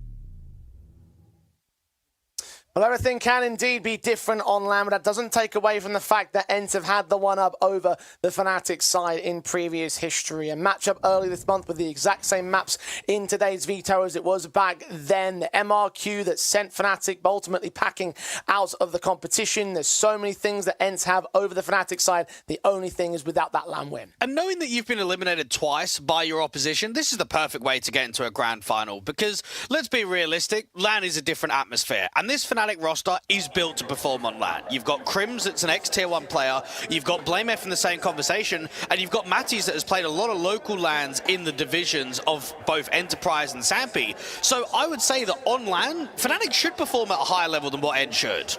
Indeed they should, but we've also looked at fnatic in general and seen them as a team that should have performances in much wider contexts in the tier 2 and even the tier 1 environment. I think we put them as a team that obviously should have made it to the major as one key example of that. So is that still going to apply here and now against an ENCE side that have had the one up over them? Are they going to underperform again? You know, like that's my sort of question to the front of my mind. Well, it's tough to get a judgment because since the MRQ, which was what, 6 odd weeks ago, fnatic have played just 8 best of 3s on HLTV. They're not accepting that many tournament invites. They're utilizing getting Fear more familiar with the system, Jambo more familiar with the other players. Whereas for ENCE, I mean, they've been peaking recently. They've won 11 out of their past 13 best of 3s on HLTV. I don't think their form could have been any better going into this tournament than what it is right now.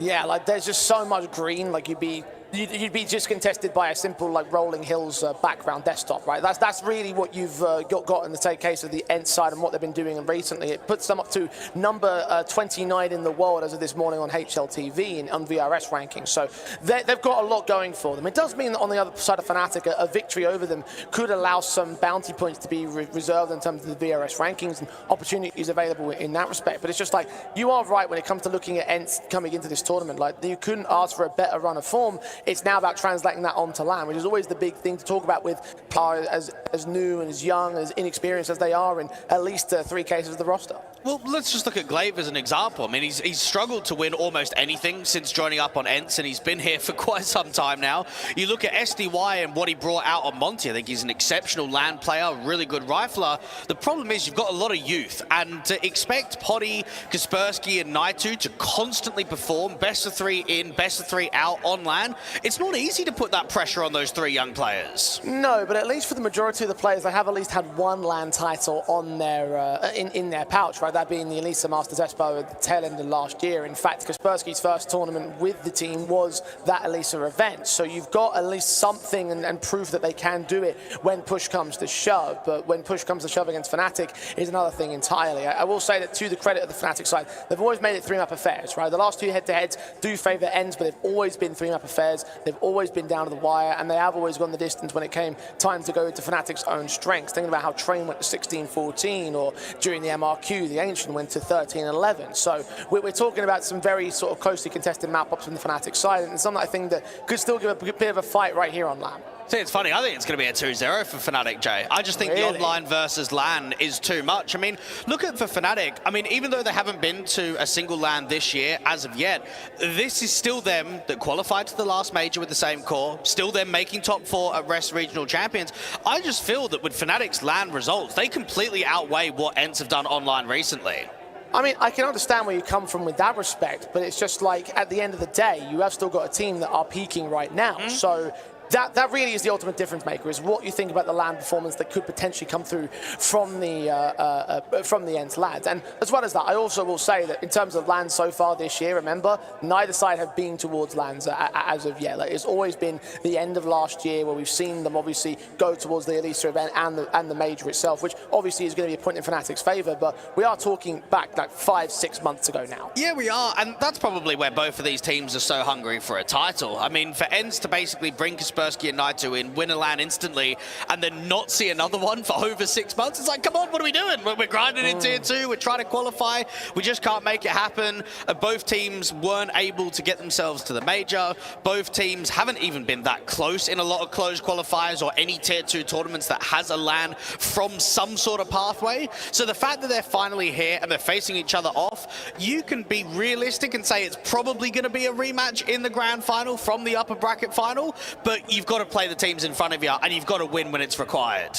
And so you must look at this sort of matchup as being potentially a thing that might decide a little bit of favoritism for that grand final, right? I mean, we talk about the fact that sometimes results that happen so close towards each other can often end up repeating in the opposite direction. So, you know, is that going to be an advantage or a disadvantage for the victors today? Oh, look, you might have to address that once the series is over. And I think once you get that series tomorrow against 9, you just have to kind of treat each game as it comes. And for Fnatic, I mean, even to talk about the veto, I find it hilarious that they sort of started the tenure with Jambo and the team by perma-banning Dust 2. They just weren't playing it.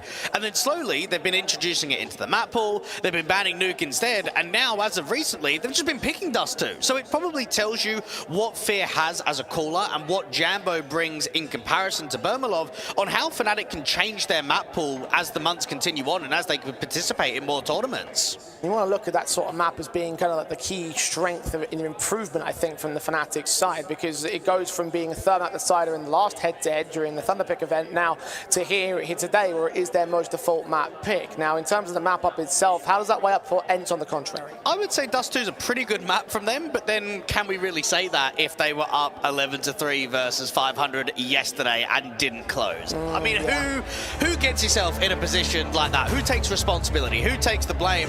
Because I can't remember the last time that I've seen an 11-3 on land not be converted into at least an overtime. I think I actually might have one that actually comes from ENCE, yeah, like in 10 years. No, not even 10 years ago, because I remember one of the things we always used to talk about with ENCE is the fact that sometimes their tactics seem to let these sort of advantages slip. I remember back during the Sky Esports Championship event that we did, Dwayne, there was a similar case that popped up there. I think it was on an Ancient at one point during that group stage. So I think that is something to be concerned about for ENCE in general, but for me, I see them as being too strong. I'm going to go 2-1 towards their favour. Kaspersky fast out towards Log, gets that first encounter, and SDY's trying to help him out in the process. Fear getting a decent trade together. Fnatic holding on to the man advantage as well with Jambo and his strike back. SDY trying to back away from contact. Blind shot coming in from Fear will remove him from play. So it's a 2-on-4 situation. Glaive backing up alongside 90. Both players at spawn being contested by Matties, the hometown hero in this LAN. And with his efforts, with his presence, ENCE are going to back away. This should be a pistol win for Fnatic. What an insane performance Matties had in that best of 3 yesterday. 59 kills, 35 deaths, 113.6 ADR. He was all over 9 in that best of 3. Indeed he was. To show up even more so, to provide that performance here in this matchup, the more important of the overarching games that you could play out here between the competition. Look towards that highlight, look towards that performance, look towards that consistency. See where the Fnatic can apply it even more so. Pistol wins on their board, so they're going to start things off right on Dust 2. And when I think about the Eklot series that we had in the online environment, the play-in game to qualify Fnatic to this LAN, Jambo had a really good performance in that one. He was getting a lot of opening picks with the AWP. We were seeing a lot of consistency from him in mid to late rounds. And it was Matties that had a bit of a poor series. So I think we know at times, even though we look at BlameF and Matties as some of the best riflers in Tier 2, there is enough backing power, especially with Jambo coming in that AWP role, to be that finishing blow, that final touch to try to make Fnatic a little bit more threatening than what they've been in previous iterations. And we talked up this side as having a lot of firepower on their squad. A lot of great individuals versus the tactical element of the ENCE side. Some concerns maybe in some departments there.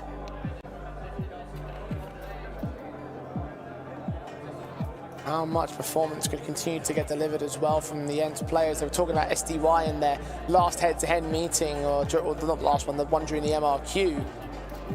Really delivered such an incredible performance on SDY's part. So you can continue to do the same thing here, and now ENCE are on the back foot, so he's only got a scout out for the second round. Have forced into it though. Going aggressively, trying to take lower tunnel space, trying to have a little bit of a crunch, and Matties just respects it instantly. He hears those footsteps, know that a lot of CTs are coming towards him, so you try and stall out for util, and the aggression from the T side now starts bringing pace from top mid down mid. Good shot, blinded against Fear. An HP advantage for ENCE. They won't know that they've got it yet. Minute and 20 to play with. Naitu is trying to prod around that middle face and look towards the short access. Jambo's AK instead towards top. He's going to try and take an engagement, dish out some damage, but it's minimal for the time being. This is a tough read for ENCE because there's a lack of info in terms of the default. fnatic haven't been using a huge amount of util. Even Kaspersky can get aggressive up towards short. He's got a good timing against the Galil, but he's being sandwiched and not really getting a lot of help from Poddy. So because of that, they have to end up backing off. Nice, he gets away. We'll hold on forever against the fnatic side, who are letting this clock run rather low and establishing themselves now towards mid. Smoke down that mid doorway, look to the short access. There isn't much aggressive contention from ENCE. They have got 3 players on the outside defense though, so see what they can do, especially with Glaive being closer to 5-7. Needs to get at least one headshot out, and Crims goes down. Vet on vet action, but the new gun of Jambo takes the trade, and Matties will strike back on short. Poddy at range, and SMG good for a pick at least. Matties trades him and makes it a triple as well. SDY to fall in turn. Bomb's going to get planted. This round is going the way of fnatic. And Knight2 with that for Mars, not got the pre-aim, and BlameF capitalizes upon it. And I just get the feeling that there's a lot of pressure on fnatic, not only, Jay, to be able to kind of win this game and get yourself into a grand final, but to actually prove that you can at least be a top-end Tier 2 team. With the players that they've got, they should, in theory, be a Tier 1.5 squad. But we know how difficult the online environment is. We know the lack of opportunities that this organization has had on LAN. So when you get here, you need to prove to the organization that this project was worth buying out guys like Jambo and guys like Fear, and that all the progressions that we've made with the roster changes recently is going to make us a title contending roster on LAN. That's what it's all about for both orgs. The fnatic doing well enough to deal with the eco at the moment. Only eco pistols, however, for the ENCE side. And an R8 and a 5.7 involved in the buy-ups, and I mean, it's not enough to contest around. Didn't quite get the damage output as well to the mid-stack either, just BlameF to full. Crims could be a victim of a later tag, as well as could Fear. They'd actually get the kill on Crims. SDY traded, Matties goes down as well, so actually they are making a bit of a go of expense here against fnatic. Jambo's running out of ammo as well. Glaive fought upon, however, he will go falling. So all's well that ends well for the fnatic advantage. The 3-0 start, but 3 players to fall. Could leave some reset potential for ENCE. Now, I'm just going to go back on something you said, Jay, about both teams. So do you think that ENCE should be a title contender in Tier 2? At least in the LAN circuit? Like, I'm just curious. I mean, in terms of, do you know what, as an organization or as a team? As a team, because they haven't really made any good signings. Like, nothing's caught our eye recently. They are definitely trying to invest in the future in my eyes. So in the future, I could see them doing something there. How much more time are we going to give, though? That's a good point. You know that they have been on a bit of a high note as of late. We know just on the basis of who they've got as the veterans in this roster that they are going to gun for something much greater than just grinding Tier 2 online cups. They set the major as a benchmark for their performance, didn't quite hit it back then.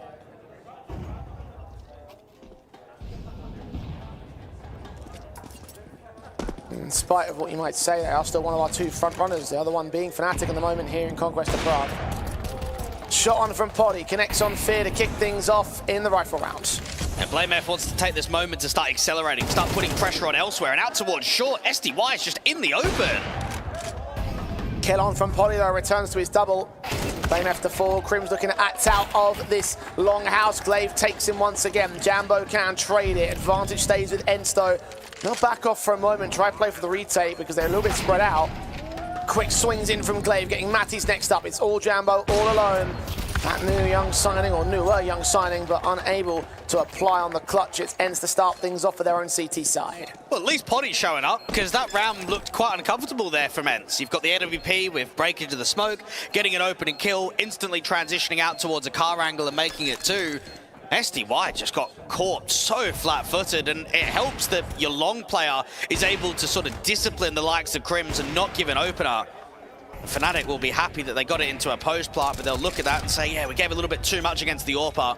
So an opening round comes through for the international squad of ENCE. The rebuy looks okay for fnatic, not quite the harshest reset just yet.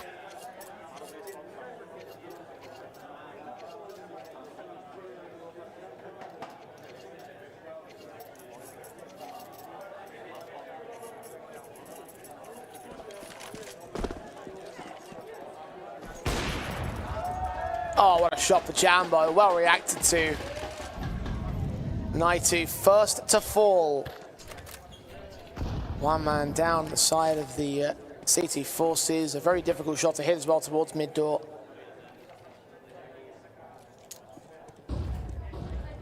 fnatic will press on with their aggression, a little bit more proactive now they're a player up. And clear out the majority of that pit angle. SDY could put down some returning util of the smoke, and because they've given long, they have to take map control elsewhere. You've got Kaspersky getting a bit aggressive down here from the doors. You've got your short players pressing up, and Poddy's just hoping to see if he can catch a bit of vision of maybe a boost or some spam on the edge of that smoke, and he's been able to catch the first player on the left-hand side of pit. There's still a lurk from BlameF outside of the upper tunnels and towards B, so they don't need to commit long to A on this. SDY could have been involved there to cut those rotations off, but he has started to back away. So that option does reopen for fnatic, although they don't seem to have their hearts too set on a rotation. We'll back away to the long house, so there's that much, and they've also posted Kaspersky on the CT side, just in case there is something going on there on the B site. Jambo starting to walk up, trying to win the Orkfield battle against Poddy. Lost to a leg shot a moment ago. Swinging in, shot connects from Poddy, who delivers a 4-on-4. Yeah, Poddy needs to try and get that refrag, and it's still a lack of info whether that was just a lurk or not. Missed shot, Kaspersky goes down to BlameF. Mattis gets another kill out of this one, and another tag comes in for the Orpa, but Crims will dome him. SDY, all that remains, caught out towards mid, dealing with a lurk player at BlameF, and fnatic will answer back to ENCE start. And I know a lot of people have had different opinions about MRQs being online versus LAN. I said it at the time, and I'll say it again, Jay. If the MRQ was LAN, fnatic qualified to the major. Like, I know it's easy to play fantasy, right, when you don't know, but I'm that confident in how much better they can perform on LAN than online. Even if the results haven't really shown it because they don't have any LANs under their belt, there's always an expectation. There's always a vision of what you can see from these kind of rosters when the environment changes.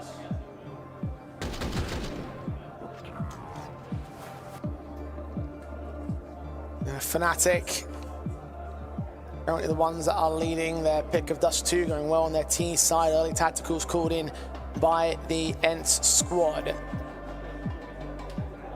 I'm going to talk to NKJ and see what he can impart to his team. So they have had some good moments. The one round that Poddy really highlighted on his AWP, continuing to do as much as he can even when they're at the disadvantage. Is that a scare though, Jay, that the 2 rounds that look impowerful have only been because of Poddy? Well, certainly in the early matchup is a benefit to ENCE, but if it carries on like that, then yes. One positive, at least, against that nature is the fact that Glaive is top fragging, and the 2 frags that Poddy also got on that A defensive was backed up by 2 more of Glaive at the same time.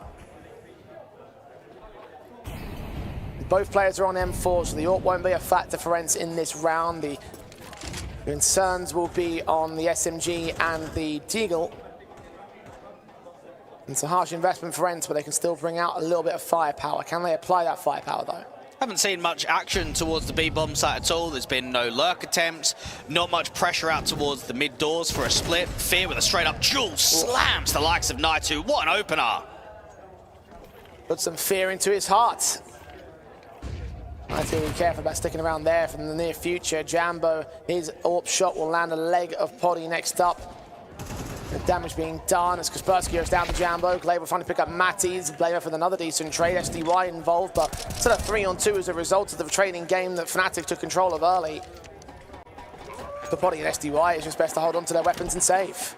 And you can definitely feel the vision has changed from fnatic over the previous years to where we are today, in which they made a lot of safe signings, didn't they? A lot of guys that were maybe average in tier 2, hadn't really achieved a massive amount, to then finally putting their foot down and saying, no, we need a proper signing. Now, Mattis has easily been one of the best signings that this org has made in probably the last 5 years or so. But the time that it told me that they were being a bit more aggressive with the moves was when they signed BlameF last year. And then what they've done towards the tail end of last year and moving into this year by putting their foot down on the rising Passion UA2 players. So there's definitely been a change of tact recently in comparison to the previous international iterations that they've had.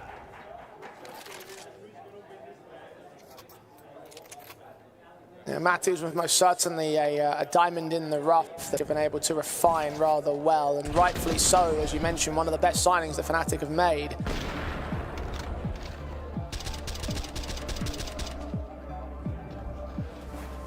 Never would have thought that a call up to from a team like Samp would have given them the kind of star that they got, but here they are. Well, considering they've had guys like Dexter and Mezzi and Alex, doesn't it feel insane that Matties is their best signing? Like, if we're looking at all the different players that they've picked up over the last few years, some ragtag local talent has been the #1.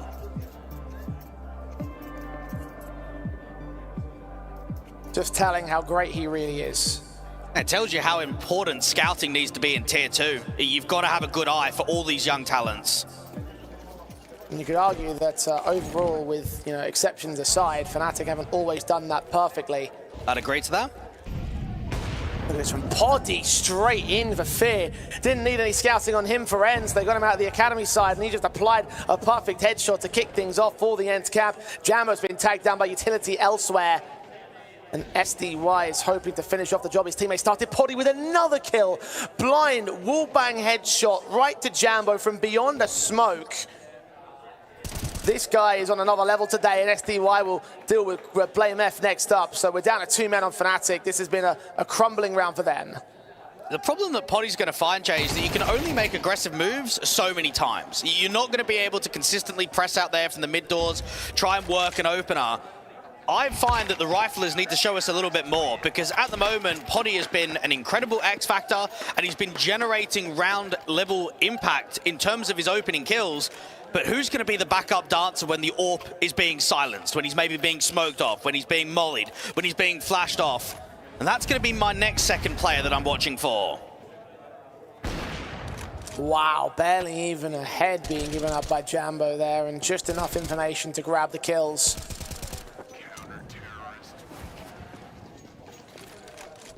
But you are right. Right now it is the Poddy show. SDY's got a secondary AWP though. The AK's involved as well from Naitu, taking down Jambo alongside Kaspersky on the back of the bomb site. A rush tactic that doesn't go all that well for Fnatic. One trade from Blame F is all they're going to go on that one. And now ENCE may start to really get into the game. Well, that's insane that they've started 2B. I mean, that's a hell of a call from Glaive to be able to have perhaps the read on the scenario. I mean, you very rarely see rush Bs. It's been mainly one B site anchor for the majority of these rounds, and then the one round that Fnatic try the accelerated play, you've got Kaspersky and Naitu.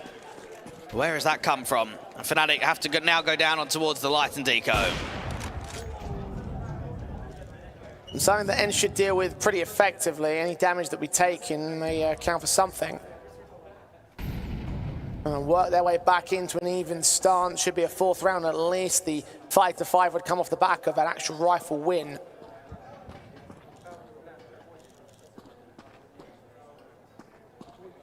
And Fnatic really is taking their time with this one. They have some upgrade pistols, but Kaspersky has 1 tap, and he applies them perfectly to Jambo's head. Yes, Kaspersky had a decent game in the play-in matchup against Partizan that we saw in the online stage of the competition, dropping nearly 60 kills, had a 95 ADR and a 1.32 rating. So I'm keen to see if he can continue that. I mean, the series that he had yesterday was pretty impactful against the likes of 500.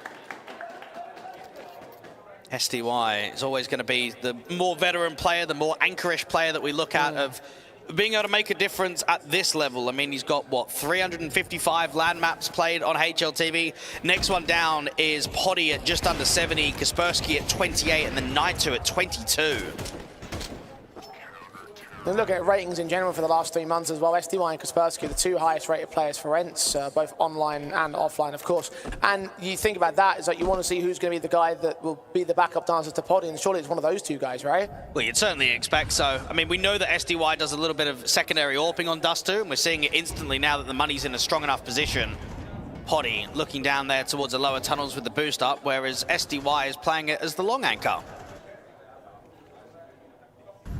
And a lot of long presence from Fnatic, so post up one of the AWPers there at least to try and get the shots against them. Got 2 rotators that can provide support when, or if he does go down. Of course, not a lot of trade potential with that setup, but fortunate for him that no one from Fnatic is going to try and press too aggressive. Poddy's just seen one and times his shot so well. Flashbang and smoke blinding him off, but he doesn't need vision against Blame F. He's first to fall. Fnatic are doing everything to make it uncomfortable for the AWPer of Poddy, and yet we're still getting opening kills out of him. Now, Glaive is repositioned to try and help out SDY towards long, which means that the AWP can now start moving out towards the car angle if required.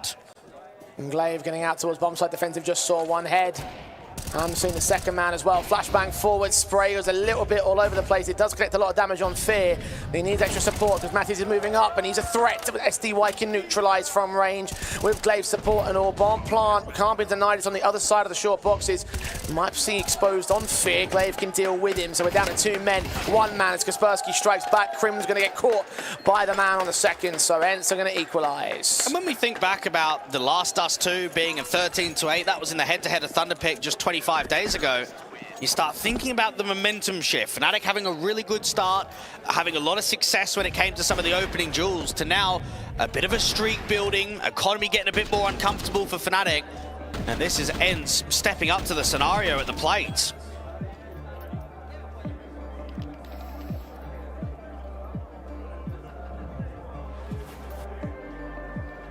Fnatic taking a tactical timeout, because they have just lost their lead, and ENCE going to take this chance to try and surge ahead. You know that they must have a game plan up their sleeves, and I guess one of the key things they're discussing right now is how do we neutralize Poddy, because I could just see him being now the guy that ultimately just makes just everything much more harder for Fnatic, and it becomes the MVP of the series if this keeps going up, if he keeps performing like this here on Dust 2. And maybe a bit more difficult for the new interim head coach of Independent out on Fnatic. This is a guy that's meant to be a second dancer. This is a guy that's meant to maybe facilitate with some of the analyst role and some of the anti-strat, but now with Castle basically getting the kick and getting out of the org, he has to step up in all of their officials to be the guy that's going to take leadership. There's like an assistant coach as his original role, so I'm not sure like specifically what that entails, whether he's just there to provide the coach extra materials, but I'll come back to that in a second, because Jambo's just struck against Kaspersky and neutralized the top fragger of the ENCE side. It's 1 man to fall, and then Fnatic are just going to back up. But going back to what I was saying as well, like, you know, it's obviously such a role change, because you don't see assistant coaches in that coach slot on server. You don't see them standing behind the players on LAN. Fnatic gonna have to make a change as a result of that, and they're making changes well enough. Jambo, another great pick. Blame F's Deagle strikes as well. The hero AK has played with the B site so well that they have fallen to pieces, and Krims be there to lurk against the rotators, ensure that they cannot make any progress into that B bomb site. This will be around for Fnatic, and even damage done on SDY. The cherry on top. A little bit of history that Independent was the head coach of the Prodigies, and the Italian analyst that ENCE have right now was also the head coach of that same organization. So you've got guys that have kind of made a bit more of a name for themselves in the lower divisions in Tier 2, trying to jump at the opportunity. And most recently, Independent was the head coach of the Guild female side. And Glaive is just hoping to try and see if he can trap players into the bomb site. The money's so strong, you might as well attempt it. Draw more players in, got yourself your first kill. The AWP has also been caught there from Fear. So decent work in the end. I mean, the economy's still pretty solid going into round 12, unfortunately. And that's Fnatic overwhelming the B bomb site, something that they've struggled with in the past.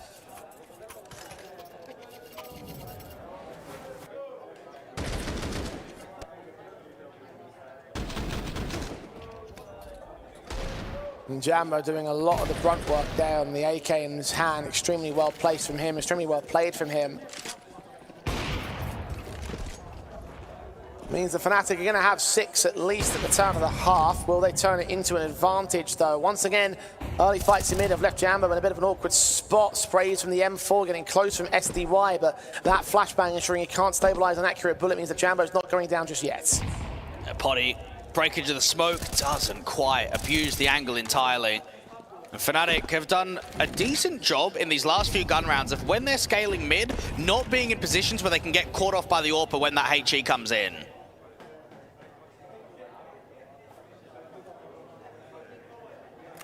Evading the common angles, SDY hidden behind that smoke. Poddy posted for someone to go aggressive here. No longer looking for the mid fights, expecting Fnatic to have made some progress. SD might be the first player up for contact, and indeed he is. Jambo catching him as he had his attention turned towards Suicide. It was actually Manol's top mid entrance, so advantage now for Fnatic. And Potty in a position to start rotating up to put emphasis elsewhere. Now, Long is not being held entirely. So as you walk contact and fade this smoke, you start clearing out the pit, you start clearing out that close right-hand side. You've still got lurkers, you've still got Fear in mid, and your top lane player of Blame F outside of the B bomb site. So plenty of time to be able to stall and get them involved in the late round rotations. And Glaive's backing off just in case. Kaspersky did catch one of those lurkers, so there's a 4-on-4 to establish. Could also see a walkout from Blame F, indeed, out to that B bomb site. Naitu's caught him, and the advantage now sits in with ENCE. 15 seconds for the bomb to commit. It's the last man of the 3 players, and Polyzorb is watching, seeing Molotovs come in his direction. The Molotov will drive them both back, and so they will have enough space to plant safely, retake on. And Jambo's got a single smoke that he could put down towards short, but they need impact, and that's why Crims is a bit more aggressive. You can see the feet of players coming in. He can spray down 2 men as a result. Kaspersky and Glaive, the victims of the veteran. Naitu starting to move close now. His M4 fought, but Crims lands a triple.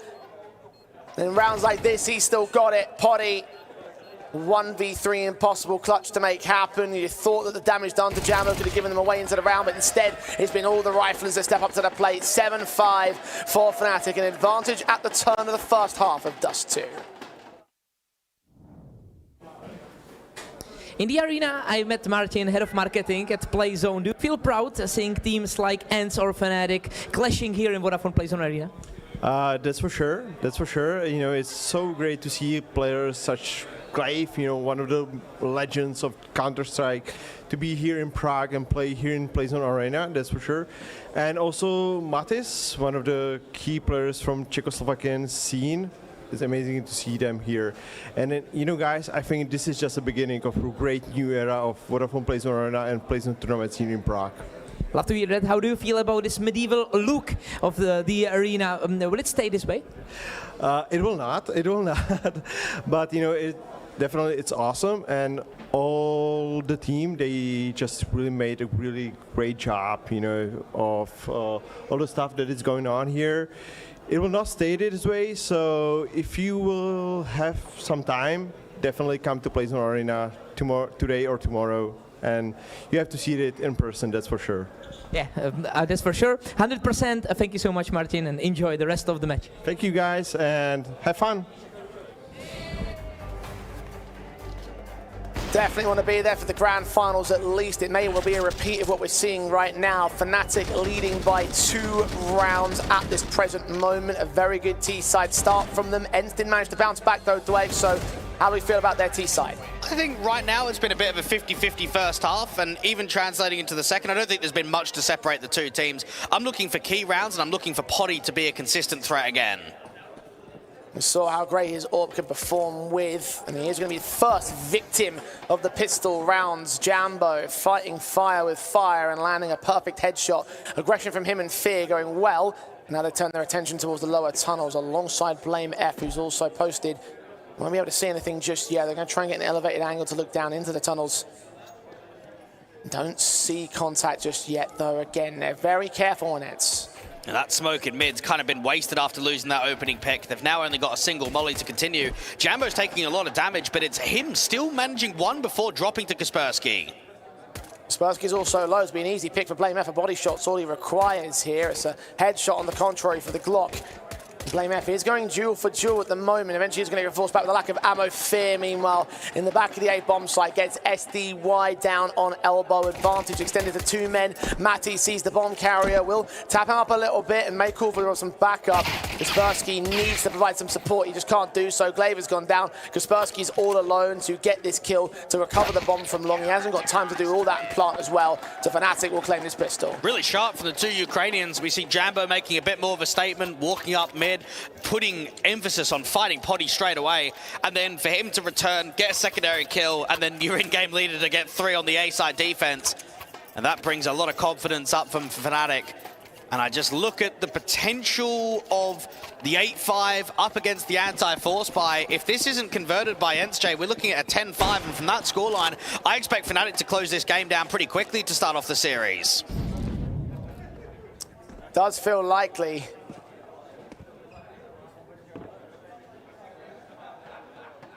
ENCE either need a steal here and now or to trade back when the rifles get brought in and they have to pull up a stellar comeback similar to what we saw in the last best of 3. 9 returned and we're able to take over that second map from 500's 5-round advantage. Similar-esque here for ENCE. They've got a Galil and a Scout though. Kaspersky and Poddy, they'll be the hero makers if they are going to be heroes at all. And Jambo may be the victim of said heroes. He's doing battle with the Galil player and the Scout also reveals, but neither player goes down. A play meth with the HEs a little bit too late, unfortunately, to see if it landed the position. ENCE are now in a state where there's not a huge amount of util to follow. All they've got left is smokes and flashes. So they've got options to short fake, go in mid to B. They've still got a lurk in towards the upper tunnels. It needs to be accelerated. They need to try and take as much space away as possible as they can get those sort of pistols up close and personal. Time's running short on them. ENCE moves up, the smoke's down, awkward spray from Jambo, flash blinded and smoked off. Now they make their way into the B split. Good flash in, Matt is going to get one of those kills out of it, but Tech9 of SDY domes and Night2 takes Crims back from point blank. Scout player provides a little bit of cover, but only stalling for so much time. 3-on-3 with massive HP advantage for fnatic on a retake. A good resmoke just to try and waste out the timing. Glaive is in a position where he needs to try and get some impact out of this from Mars. The problem is he's got no armor on this post plant. That's the big concern. SDY's too low to keep the aim punch from having much of a difference here. It's close from Glaive, spray back with the Tech9 support, and Glaive can get both of those kills out. Massive helping hand from Night2 there, and Fear can fight from range, take one pick, but no more than that. SDY does get his piece of the pie, and that is the steal that ENCE were looking for. It looks as if Crims just got full pre-fired out there on the edge of the smoke in the upper tunnels. Fundamentally, that round was played quite nicely from fnatic. They had some really good timings. The issue is Jambo just gets nothing out in spawn when that smoke goes down, and then Matty's goes 1-for-1 and Crims doesn't find anything. I think individually they let themselves down in a round where they had a good read and a lot of players to counteract towards B.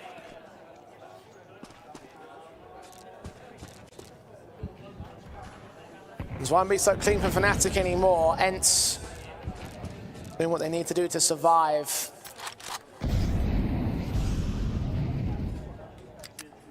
Taking the slow approach as a result. You've still got your weapons.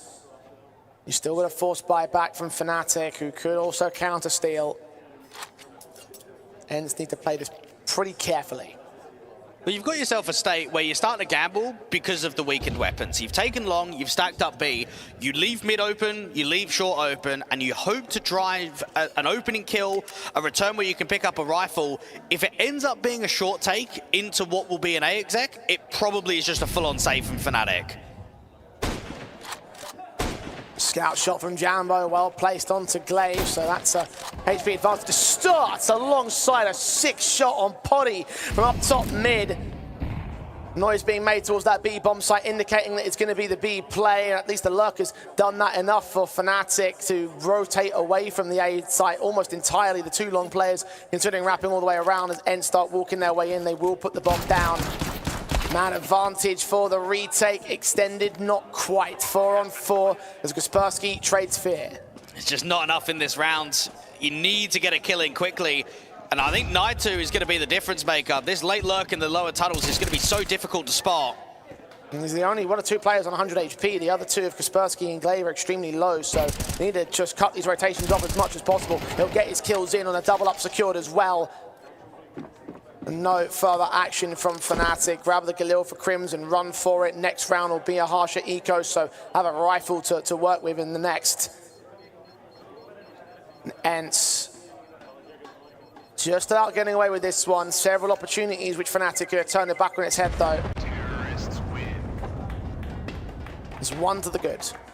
Well done from Night2. Bit of a slow start from him, and he's a player that I think struggled quite a bit since making the transition from MOUZ NXT over to ENCE. The different level of competition, the more frequent appearances on deeper runs in HLTVs has not been easy for the anchor. He had a good series against 500 yesterday. 60 kills, an average of a 1.41 rating. So we know that he's got what it takes. It's all about being consistent in the matter. Poddy doesn't quite get the opener, but fnatic will treat this round and say, right, we've got very few, upgrades. Let's try and maximize the potential between Crims, Jambo, and Matties. Flash in the Jambo, he's just as blind as the T side though, still gets Glaive and gets SDY. Turn back towards Poddy, but the AWPer shuts him down. That's still an advantage gained by a single man of Fnatic side though. ENCE to work back a little bit harder. Well, I think we're seeing a bit more X factor from Jambo over Poddy, aren't we? I mean, Poddy's been more consistent on the AWP when it comes to just holding angles and working picks, but Jambo's got this flair about him. He doesn't mind getting aggressive, he doesn't mind making those extra maneuvers. And in a round where you don't have a lot, that's a perfect start. That's the unbelievable beginning that you're hoping for. There's a reason why people are so excited when Jambo entered this Fnatic roster. In fact, there's a reason why people were so surprised that he didn't join Fear when he initially moved over. Now that he's here, he's done great work, and that round is a perfect example of the work that he can do. Pistols now looking for further fights as Fear finds the angle on Poddy. His back was turned. Now they've got to just charge into that A-bomb so I get the bomb plant down. There's a number of rifles that could get picked up. You can see it, BlameF already extending towards top mid, grabbed an AK.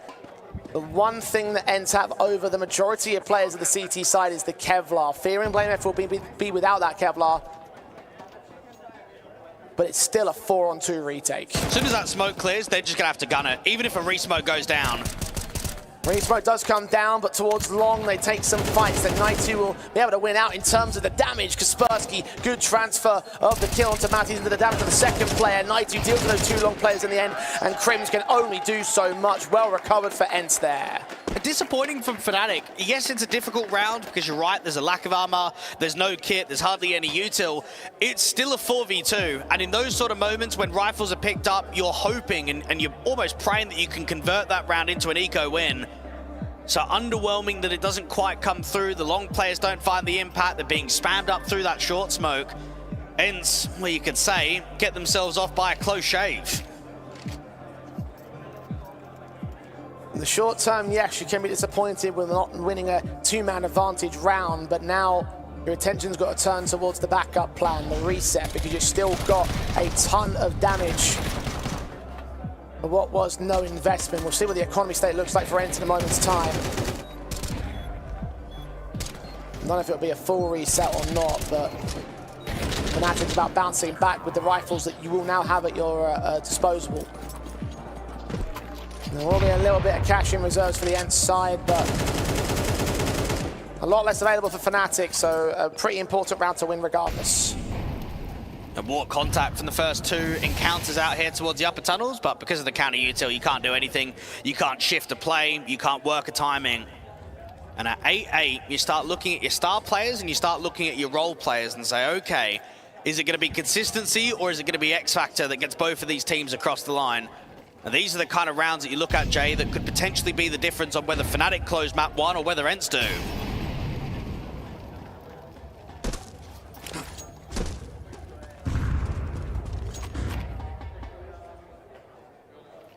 Establishing those riflers up towards short. A lot of utility being put up by BlameF now. SDY will tank that right in the face. Half HP for him.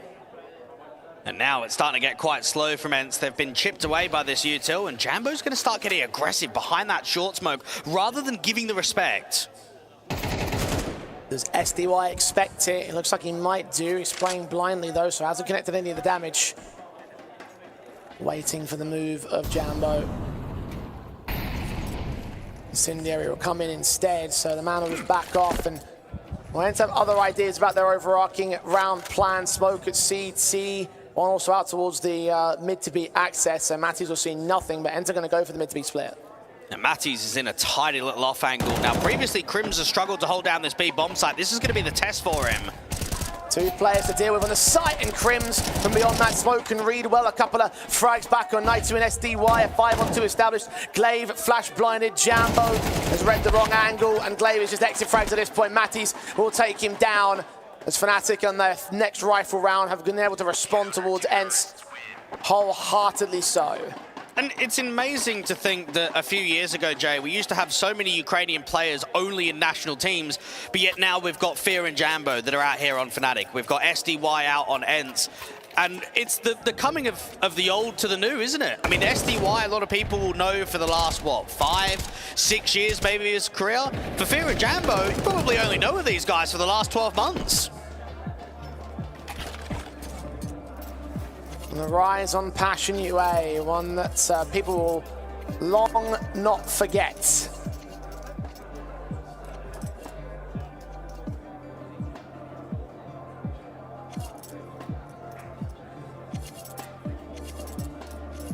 The least of which would be those two players. Shanghai will forever be a highlight of their careers.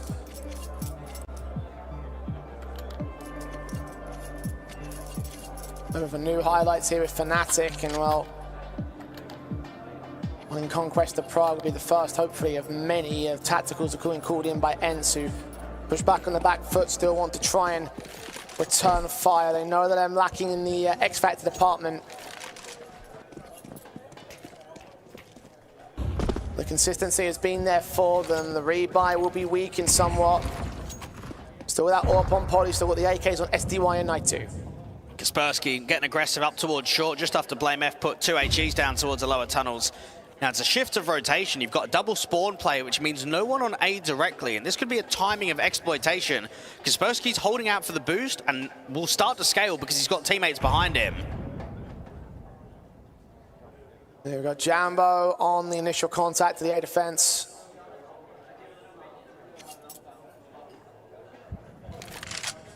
Considering the long take here for him and Fear. Utility sent over from short will indicate that ENCE are going to take this bomb site, so they'll back off and start to regroup for the retake. It'll be a 5-on-5 retake of that. Once again, in a situation where you've got a lurker on the end side that could provide all the impact that could make a difference in the round. Should just be a safe call here from fnatic. Unless they catch one of the lurkers towards short or lower tunnels quickly, they won't be going for this round. Well, they're flashing their way up long, and Poddy's caught Jambo, so now they almost certainly won't do, especially if Poddy's hit a double. There's that AWP prowess, looking in for a bit more. The Galil fighting, looking to take all these weapons out, so not even a safe call out for fnatic. Tentative about going for the retake, but don't even reap the benefits of a passive call. So ENCE will take their 9th, equalize the board again. BlameF may well get hunted still.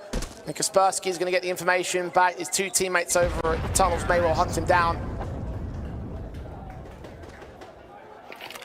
Doesn't seem like they'll get to him in time, so just 9-all. Really is incredible from CSGO to CS2 how much Dust 2 has changed from a calling perspective to the slow, methodical T sides to how it can very much be like Inferno on the City side, in which there's just a lot of saving, there's a lot of gambling. And that new mid-smoke that scales up all the way, it just gives such a lack of an info to the City side consistently, and it's something that ENCE have been putting down quite a lot.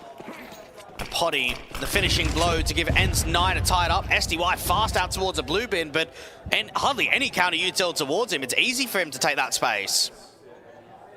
Jammer's trying to take space out towards mid as well. Poddy's reading. Oh, Deagle. Perfect against the AWPer, down and out. What a way to neutralize what has been one of the key impact players right now for ENCE. Kaspersky's top fragger, though. Maybe he can start to make a difference with a mass number of CT forces around the corner there on long. The smoke start coming in, and now he's about to face in with SDY. Lineups are there. Sees 3, holds back, tries to draw them in a little bit closer, but fnatic are smarter. They back off. That's well done there from SDY, because you could just feel that if the CTs get brought into that trap, they'll just start mowing them down. And that's just an experienced player making a very quick, lack of hesitation move. And now Night2 is going to start walking. Main T-side force having their heart set on the goal. What kind of distraction can the Frenchman pull out here? Now to pull out soon enough because they're on their way in. Harvey handed towards the A bomb site. Night2 is struck against Fear. The Deagle is to try back for Jambo. Night2 and SDY combining with the casualties on opposite ends of the map. They've reduced it to 2 players on fnatic. Matties, however, the insurance policy incendiaried out of the back site will take 1. Needs to get that close range player. Kaspersky deals with him, and it's Crims all alone. Deagle from range, fought upon, damage done. Kaspersky makes it a double. And ENCE are now in the lead. And all things considered, we're not quite getting that impact out of the star players that we normally deserve from fnatic. I mean, I'm looking at the last 3 months of Dust 2. BlameF is averaging a 1.29 rating. Matty's at a 1.19. Jambo's given us that X factor. We've seen what he's been able to produce in upgraded anti-ecos, in gun rounds with the AWP. But I wonder if this is now a bit of a kick up the backside for both Matties and the likes of BlameF to say, lads, we're now at the deficit. We've now given the lead over towards ENCE. We need more out of you. It's funny, Drake, as well, because you had concerns that no one from the ENCE side was going to start to back up the AWP of Poddy, and now it feels like no one from fnatic is going to be able to back up Jambo at the moment. On the opposing force, Kaspersky now at 20 frags, closed down the round on the site take, swinging in for a 21st and a 22nd as well against Fear. blamF good to trade it, but the pole's done his damage. And even out here towards B, there's not going to be a huge amount of help there from Crims. The AWP doesn't quite get in a position to trade it out. So you can drop the util, try and reposition, and Jambo is still keeping eyes and intensity towards mid. Fights for blamF at range, M4 versus AK fight, and SDY pulls one out of the hat for the ENCE side. Another advantage taken in the round. Now it's Jambo's extension, and it could be a juicy one as well if he gets the right player at the right time. Poddy also acting out towards the B. Bomb site, head turned away from Crims. Jambo looks forward, sees the bomb carrier, but Glaive takes the casualty. The AWP shot's missed, and Crims is known about. But Glaive, he's looking for a first fort responsive fight. Takes the spray, and Crims takes him down. Now it's on to SDY. 23 HP, but Crims has the bomb contention, and SDY doesn't know where to pre-aim. Big mistake from Glaive, costing ENCE the round. Oh, that's a fumble. That's a big one against the anchor of Crims. That's a scenario in a 2v1 when you fought against the AWP and you know that Crims is the B-side player where you just need to pack and group. You need to make sure that there's a bit of an exploitation, if there's a bit of a timing, you can get that instant trade. That may just cost them the map and potentially the series, Jay, because if they're not then converting Dust 2, you go a map down, you go into your map pick.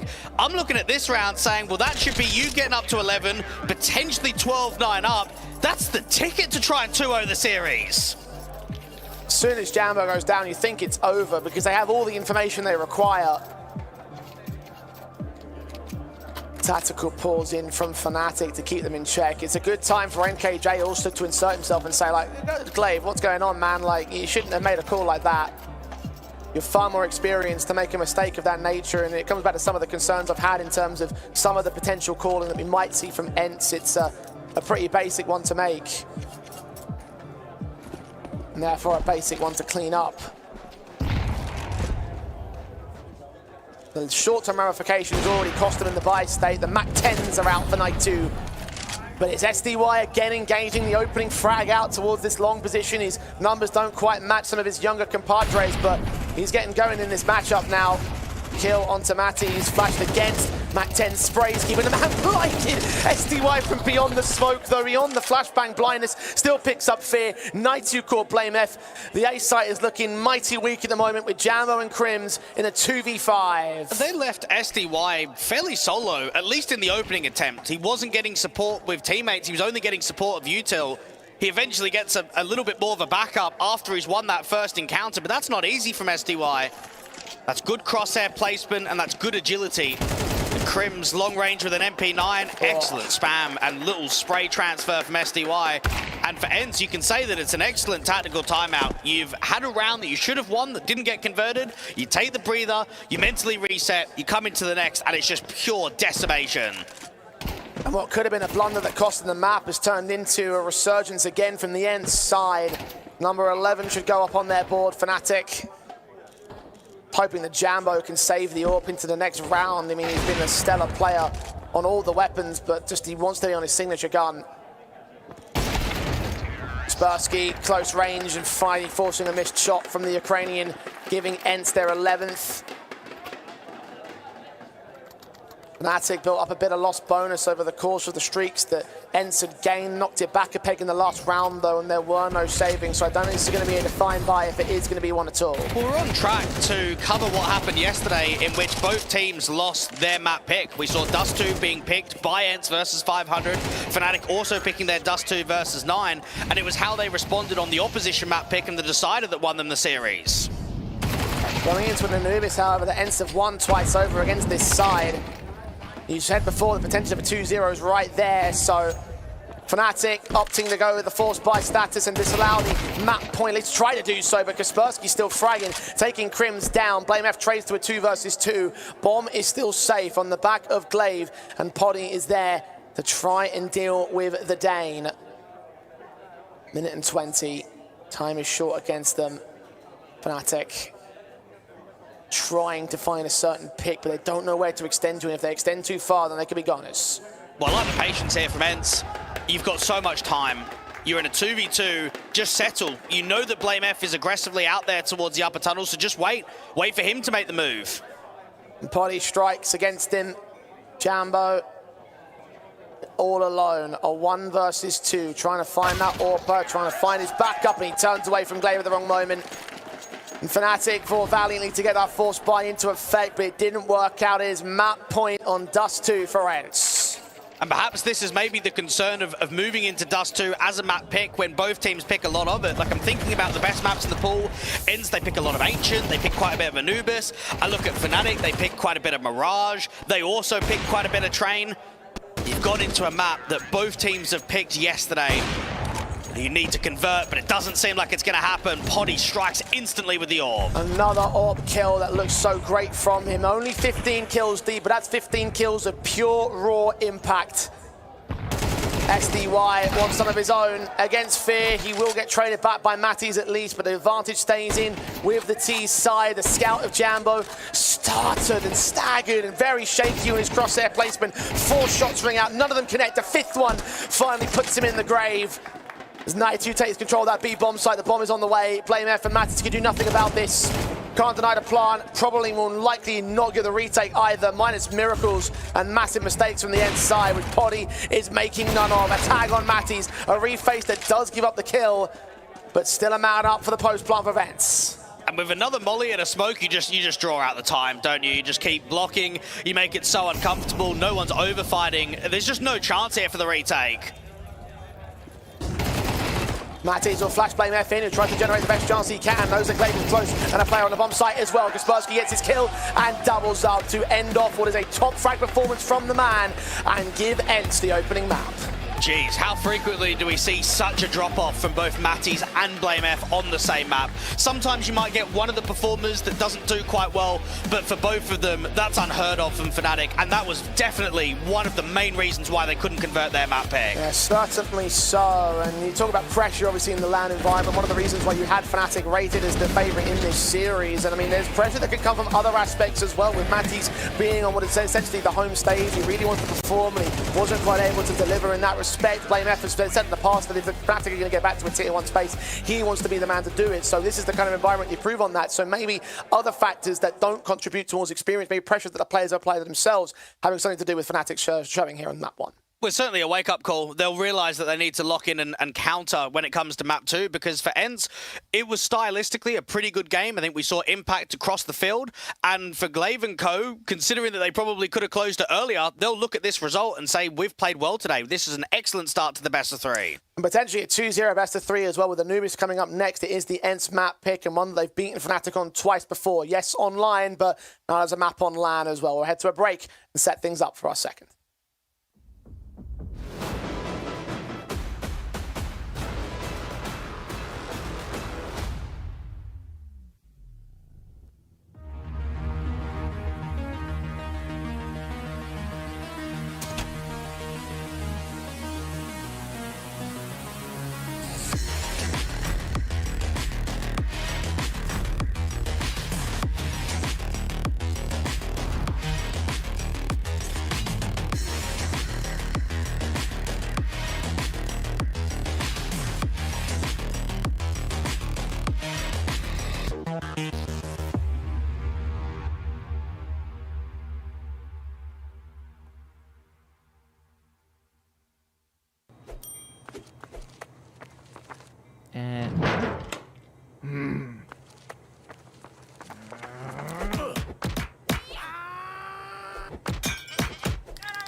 KFC patří ke hře.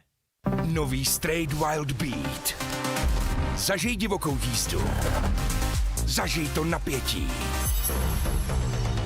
Zažij ten beat. Zažij Wild Beat. Novou vůni od Straight. Začít něco novýho se zdá vždycky těžký. Pozoráč! Ale ať ti to půjde jakkoliv. Jedno je jistý. Že si to užiješ. Vítej v největší komunitě sázkařů. Tipsport.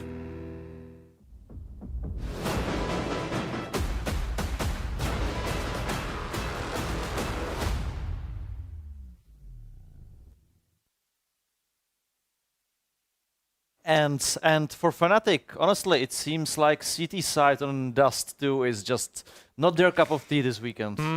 Sadly, but at least closer match we've seen here. Like both teams were struggling to take some longer lasting, let's say, streak of rounds. Yeah. So I think the match was pretty close. I think the fans in Arena enjoy that really much. And for ENCE, definitely good news after the struggle in the first match.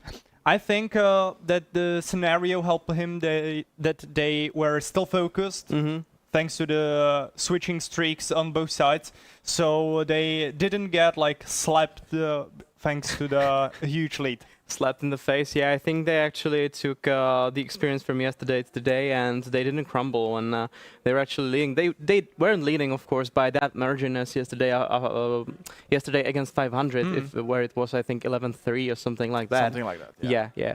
But today, of course, a much, let's be honest, much harder opponent on Dust 2. And Fnatic, I think the main problem for them was that yesterday it was Mattis that put everything on his shoulders, on Dust. Today it was Jumbo, but there was no Blame F, there was no Mattis. At the end they both had like 11, 12 kills, nothing out of ordinary, but something out of ordinary is exactly what you expect of them. Yes, we can look at Jumbo's stats, beautiful 0 KD, 1-0 KD. I mean, he performed with whatever weapon he got. It was deagle kills, it was op, it was assault rifles, it was everything. He was definitely the man who carried Fnatic at least to this result. He had beautiful individual performances during many rounds. We can see one of them with ops. Yeah, multiple. He had 7 open frags, 119 ADR in 17th rounds still. So he was hard carrying his team. He really took, again, the lesson too hard from yesterday, where he was nowhere to be seen on Dust 2. Yeah, I mean, like 5-7 double open, and the same position again with Deagle. Yeah, exactly. Twice. It was separated by like 1 or 2 rounds, and he managed to get another kill. So, as you said, of course, with every other weapon he probably picked in his hands, he was successful in duels. Yeah, you've mentioned that 7 successful open duels. Overall, he took 10, most active player in the statistics throughout all 10 of them. So. Good job by him, definitely something we have to take into consideration for the next map, because open kills will be maybe a difference maker on Anubis. Yes, so the opens were there for Jumbo, but I think it was Kaspersky on the other side who had the closers, right? So many clutches, so many multi-kills. There were situations like 4v2, 4v2, where they just held the site amazingly and just machine down Fnatic as they came. It seems like it's a staple of his game.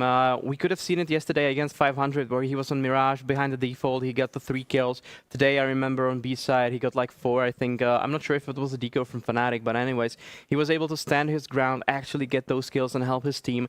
And you can even see it in the statistics that you actually saw a bit before, because Kaspersky had 26 kills. The rest of the team was 16 and below. So yeah, of course, kills are not one of the. They are one of the most important things about statistics, but not the most important. But still, thank you for the production. But still, that's such a gap, and it shows how brilliantly he played. Yeah, great impact, 2.11, and of course, HLTV rating 171 for him. So now he raised his hand in consideration in the conversation for the MVP, probably for this tournament, because he was consistent yesterday, 140 rating yesterday in the first BO3, now 171 on the first map. So we are definitely looking forward to what we will see from him on Anubis. And especially when he spit it against the Blamef, when he spit it against Metis, because yesterday, from yesterday, the stats were around 170 mark for both of them. Yeah, Matis 168, Blamef, okay, 150. So yeah, even in this competition, he shines. That shows something. Yes. So despite Fnatic taking both pistol rounds on Dust 2, it was ENCE who took it down and claimed their first win today. We'll take a little break and we'll be back with the second map. Hey guys, Prince from Fnatic here. I'm here to try some Czech candy and some drinks. Kofola. This is the best one, Matters. That smells not that friendly, to be honest. That's fine. Sorry, but 4. That's a 2. I would say 1. For me, it's for sure 1. Number 1. Next one, we have Pika. I am. That's a golden one. We used to have all of these when I was young. Cocoa something. And how do I eat this or drink it? What? Okay, it's pouring out. Black. It looks like orc blood. A lot of calories, yeah? Okay, it tastes like chocolate. I almost forgot how it tastes like after all these years, to be honest. That one was good. That was banging. 1? That's fine. The taste is really nice. I'll pick it as number 2 because of the taste. I think it was quite good. Next one, what is this? Is it coffee? Nice and chocolate. Okay, if it's dark chocolate, this is not gonna be my favorite. It's not bad. For me, number 3. I think people will like it. Okay. No. That's a 5 for sure. Oh, fun. This one. Oh, I don't like this one at all. I remember. It was quite nice, but I could see more older people liking this. This also be number 5 for me, the worst one. I never liked this one. That's fine as well. It just tastes very sweet, maybe a little bit too sweet for my liking. So 2. It's more of a grown taste, I would say. Solid 2. And now to something very dangerous here. Almost cheesy, if I'm correct. Or people do one mistake, they smell it before and it's awful. It's awful. Oh, fish. No.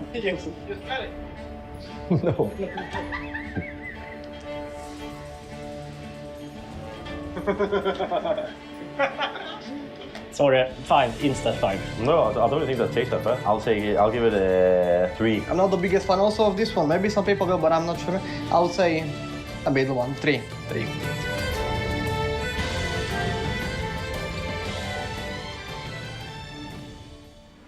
It's lovely to see Mattis react to, for him, very known, well tasted before foods. Yeah, I'm surprised that Kofola didn't get much thumbs up. Yeah, and there's the caramel taste. It's a bit different than Coke, right? most of the international players in this regard are used to Coca-Cola, and it's so different between those two. But for us that actually grew up with it, I think it's the difference maker for us. Yes, and let's be the old man. I mean, Kofola changed quite a lot in the years. But let's get back to our match at hand. We're going to Anubis, gentlemen. For the first time this weekend, we're gonna see the desert map, and it's of course a pick from ENCE. They took the pick from Fnatic, so they can close it off here on Anubis. But well, we need to remind ourselves of the fact that only 9 were able to secure their own map pick during this tournament. So we have some kind of fashion here to swap the map pick. So maybe nothing will be out of these orders we've set during the first day. I wonder if we're gonna follow suit with this one, because in my head I was doing calculations if we could actually get a 2-0 out of this one, and what were the chances between those maps. And I think this is one of those situations that actually 2-0 might happen, because ENCE are really strong in Anubis. They know why they picked it, and between these two teams, they played it 2 times. ENCE was successful in both of them, especially in the Austin MRQ. They beat Fnatic 13-4, and I gotta say that Fnatic's CT side there was completely atrocious. Of course, it was not the same lineup as today. There was no Crims, but still. Yeah. Well, I'm kind of making myself here giggling because I read some of the comments on HLTV. So maybe one of them for fun. Why is this the new El Clasico? Oh yeah. Okay. So for our tournament, definitely. Oh, for sure. And we can maybe have it one more time tomorrow. We'll see how it goes. But still, the Dust. I mean, it's not the most played. The Anubis. It's not the most played map for Fnatic. When we look at HLTV, only 8 maps played there in the statistics. For ENCE, 24 times they chose this map. Difference. 24 times. That's difference number 1, and a huge problem for Fnatic, of course, as well. But the main difference is that throughout the 8 maps, Fnatic won 4, lost 4. On the other hand, ENCE, they have 62% win rate during 24 maps. That's a pretty cool number, because usually when we have this huge list of matches on one map, we see those statistics around 50%, so 62 is really a strong number. Yes, I would say well above average for sure. I think the statistics speak for itself, as you said. But of course, Fnatic, I wouldn't throw their chances out of the window, because even when it comes to the Conquest of Prague in the qualifications, they played twice, won twice. It was against Passion UA and Cybershock, both no lightweights there. Definitely, especially Passion UA, who actually were favorites to actually get here in the late rounds at least. So yeah, I think we still have a match going on here. I don't think it's gonna be 2-0 easily, that's for sure. But I mean, lost results between these two teams. Yeah, they kind of point in some direction. For sure. Okay, let's get to it. Before we go to the last map, one small shout out, or huge shout out maybe, to Eternal J and Dwag, because they are just amazing commentators and they definitely raised the level of this event. So thank you very much, guys, because this may be the last time we hear you today, actually. So good luck to you and take us to Anubis.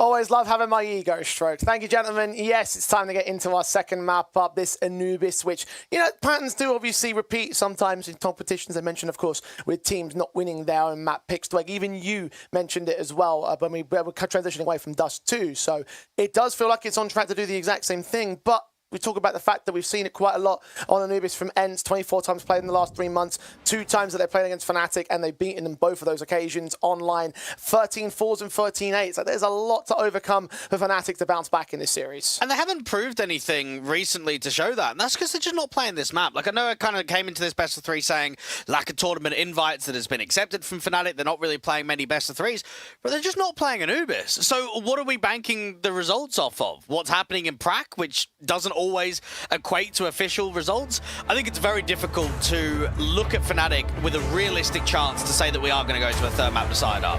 Yeah, if they are going to do so, it's going to be quite the turnaround from the last map up. Only really one player going as ham as we really wanted him to. Only really one guy unsupported by the rest of his teammates. Jambo is going to have to be a performance deliverer, but it's not just going to have to be him for the Fnatic side to return fire, to return the favor. We're going to have to see a fundamental shift in the way they're going to approach this map up in my eyes. It's going to be a very tough ask. I mean, just to even take a look at Matty's yesterday versus 9, he dropped 24 kills on Dust 2. Today, he's dropped 12. That's a huge drop-off of individual performance.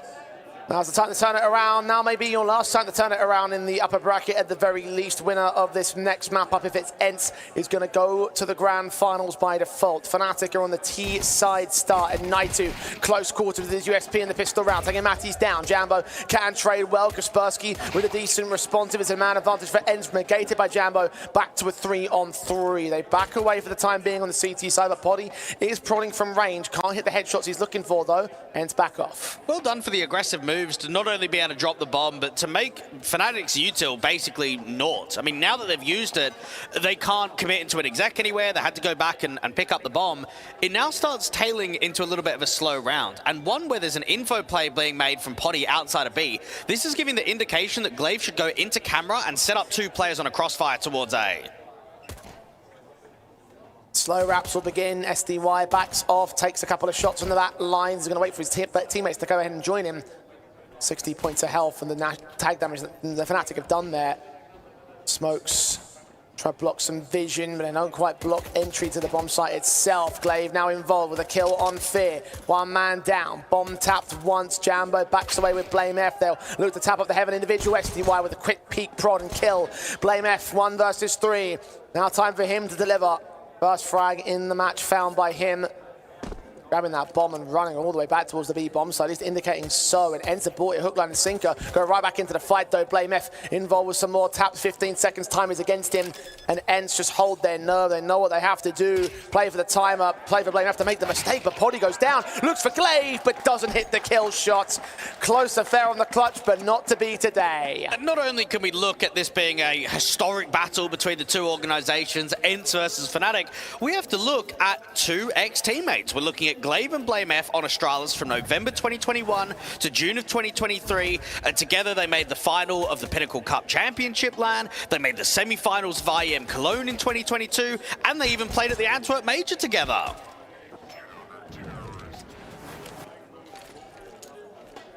Both have been in similar roles as well.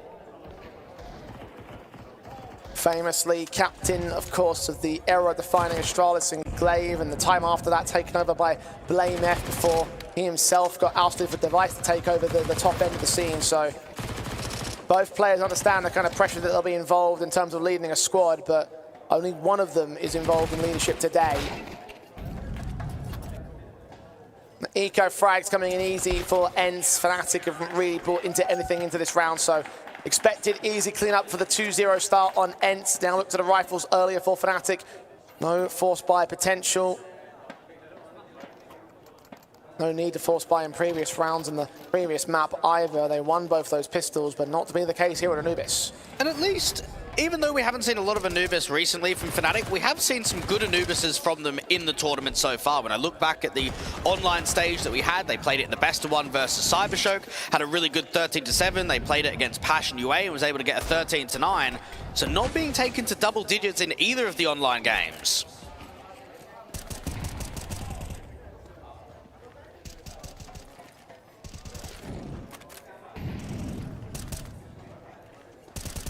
We've seen some one-sided Anubis performances from ENCE.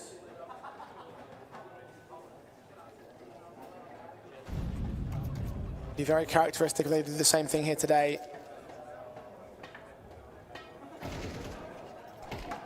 It's Crims that strikes first on his T side rifle basis, but Kaspersky and glaive get two trades right back on that B bomb site. Fast plays out from fnatic, not going all that well. blamef could catch Naitu on the flank, and indeed he does, dropping in towards the canals.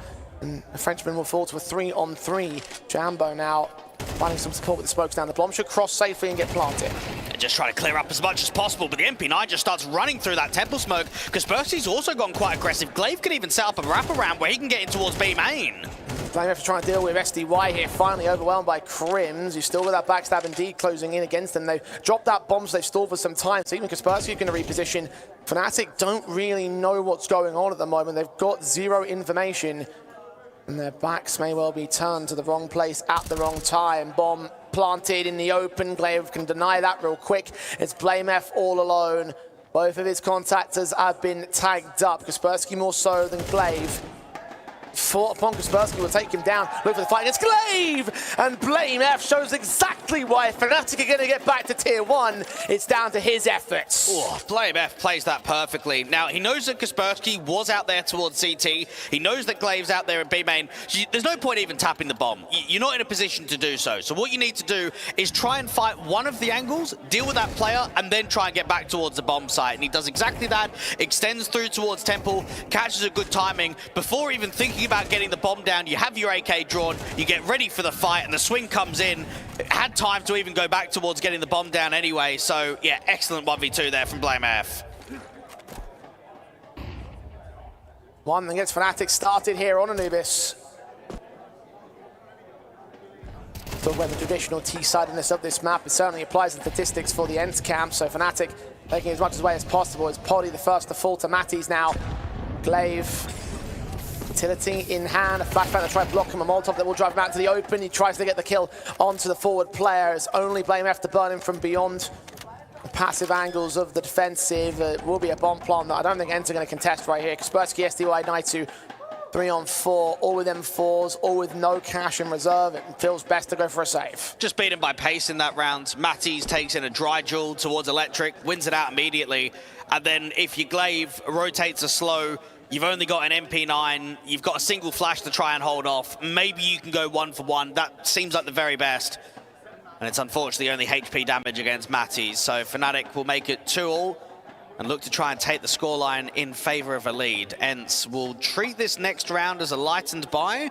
Maybe a Canal Crunch setup. I mean, I'm looking at 3 M4s being saved. I'm thinking you probably want to get on the front foot, want to try and take some space away, want to make sure that you get opening kills. So whatever it may be, it's probably going to have to be aggressive within the first 10 to 15 seconds of the round.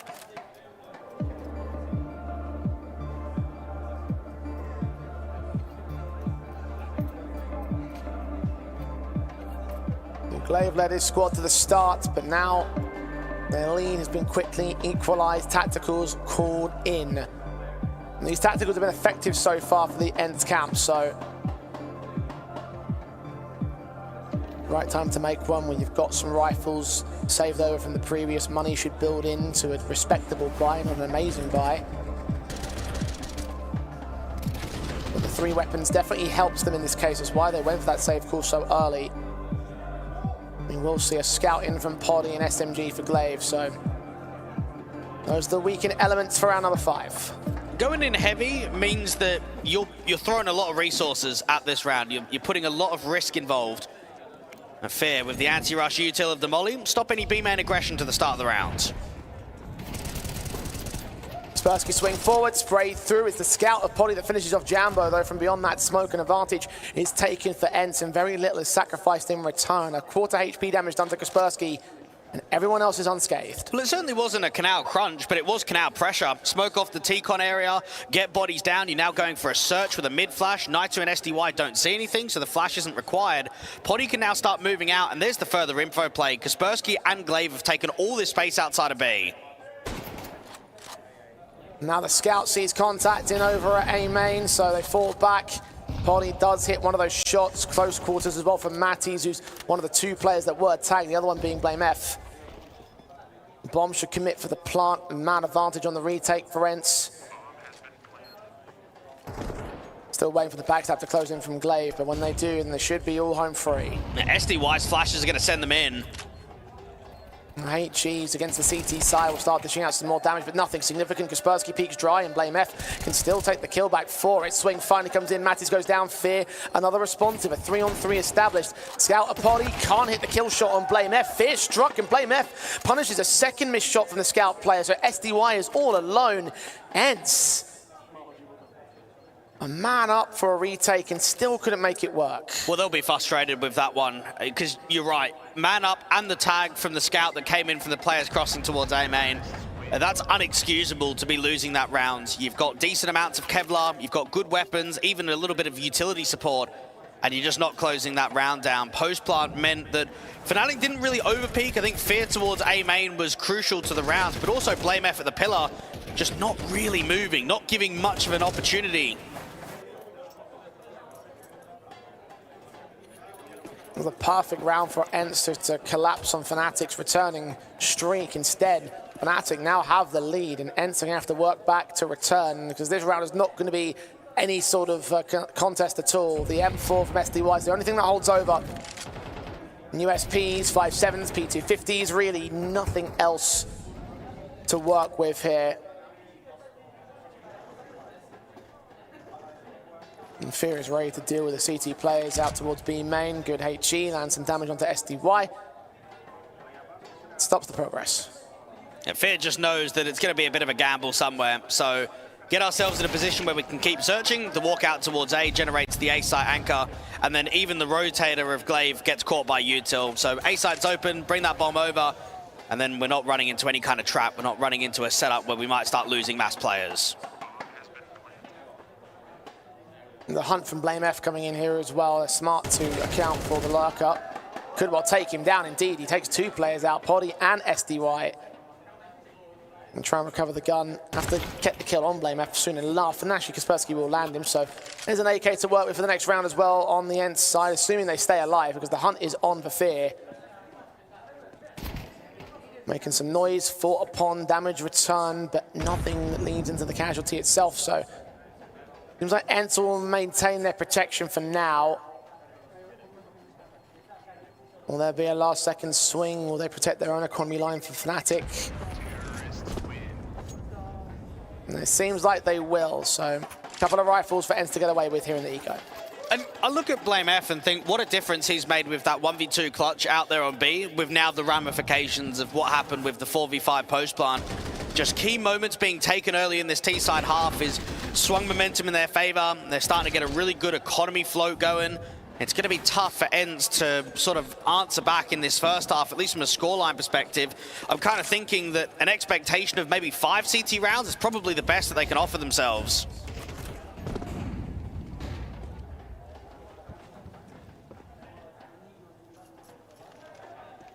They've got their rifles to try and establish the third round for now. If they can convert upon them, that's great fast execution into that B bomb site. Poddy is baited for a shot, and he's going to get forced back away with damage being done.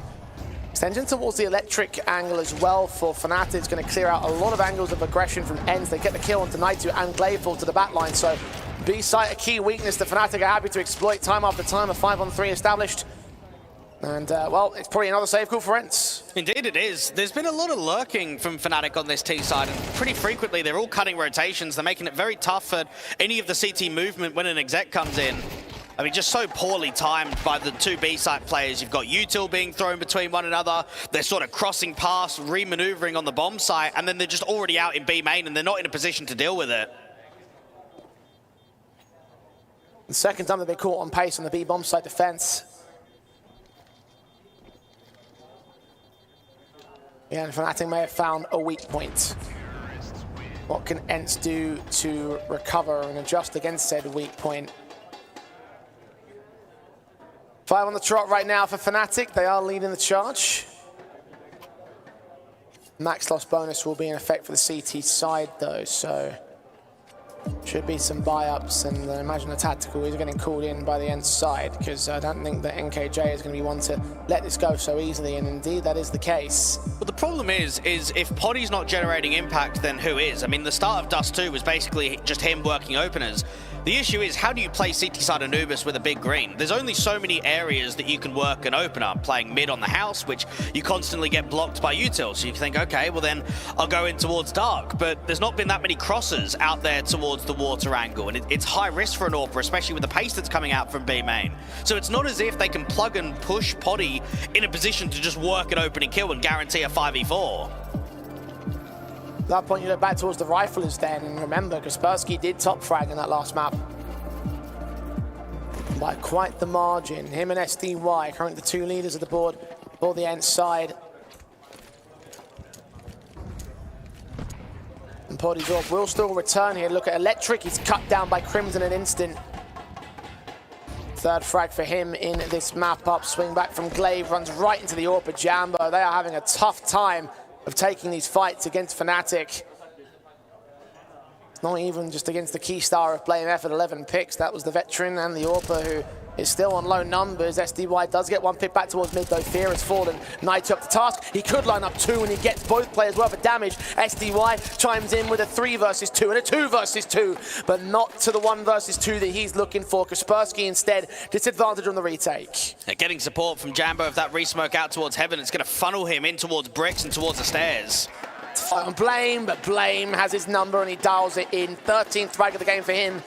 And for a man that fell off over on Dust 2, it's very keen and key to see him stepping up to truly lead the charge on fnatic. And I know that we can always have a little bit of a laugh about blameF and his play style, yeah, winning a lot of anti-eco frags. He's now overtaken the frags that he produced on map 1, and he's been involved in round victories in map 2. So I almost look at that number and I say, it doesn't even matter if it's 13 or whether it's 20. If he's winning a 1v2 and he's winning basically a solo 1v1 on the bomb site where his teammate in A main's not helping him, mate, I want that blameF. I want the one generating impact of rounds. And that's the one we're getting right now. That's it, quick in towards mid this time. SDY cuts down blameF. Matties can't get the trade. Okay, so you've lost your key fragger, you've lost your key impact man. Let's see how fnatic deal with this right here.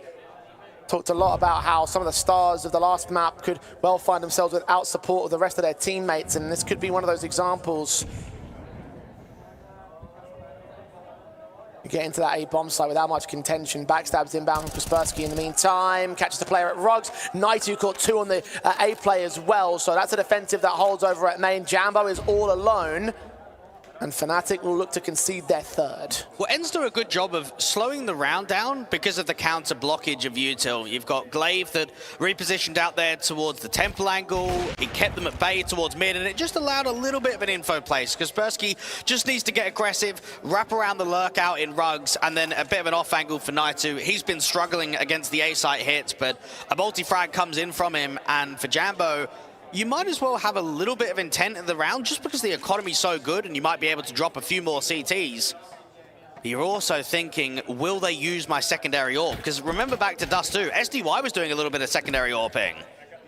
He's doing it rather well as well.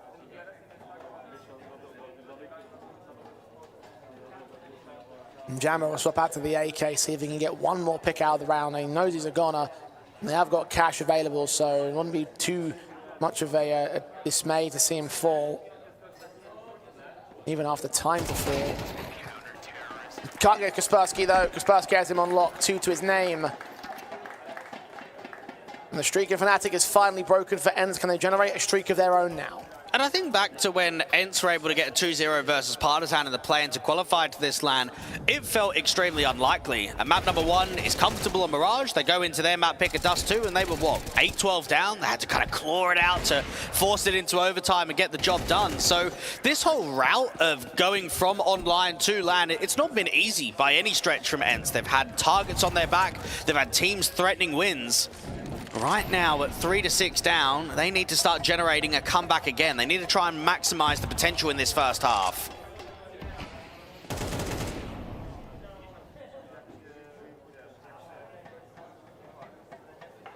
Very heavily grouped up towards one particular bomb site, and Knight's about to receive the entire onslaught of fnatic. Back line smoked off against the Molotov, down a half HP though, needs some backup. Blind where the flashbang was still. Matthews is found by Naitu. Glaive on the outskirts. The Tarts will take a kill of his own. BlameF and Jambo trade those two players, so it's a 3-on-3. Kaspersky in the open, finding a fight. Looking at the center of the bomb site, sees his contact, takes a double. Can't get the triple. Fear's got 2 of his own. He's on for a triple of his own right, but SDY just holds that final pick and just keeps ENCE in that round. Just keeps the 4th run in. And now 2 more to the goods. And I think that round demonstrates how tough being an A-site anchor on Anubis really is. If you're Naitu, you smoke the molly, bro, you just can't even see anything. There's so many flashes coming in. The best that you can hope for is get on the edge of your own smoke, get one. Glaive is just sending himself in. He knows that I need to support my teammate, so let me get in quickly. Let me rotate in from camera. He ends up getting one. It's Kaspersky and SDY that sort of closed the round down, but beaten by pace to a 3v3, but then good repositions from the CT side. And Fear comes in close to winning the clutch, transitions very difficultly out there from heaven, out there to the bricks, but just can't quite hit that headshot. Just a little bit more would have made the difference, but it works the difference instead to the favor of ENCE, who are now contesting to the tail end of the CT side. You said 5 rounds would be probably the best case marker for them. I mean, it could still stretch to 6, given the way the economy has worked up for fnatic. They have lost all of their reserve funds, and it also applies in reverse for ENCE the same, so a bit of a swing round. It could well lead to a 6 apiece or an 8-4 in the other direction. Fnatic would love to do that right here. Yeah, they really would do. And it comes off of what I would say is first encounter. I mean, we've seen with a lot of these rounds from Fnatic, they've been high pressing, but now that they've slowed it down in the default, where does your opening kill come from? You're not targeting mid, you're targeting the canals. You're holding players outside of B main because you've seen the info plays previously. Now we're getting to what, minute 15 on the clock, and there's not even been a duel between either side yet. More of a careful approach from fnatic. ENCE have been trying to get a bit more careful of their own right. They were happy to take wide swings in electric, but that's not the case anymore. Kaspersky's SMG is the first port of call, smokes down towards B main. Utility starting to pour out of electric. Prim was just seen there. Kaspersky's hunting, and he gets his pick for it. Secondary from range. A triple almost found. A half a casualty on Matty's. SDY follows up on BlameF beyond that smoke, so it's a 2 versus 4 established. SDY is low, but Glaive is still unaccounted for here. Jambo trying to get rid of that AWP. I think he knows he's already lost the round. Matties can finally take the play back at Glyph and get Poddy to a 2 versus 2. Just seen by Glaive. Glaive takes him, transitions back towards Jambo. And the captain still got the control of the fifth. Not only is it good util there from Glaive, but it's the protocol to set up the MP9. So B-main is smoked off, and they know that there's players in towards Electric because of the tag of the incendiary. So that's the cue for Kaspersky to play around the util. I mean, how frequently do we see, Jay, that playing around incendiaries, there's sort of like the little smoke, not a smoke grenade, but the smoke of the molly. It makes it difficult to fight against. So Kaspersky at that sort of range, that's his cue for get in there and start brawling a little bit, start strafing left and right, ADing. He ends up getting 2 kills, almost a third. It just sets up the round entirely.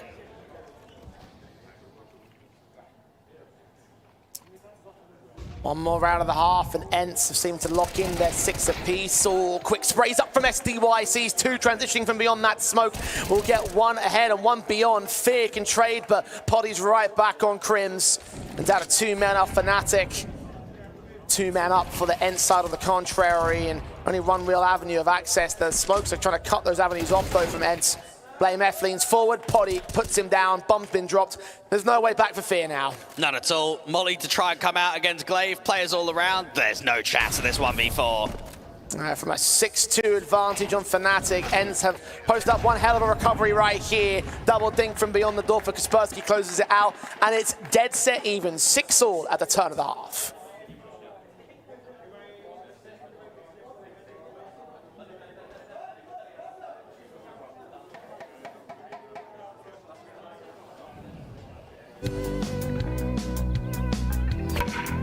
Začít něco novýho se zdá vždycky těžký. Co rád? Ale ať ti to půjde jakkoliv. Jedno je jistý. Že si to užiješ. Vítej v největší komunitě sázkařů. Tipsport. Hej, šéfe, dostanu vás ven. Tady máte Red Bull. Co? Dávám křídla.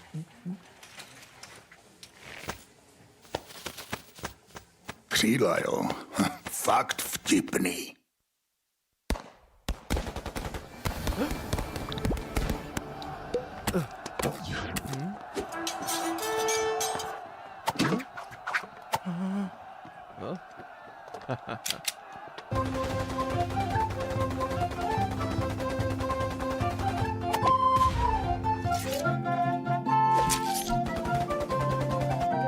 Enjoy the Conquest of Prague. KFC, game on.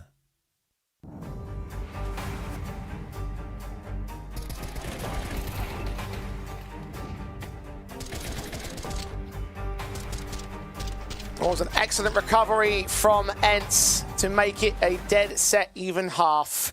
We go to the second now, where fnatic will look to lock up their defensive line and will need to post up all that they can in order to stay alive here in the upper bracket. ENCE lead by a map, or they lead by the rounds now.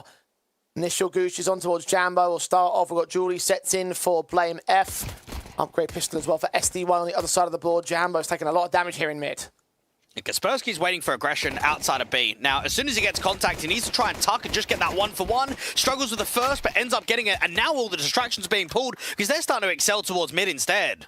Jambo and Crims get the returns. Frags back to a mount advantage here for fnatic. Poddy rotating away from mid. Matty's revealing nothing to himself. SDY's going to go charging right into the man. Low HP. That kill comes in quick. Poddy returns fire. They need to go back for that bomb, though, and neither player's really in a position to do so. Poddy will lose the mid access as he goes ahead and regroups with Naitu.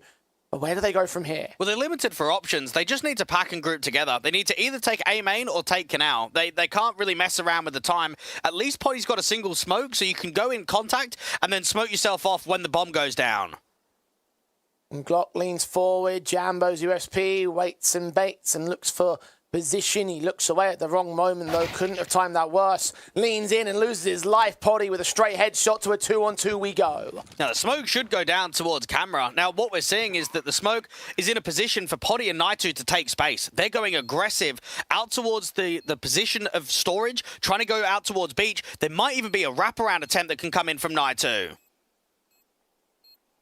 Smokes will fade, Poddy will lose his cover, but he'll spot Crims, take some damage in return, dish out some more of his own. Look back in with a shot against the veteran, and now look to deal with the last man. Blame F at 14 kills, needs 16 to close his pistol on a win for fnatic, but he's being chipped away at the peaks and prods of both Poddy and Naitu. He's also dead out of time, no kit on his pouch, he cannot win the round, and he knows it. He's out of there. ENCE will take the pistol. Oh, here we go. ENCE in a position where I don't think anything was going for them in that round, was it? They got a 1-for-1 trade outside of B. The bomb gets dropped in an awkward timing. There's man advantages being held. And then all of a sudden, I feel for Jambo because he does just get caught at a timing. He starts moving away. He re-peeks back in. He dies instantly. And then not only do they give the bomb down to the T side, but Poddy hits a hell of a shot to be able to recover it against Crims. And then Blame F, he's just not really being fought upon. Both of them on the T side, they're just jiggling. They're not giving him a fight.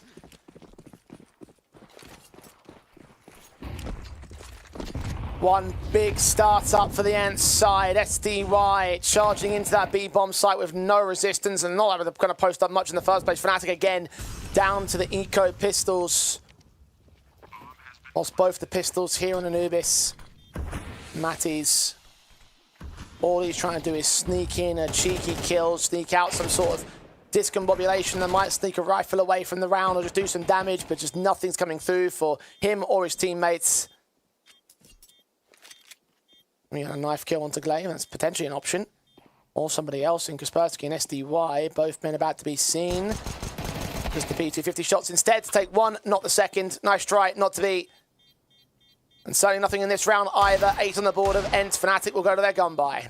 That cash injection of the knife felt so good, but both of those fights, whether it be towards default or out there in the canal, they're just too far away. It's just not possible. And I'm sure Rules and 9 are sort of looking at the occasion and thinking, are we going to get a rematch versus fnatic? Not only did we play them yesterday, but we played them online in a few officials recently. They've always got the one-up over us. And this is our chance. This is our opportunity tomorrow in the opening game to be able to kind of get the revenge. Especially considering that it looked pretty good in today's proceedings against 500. If they can carry that momentum forward, then they could well indeed return the favour to fnatic. Well, things are looking on that way at the moment because ENCE are right now in control in almost all regard, except for the man advantage. Matty just took that away from them with the kill outside of B main. He's starting to get going now, trying to match Blame F's numbers. 12 kills compared to the 15 of the leader.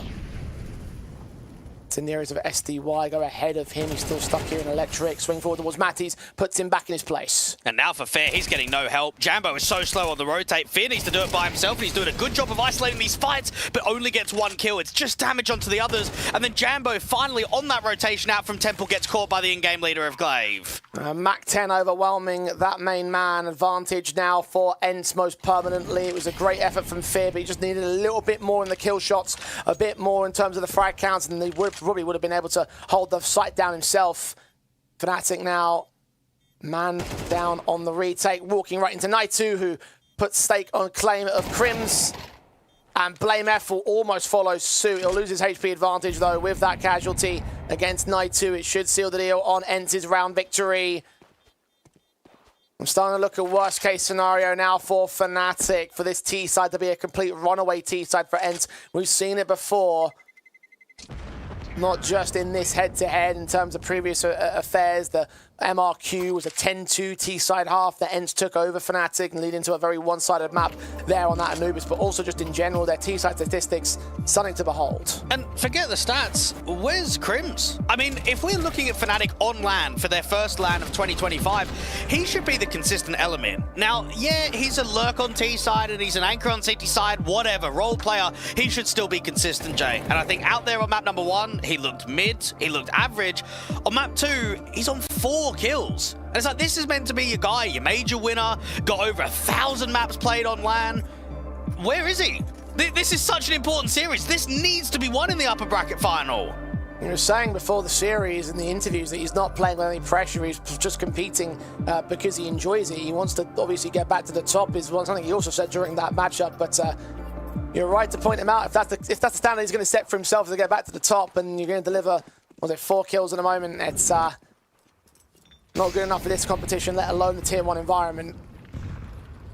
ENCE are going to exploit that, especially because now they've found answers to blame F, who is still top fragging and is still posting up the opening pick against Kaspersky. He's being traded. Fear, good to get back in towards A main and take the man advantage back. Matty's P250 on the B bomb site in the meantime. Gonna try and make something out of this eco because 4-on-2 now looks to go their way. Fear applying his AK towards Glaive next up, and now Poddy's all alone. Big response from fnatic here. It's been incredible today to see how many tactical timeouts have then adapted into a round win instantly. I think we've seen it in a lot of these anti-half-buy to early gun round opportunities. A lot of movement, get the rifle aggressively towards A main. I think SDY has even made the right play. I think the extension out there towards B, worker timing, worker lightened bomb site, he just gets caught. Poddy now can try and clutch up, but it's uncomfortable against the next player. And Matty's with a P250 was kind of the king on B. That was the kill that defined the round entirely. And the pistol that changed it all. The hero weapon that Blame F held over should have really just got himself a little bit out of the 1-for-1, but ended up setting up a hell of a big round for fnatic. Virtually no investment. And they get away with damage for days, a stolen round. A rebuy against the ENCE side, which will also exhaust their own funding state. There's no savings for anyone really, except for Fear.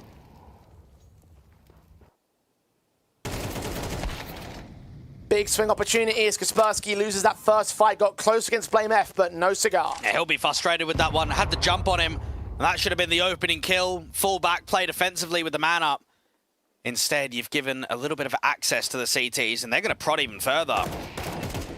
Swing forward, seeing several players thinking down his own teammate. That HE will not catch Poddy. Will get Glaive back in the Mat 10 instead. He'll fight from range on that SMG, do a fair amount of damage, and eventually isolate Matty's to a kill. But both players now being low. That Molotov on Fear is going to have to drive him back because they do not want him to stick around there at main. 2 low HP players to an AK. Blame F going to start prodding in. That M4 low HP picked up, and SDY can take Fear back as well. That's the B site completely fallen to the extensions of fnatic. A resmoke goes down, which just slows them down even further. Now the timing is against Poddy poor for the CTs on the wraparound outside of B. They haven't quite caught him before that bomb's gone down. HP advantage pretty rife for these last 2 players of Jambo and Crims. Crims dives in on Poddy. 2v2 now. HE sent close, doesn't connect towards Glaive, who's playing hidden. SDY, similar story as well. M4 leans up, flashes turned away from, no peeks in, smokes down towards the bomb plant position. It's SDY that goes down next. Glaive all alone now to protect the bomb. Incendiary sent, Jambo, diffused, tap, spray through, blinded. Glaive hasn't got his man though, hasn't forced them off either. Jambo gonna hold his nerve. Crims can't get the knife kill, but fnatic will get the round. Oh, ENCE will be frustrated at that one. Now, for fnatic, that whole round is shaping up in a lot of added pressure, working out towards B main, holding on to the man advantage. I think fundamentally they made the right call of leaving B main and putting pressure outside towards Electric and the canals. And they just get unfortunate on the timings that they couldn't really get Glaive, and they struggled here against SDY, but with a man-up situation, that's the ticket right there for ENCE. That's the 11-7 round in which you start closing out the best of 3 2-0. Pressure perhaps, lack of info. I mean, you have to recall, in that kill against Poddy J, he didn't see the second player, did he? He only sees that first player widened on the angle, and that's why Glaive and SDY's attention is still out there towards Temple and towards the canal, because they're still searching on where the second player is.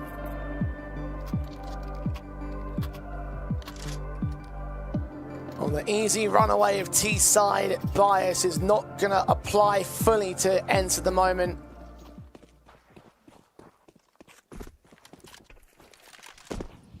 Force back in for round 18. They're going to go heavy-handed with the rifle. Saved over on Kaspersky, passed off by Glaive and AK and for Naitu. Mac 10s for SDY and Glaive.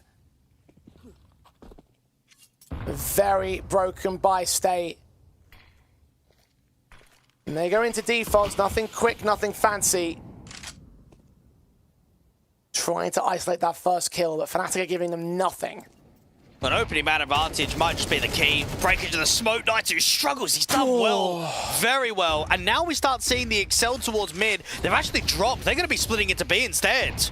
Going fast up, Matty's in the backside alongside BlameF. Matty's overwhelmed with an instant. BlameF spray only gets damage onto SDY. Then at 13 points of health goes the Ukrainian.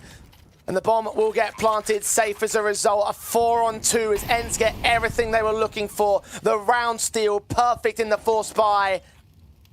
And they will push on to number 10. See how even the HE didn't properly break the smoke in B main. That was a straight spam kill from Kaspersky. That was not ideal for the T side. The best ideal situation is that they can break the smoke and sort of pull attention in two different directions. Keep the CT's eyes towards both Electric and out there to main. A little bit of luck on their sides and just the pace against the rotators. I mean, even Jambo, I don't think we've had the discussion. 6 and 13 after the performance that he put down on Dust 2. What's going on? Why even have the NWP? Why warrant the investment if we're not getting any impact out of him? I'm talking about drop-offs over the course of the weekend in terms of those big veteran guys that you look at the most, the two top performers on Fnatic. But in that last map-up, you're right to highlight what Jambo did and compare it to here and now, because he was the difference maker for Fnatic over on Dust 2. The guy that kept them in that matchup, the guy that provided the impact, unsupported by his teammates, and now he is unsupported of BlameF and Matty's, who have finally gotten going, but maybe too little too late. ENCE lean forward as Jambo's AWP looks on for the shot of Naitu, lands the opening blow. That's a bit more like it. Take that criticism on board and make something better of this next round. Advantage for BlameF. Almost going to get extended upon here. Glaive, Poddy, the third player also around that corner. Kaspersky checks it and BlameF goes down. His teammate contested. Jambo, his AWP blinded by a smoke. Just pack and grouping ENCE. They've got no lurkers. They've got no one that's cutting rotates. They are heavy towards mid, and now they can settle. Now, there's not a huge amount of util, but they're still watching out to see if there's a further press elsewhere. SDY is going to be left towards the house. They've got the bomb being regrouped out towards the T-stairs area. And for Fnatic, because it's a weakened investment, they need to make info plays. They can't afford to sit back and play defensively. Swing forward of Crims indeed will get a bit active and take down Poddy. And find an advantage for Fnatic. Matty's at range. Is he going to start swinging? Him and Fear on the B-side defensive, and they're not going to look to overextend. The M4 of Crims gets involved with another fight. Can't quite get the kill against Glaive, but knows where that bomb is. Kaspersky around the corner, pre-fires it and still gets the pick on Crims. Now Jambo's in a very awkward spot. Low HP, wraparounds inbound towards the canals. Needs to get this AWP at the drop soon. Glaive hears him coming, knows they have to commit. SDY involved, but Jambo lands his kill. Matty's charges forward of the smoke at main and mows through two more to seal the deal on Fnatic's round, just about taking it over ENCE. And the local hero steps up when it matters because, well, the AWP wasn't hitting anything, consistently missing shots, getting baited. It felt with a 3v1 on the bomb site that was basically a round over for ENCE. All they had to deal with was the NWP. The issue is it takes them a while to get into the bomb site. It takes them a bit of time. And before you know it, the CTs just start sending it. Here it is for Matty. He's just charging with a pop flash through that A-main smoke. A wonderful sequence from the man. Hell of a moment for, as you mentioned, the hometown hero of this Fnatic side. The reason why they are the home crowd favourites.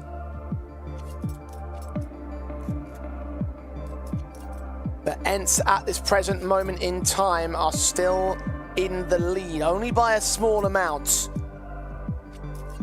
10-9 is the scoreline, plus the map in favour of ENCE on Dust 2.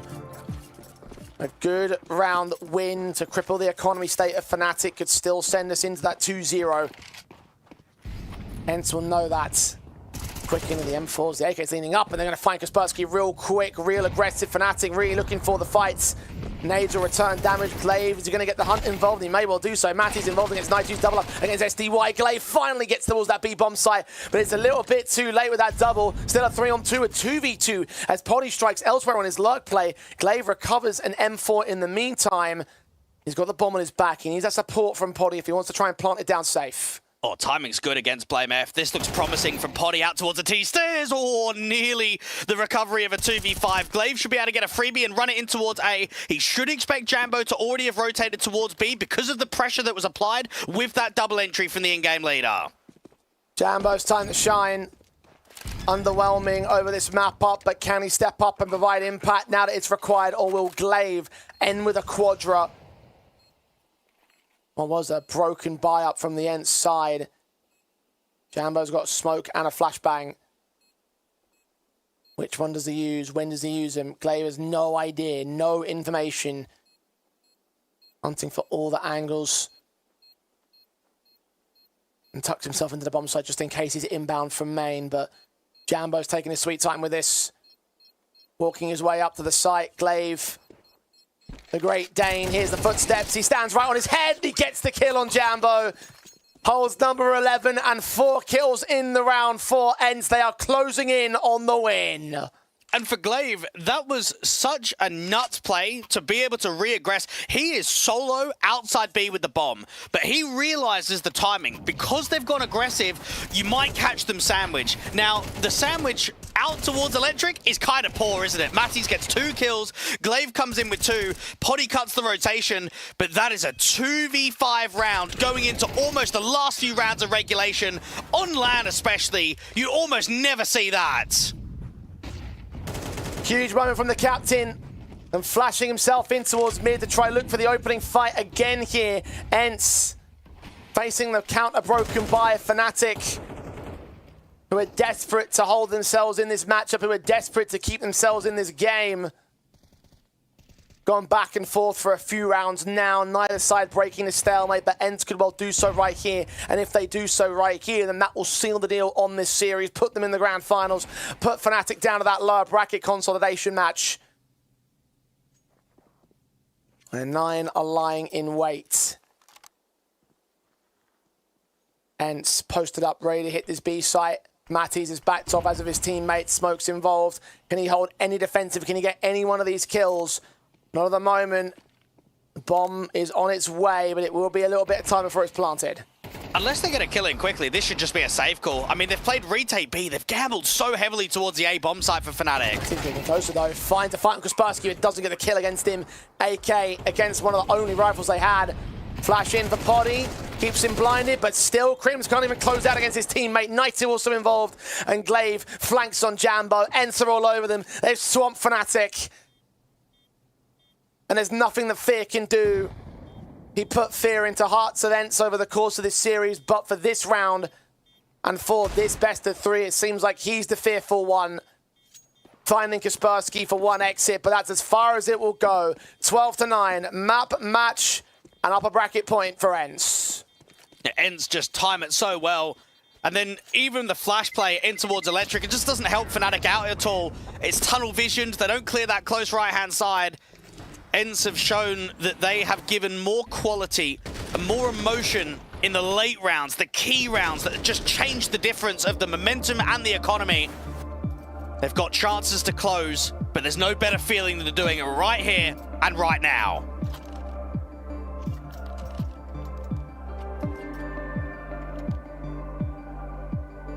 fnatic put everything into that previous round, all their resources, every part of their buy.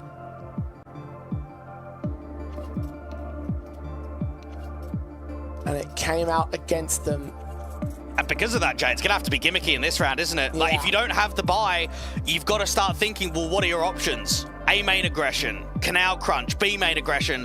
Whatever it is, it can't be by the book. It's got to be a pocket strat. What do they have up their pockets, though? Where will it come from?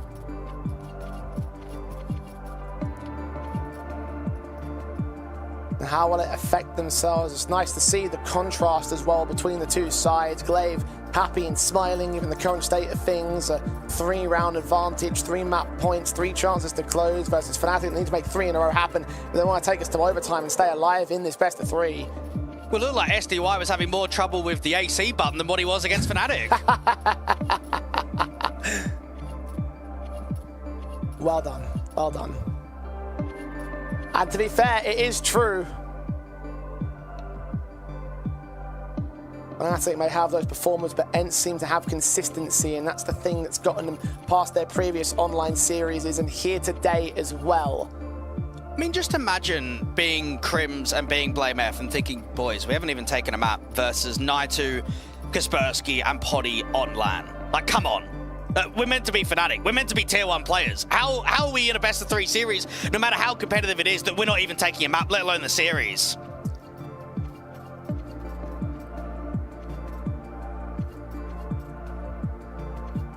As we said before in previous broadcasts during the online season for Conquest of Prague, they might be tier 1 players, but they're not always playing at a tier 1 level.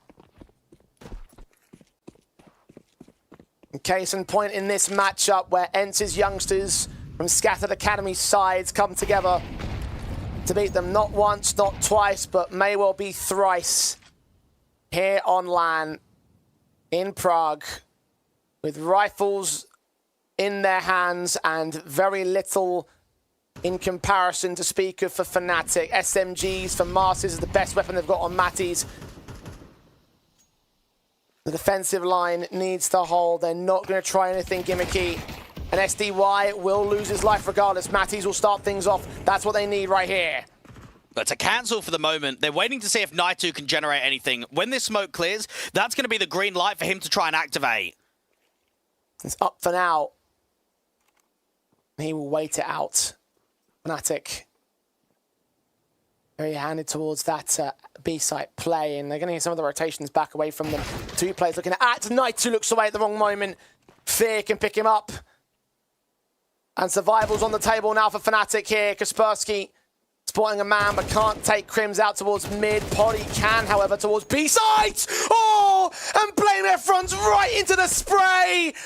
Survival may have just been wiped off the table for fnatic, as Jambo's gone, and Crims is all that remains.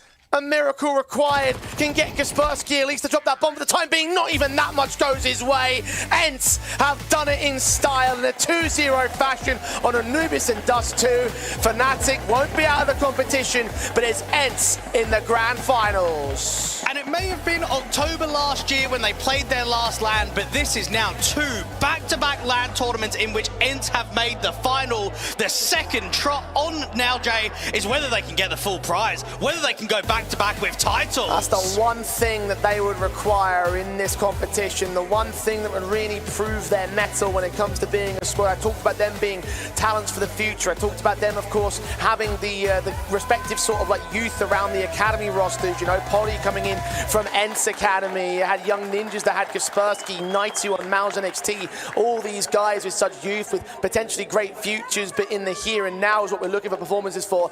And they're well set and ready to try and do that right now. They are in the grand finals, and it was a stellar performance over fnatic to make it all happen. Indeed it was, and you'd love to try and see if we can get a rematch with how frequently these 2 teams have been playing each other online, with how 9 have struggled versus fnatic in their last few best of 3s. This is now the opportunity to see whether there is going to be a rematch. Down towards the stage, let's hear it. Ladies and gentlemen, we have our first finalist, Team ENCE.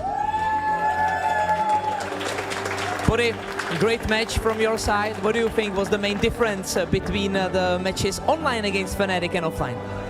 I don't know, it was pretty much the same, like kinda close matches, but we come up on top like in the end. It was good, we played our game and that's it. What was the main thing on Dust when you stole fnatic's map? I don't know, we played confident, we had a lot of good individual plays. Yeah, that took us far, and last time we played online it was like back and forth all the time, but we could keep the momentum this time. You are the biggest favorites on paper of this tournament. You are still unbeaten, but isn't it a bit of added pressure for the finals? Because in the finals you can't afford to lose that one last match. I mean, I wouldn't say there is pressure. We just play our game, and if we play like good our game, we focus on ourselves, I think we will win for sure. Do you think you will meet fnatic again in the finals, or will 9 put some pressure on them as well? I don't know, I mean, it would be nice to play against the 9 since we didn't play against them yet on LAN, but yeah, I think they will have a close game, and let's see who will play against us. Okay, thank you so much and good luck. Once again, the Team ENCE first finalist of Tipsport Conquest of Prague. From the stage of Vodafone Playzone Arena right here in Prague. That was all for today. Tomorrow we will come back with the semifinals and the finals.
Hraj svoji hru. S neomezenými tarify pro mladé je to v tobě od Vodafonu. Teď s Apple AirTagem za jedinou korunu.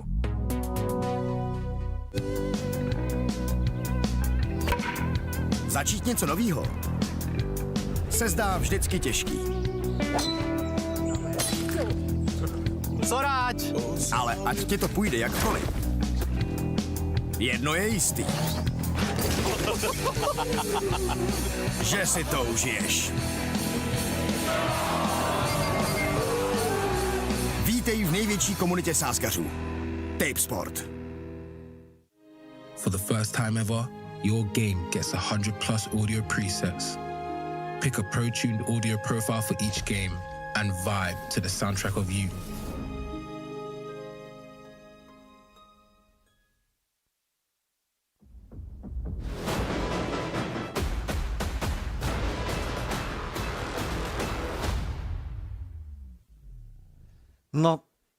Not like this. I mean, the last round, definitely not representative of what we saw. That was just a very ugly dot after the effort fnatic showed us. Especially for Crims, I mean, it was an unlucky second map. There were a lot of situations that went quite by his head, I would say, and unusually so, especially compared to yesterday. But yeah, Pody 3K on the at the end. There was a lineup. I think it kind of summed up the late phase of this map. But for Pody, we have to be honest, what a way to end this map. Beautiful sprays on 3 of Fnatic players. Heads down. For sure. But definitely ENCE took this map in as their own. They proved that their pick was justified, for sure. I mean, overall, nice team effort, but there were 2 players that stood out out of the roster. SDY and Kaspersky, of course. Exactly. Mainly the second you've mentioned, because a Polish youngster definitely stood there as one of the most important reasons why ENCE won 2-0. So for me, kind of unlucky scenario. I thought we'll see all 6 maps today. So at the end of the day, we can say that only were played, but still, good job for all teams who participated today, because despite the fact that we saw only 4 maps, I think it was pretty enjoyable CS. I'm just gonna add to Kaspersky. I mean, I agree with you. 158 across the 2 maps we actually played today, plus 20 or 109 ADR. I honestly think that he's one of the biggest right now candidates for an MVP of this event, because he's consistent. And consistent enough to make me wonder how he's going to perform in the finals. Yeah, he has family support here in the arena as well, so that's making him stronger.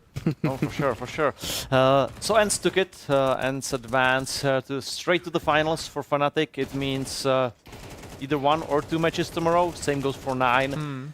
Some predictions, gentlemen. Is it based on what you saw just now on Anubis, before on Dust 2? Is it ENCE as a big favorite for just tomorrow's matches? Well, hard to cook something because, of course, we know finals are something different, and you know the team who will they faced will be already warmed up.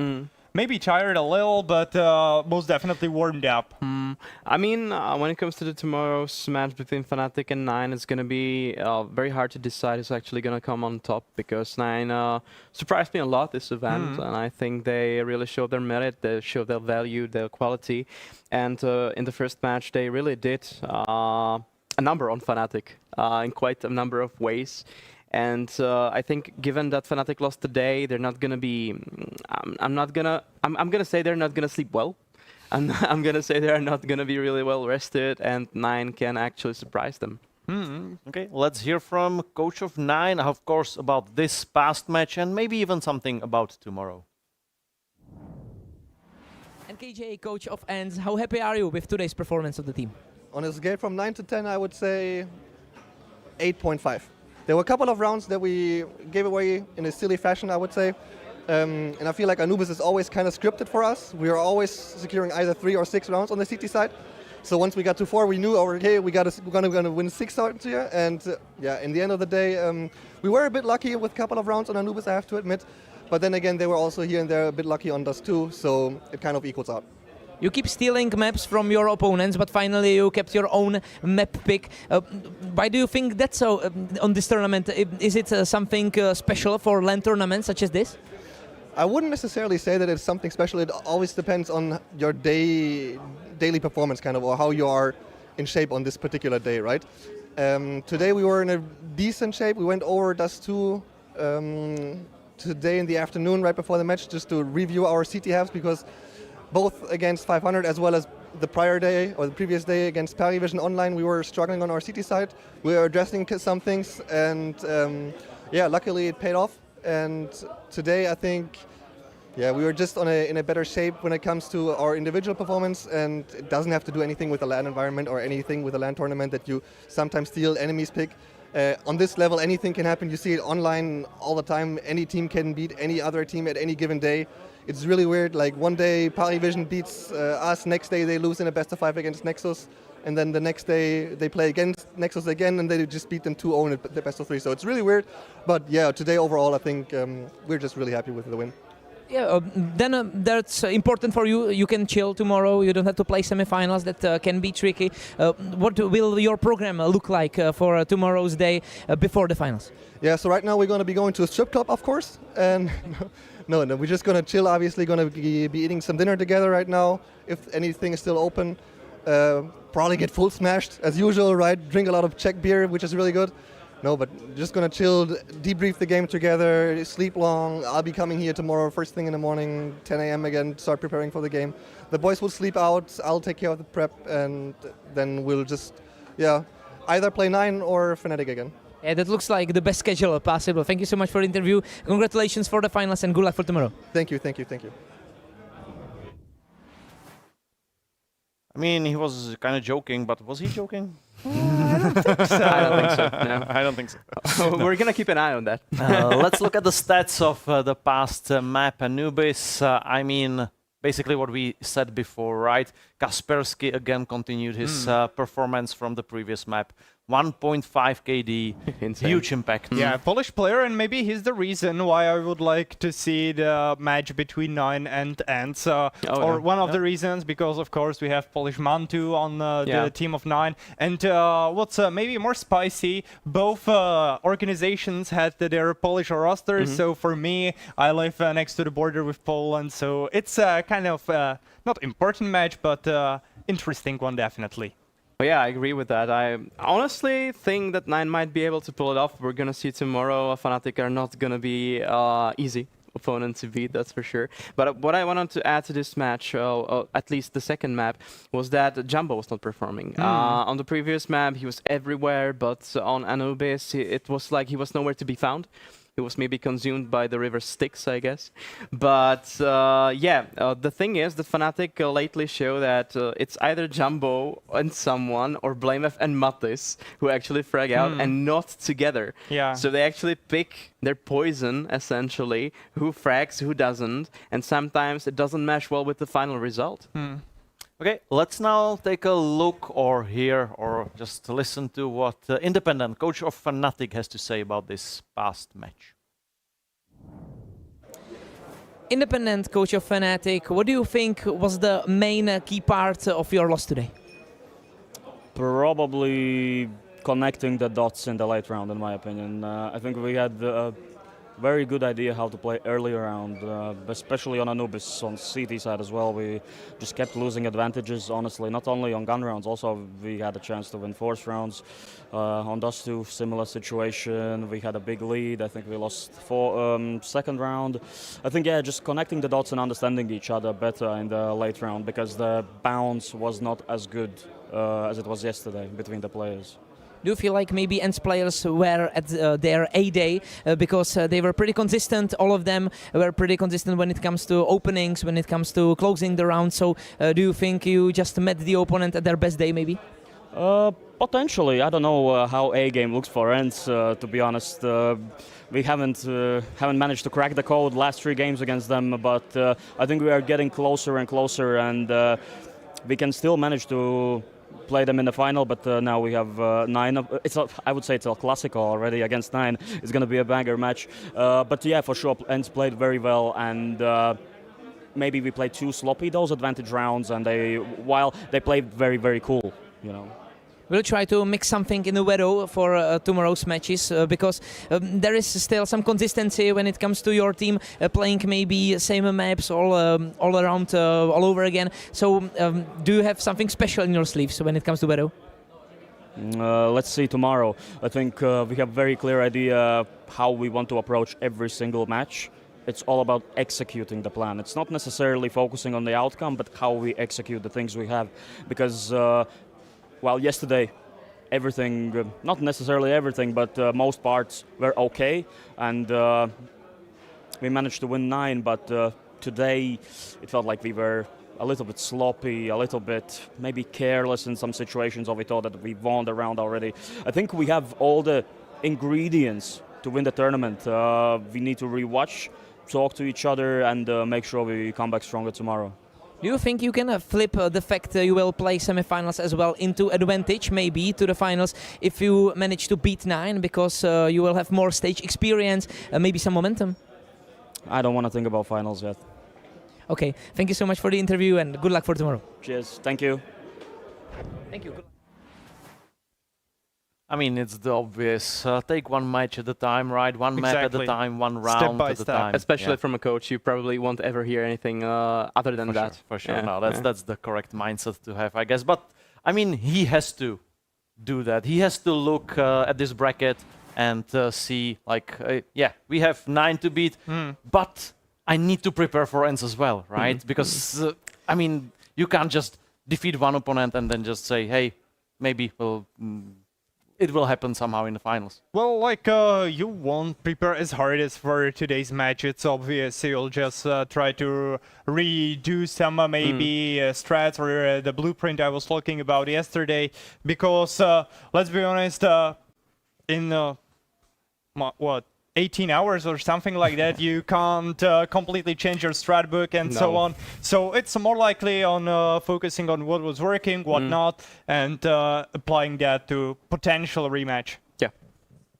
Okay, let's recapitulate, or let's look forward maybe to what's ahead of us tomorrow, because tomorrow we start a little bit earlier than today, or yesterday. We start at this is not correct graphics. I think we should start earlier. We should start. We start at exactly like this. Perfect. At 3 o'clock, the first match, and then of course, whenever that happens, we go for the finals. Fnatic versus 9 will fight for the opportunity to face against ENCE. I think one thing is certain. Of course, we're gonna see Fnatic versus 9 again. I don't think we're gonna see Train again.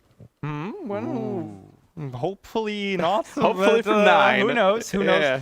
Yeah. Maybe one more addition to what you said, Tuchniak, for our fans around the globe. It's Central European summertime, 15 it's o'clock. Prague. So Come on, people. yeah, It's in the name. but we know the jokes around with America and so on. So just to be precise.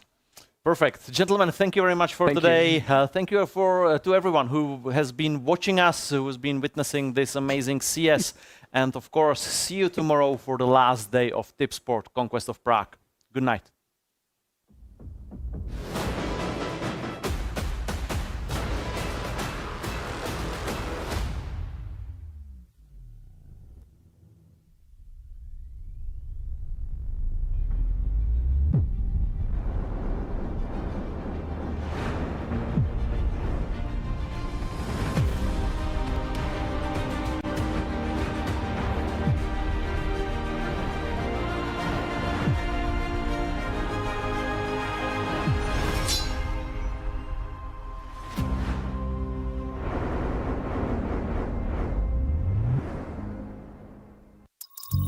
Seš ready na další level?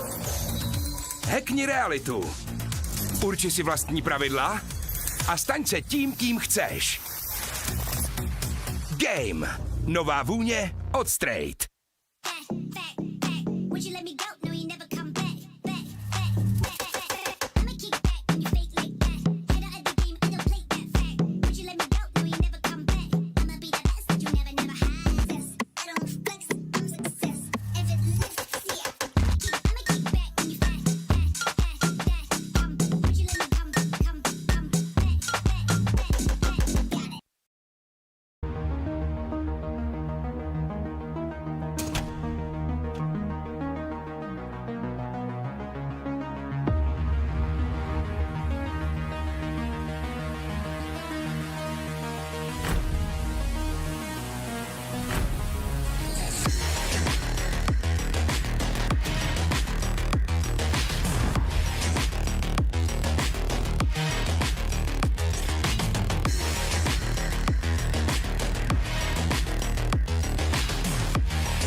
Vodafone Playzone Arena.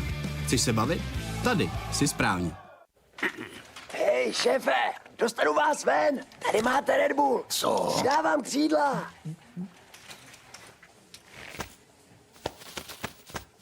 Křídla, jo. Fakt vtipný.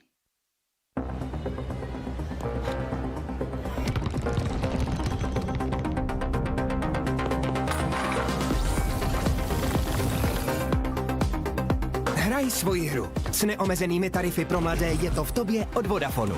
Teď s Apple AirTagem za jedinou korunu.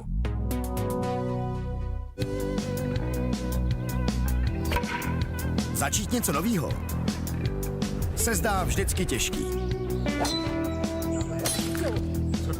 Co rád?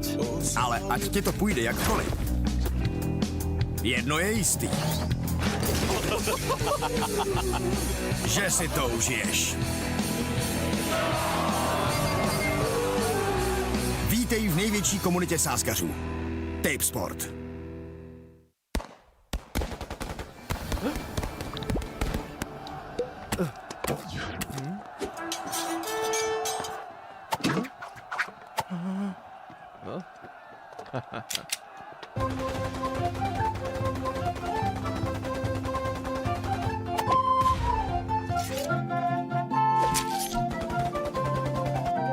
Enjoy the Conquest of Prague. KFC, game on. For the first time ever, your game gets 100+ audio presets. Pick a pro-tuned audio profile for each game and vibe to the soundtrack of you.